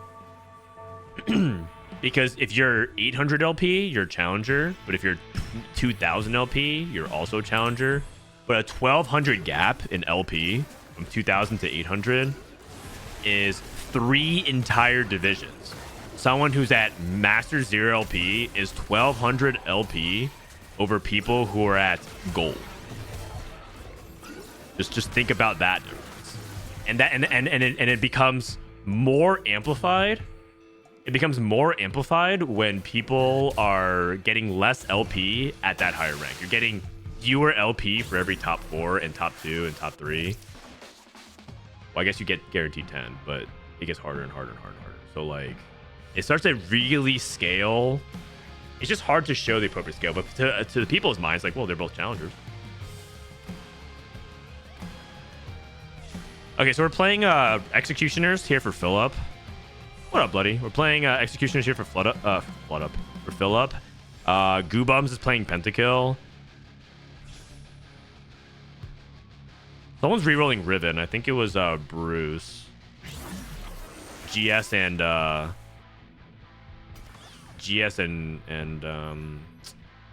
Quicksilver, and has a Riven 2 on the bench. Emperor.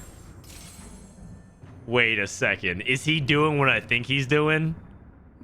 No, he's not playing Disco. He's holding Spellweavers on the bench. But this is oh, he's playing Twin Terror. Oh, Twin Terror Lulu. Oh, I'm kind of down. Twin Terror Lulu sounds pretty fun. Pretty cool stuff. Okay. And we have reroll Katarina. This lobby is actually kind of cool. So what is Solus? The king of frauds. What's he gonna do, huh?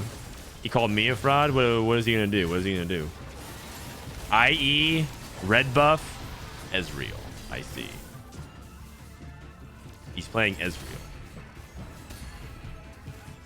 AD Flex. Yes, that's right. He's playing AD Flex.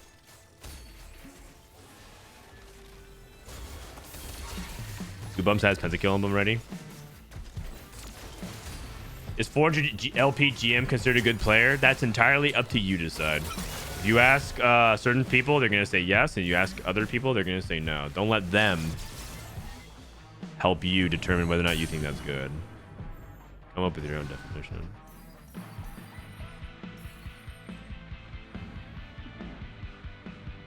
Okay, so Philip is pretty far away, but if he can sell this and hit a Executioner Vex, he's actually kind of close.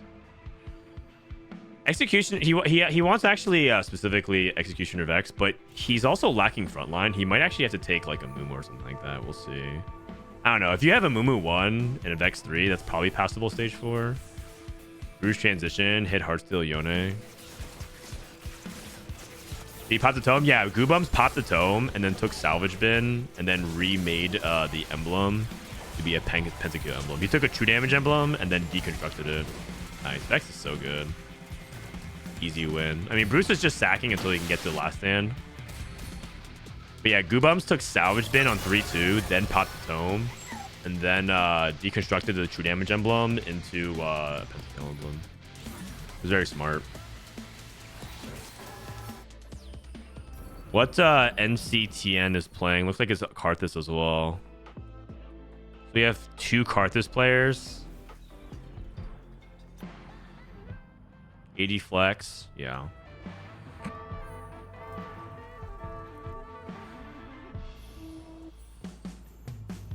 That's too diplomatic of an answer for what? Considering a good player?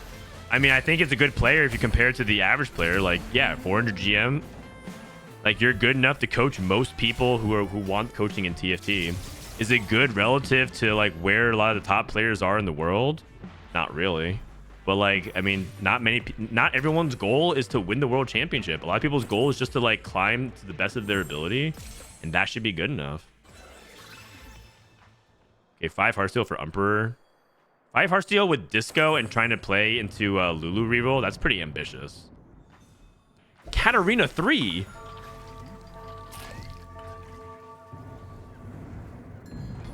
Let's see if Kane 1 or Katarina 3 will get the edge on this one. Oh no. Yeah, this Kane is just dead. Uh-oh. This is not looking good for Solus.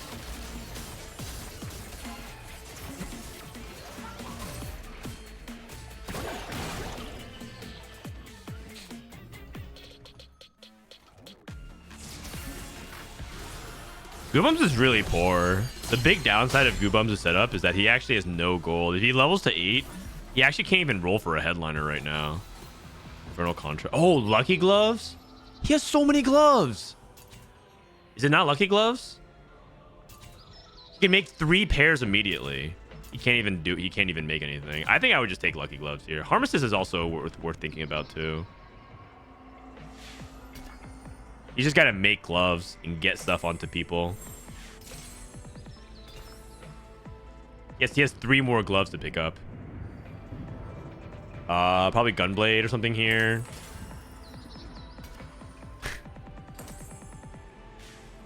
He's picking up 1 glove at a time.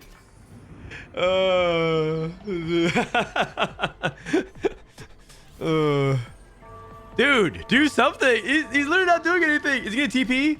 He's so lucky, man. He's so lucky. He was gonna TP. Oh my god.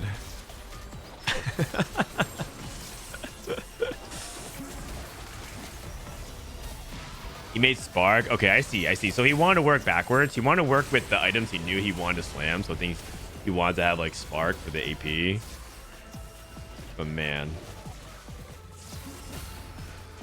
Going up against Twitch 3 from G Guthix. Umper taking a big time hit. He's just getting pressured by things like the cat. Oh, that is not. This was not a clean transition turn. Looks like he missed. He's rolling for Lulu 3. You should just roll, man. Just roll. I want to see the Lulu 3. Show it to me. Okay, come on. Echo 2's not bad, but we need a hit.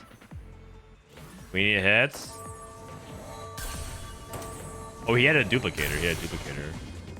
Okay, so he rolled so he can hit everything else. I missed that. Philip hit Vex 3. He's playing Executioner Vex. That's exactly what he's looking for, and he hit good enough front line. Oh, close. Twin Terror, new recruits. Solus playing 5 Heartsteel, 3 Big Shot. So he hit Ezreal, but his front line is really, really bad.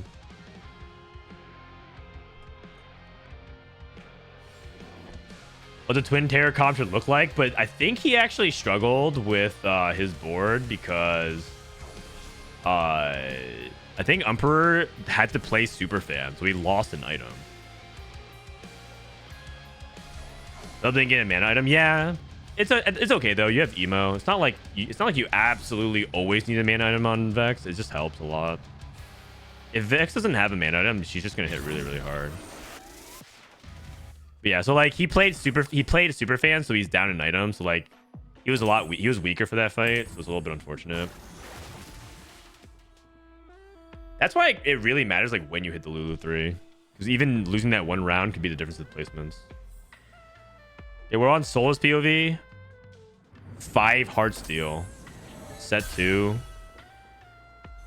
So he's just greeting more Heartsteel. This Jazz value is pretty minimal, 6%, but for him, he probably feels like it's better than nothing. Not like he wants to play like a Zac 1. He has Unified and a Harm Assist. His augments are good. Solus's augments are very good, I think, for combat. He has 2 good combat augments.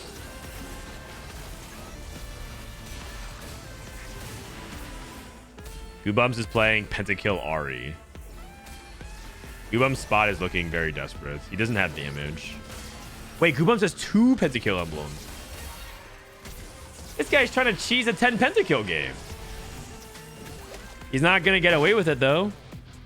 He has no econ. You have to get to 9 to play 10 Pentakill.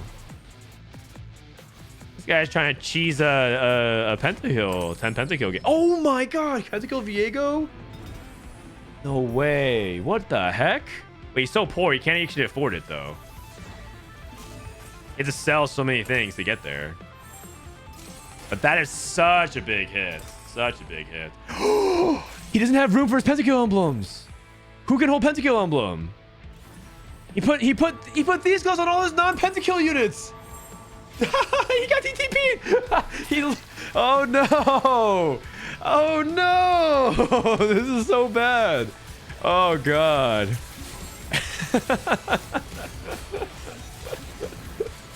Oh, that is so unfortunate. And my god, he's flowing so many items. Dude, he has 3 item-based augments. Items, and more items. Oh man, that is not good. Okay, Lulu, stabilized. Want to fight? 2 hyper pop. The real sauce of this comp is when you're able to get Ziggs. If you're able to get Ziggs online, it's really good. Also, I don't even know if you want to play the Seraphine. I think maybe 2 Ahris might be better, but I'm not entirely sure. Philip has cleared stage 4 pretty well with the Vex 3. Poly pair looking to level to play Arthas. Ooh, a Mordekaiser 3. That's kind of cool. How much AP does this Mordekaiser have? For those of you people who don't know, Mordekaiser, he's really rare to play around, but his headliner effect is scaling infinite HP. When this ability kills, permanently gain 1% ability power, 13. It's not a lot, but it's just cool. It's just cool. So Cat 3 and Mord 3 dominated stage 5 or stage 4. Bruce rolling for Riven 3. He's 1 off. He hits. Okay, he's in a good spots. Solus hit Z2. Transitioned out of 5 Heartsteel. Looks like his Heartsteel gave a Goldmancer. Sorry, there's a lot going on in this lobby. There's like 5 players here, 6 players playing for snapshots. I'm trying to follow all of them. It's kind of hard. I probably should just focus on like 2 or 3 instead of like 5 of them. Riven. Oh god, Riven's to the back line. Oh, she almost cast it again. But he has last stand. He has last stand. Okay, Guubums.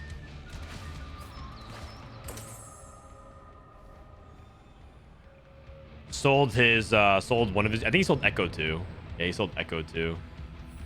Now he's just stuck here with another emblem that he can't use. Emo Poppy. I think Guubums just bought 4. I think this is a Doom spot. 6 Executioner contested by Philip. Also probably bought 4. I think Umper just hit like kind of too late, but like he got everything online by 4-5, and that's a little bit too late. This is theoretically a good matchup though. Riven versus Lulu, Twin Terror should theoretically be good for Lulu, but this is, I don't think this is actually like, well, he doesn't have last stand, I guess. So he might win this fight. Actually, he wins this fight very good. And Bruce cracked last stand in 2 turns. It's a good matchup. Lulu's actually, one of the things that Lulu's really good at is dealing with melee carries. She's really good at dealing with Yone Riven.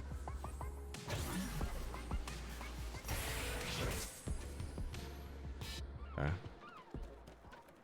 So if you can get to 9 and find a Ziggs, and you play double Ziggs, oh, it is the juice. You play Ziggs, Lulu, and you get the Hyper Pop quartet going. It's so nice. It's so nice. Hey, Guubums transitioned out of KDA. Playing on this.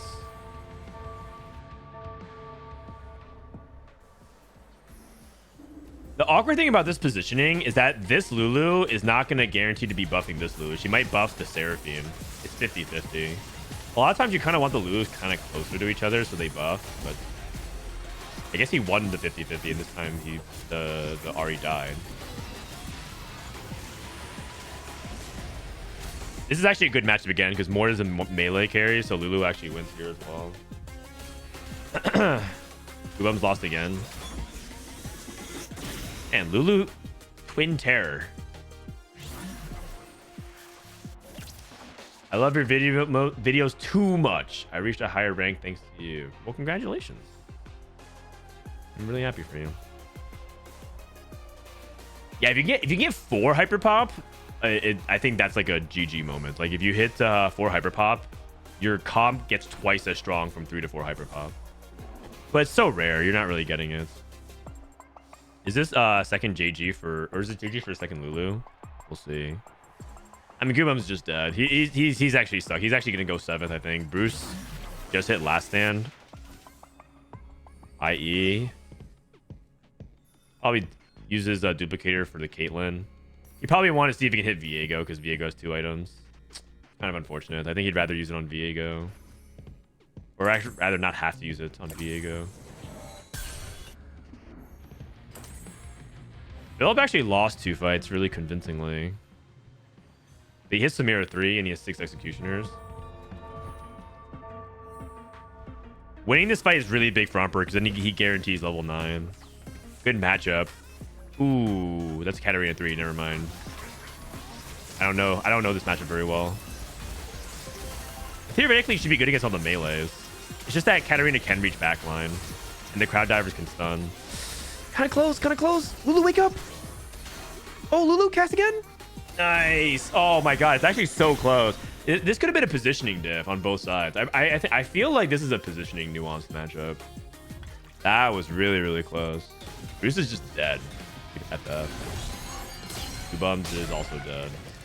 He got dropped home, salvage bin, pentakill, and then just got so dizzy and just died. Ziggs 2. Solus hits a Ziggs 2. Hold on a second, man. This Solus guy is kind of a beast. Rolling for Evelyn 3, by the way, just as a random thing. Umper is not moving his positioning, by the way. He's marked himself as a as a person who doesn't move reposition. Just keep that in mind. Whenever you're going against Umper, this guy just does not reposition. Or maybe it's 10 head because he knows people expect to reposition and he doesn't. I'm making a mental note. Next time I'm going up in against this guy doesn't move. Oh my god, Lulu?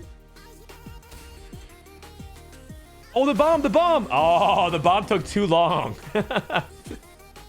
and now he gets to 9. If he can find 1 Ziggs, his board strength increases immensely because 2 Hyper Pop goes to 3, and that extra attack speed and mana is huge. It's because of the KDA. Oh yeah, no, I understand why. Repositioning is really hard with the KDA, but he's not even like switching sides or anything like that. He's not switching his front line. He's just keeping it kind of generic. Okay, so the 3 players that we're looking at are Solus, Philip, and Emperor. Philip is trying. I think if Philip gets like a first, he's kind of like in that top 32 range that people expect. That's a Ziggs. That's not his. He's looking for a Kali 2 and Karthus 2. He gave up on... Actually, no, he has a move 3. Never mind. Oh, big. Because Kali's holding 2 items. I mean, I think you sell Kiana here because I want to play another Guardian. Damage item. He has anti-heal. Maybe Card Breaker. Gunblade. Going up against Solus. Zed. Oh, man. This Zed is so scary. Edge of Night and Death Defiance. What the heck? Solus's cash outs have been so good. Oh, the Vex. The AoE. One more cast. Oh, that was actually close. Emperor lost. 6 HP. This is actually really bad. He has a couple of bad matchups in this pool. He's going up against Solus guaranteed. This is a bot 4. It's like the 1 turn, the 1 or 2 turns makes the diff. The 1 or 2 turns makes the diff. Because if he had a little bit more HP, he could play for top 4. But he's going up against Solus. This is his worst matchup.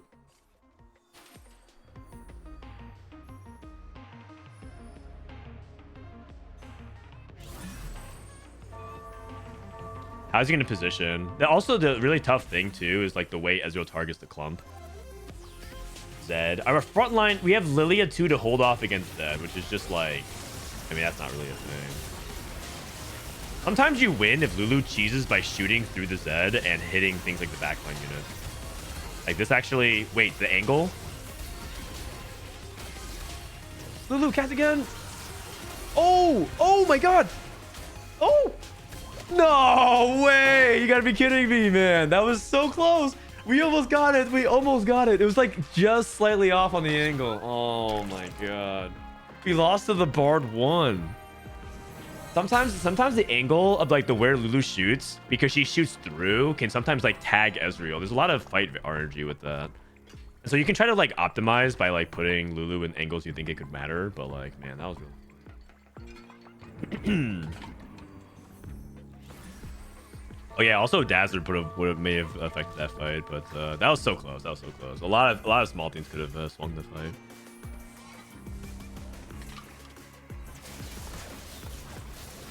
Juice Yone, Juice Zed, Juice Cat. What the heck? She's like completely pocketed. Like everyone's perfectly blocking for her, and now she's just drain tanking Ez.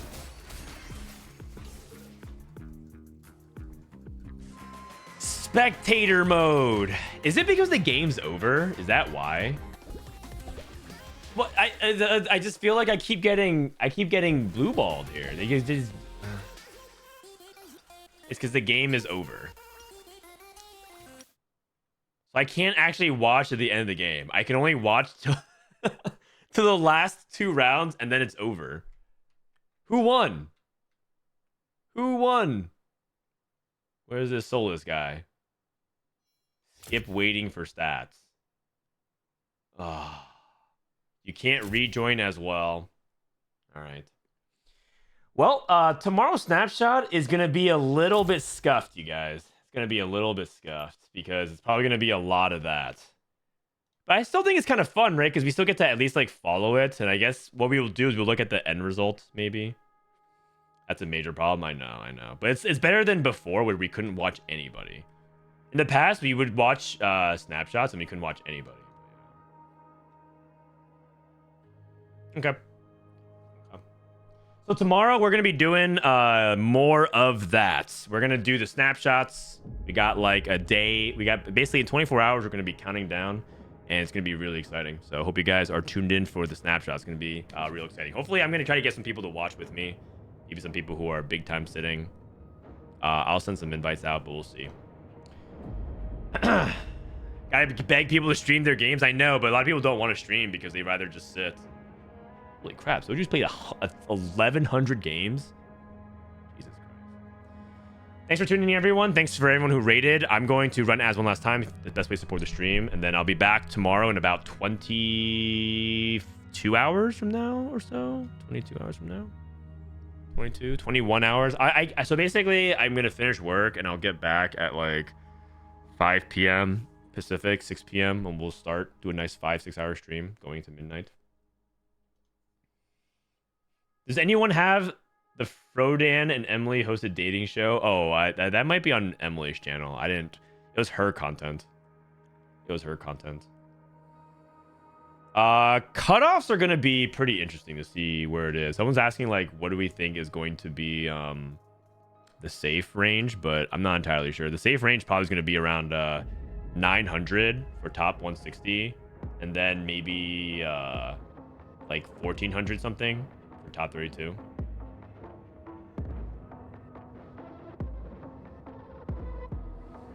Thanks for your content. Thanks for tuning in, guys. Thanks for tuning in. It's always fun. It's always fun to do snapshot stuff.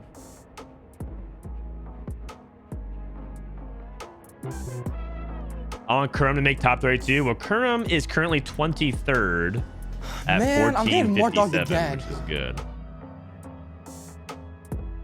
Right now, top 32 as of right now. Bye, Uncle J Cho. Thank you for the prime. J Cho. Oh, you're J Cho's niece or nephew. Awesome. Setsuko, Malala, Spencer, Kai Wang, Precedent, Rain, Wajan, Dish Soap, Kyvix, Akil, Soju, Socks, Roby, Dank Memes, Casper, Protect Scroll, Forsen, Gria, Appies, JD, Pitsy, Robin, Kurum, Ripple, Jupsa, T-Lides, DPay, Philip, Bruce, Cam, MCTN, and Newjon. The new people who didn't make it through Snapshot last event was MCTN. I think Cam did. Jupsa, JD, Gria, Protect Scroll, and Dank Memes, I think. Actually, Socks didn't do it either. Socks actually played day one, I think. Yeah. Who's Kai Wang? He's his username used to be Liquid Art.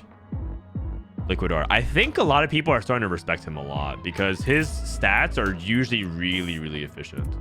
His second profile is Liquid Art, and I think it's probably like 1,000 LP or something like that.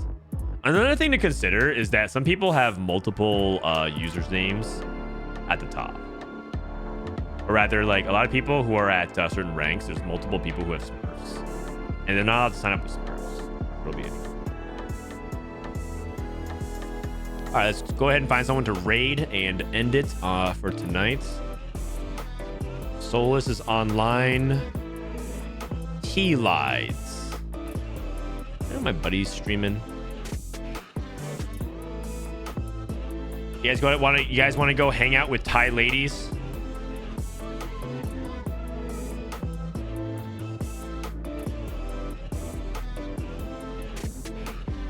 He's climbing for snapshots, so go ahead and lend your support. Everyone's favorite Mormon. Mormon mode. Stay safe. I'll see you guys tomorrow. Peace.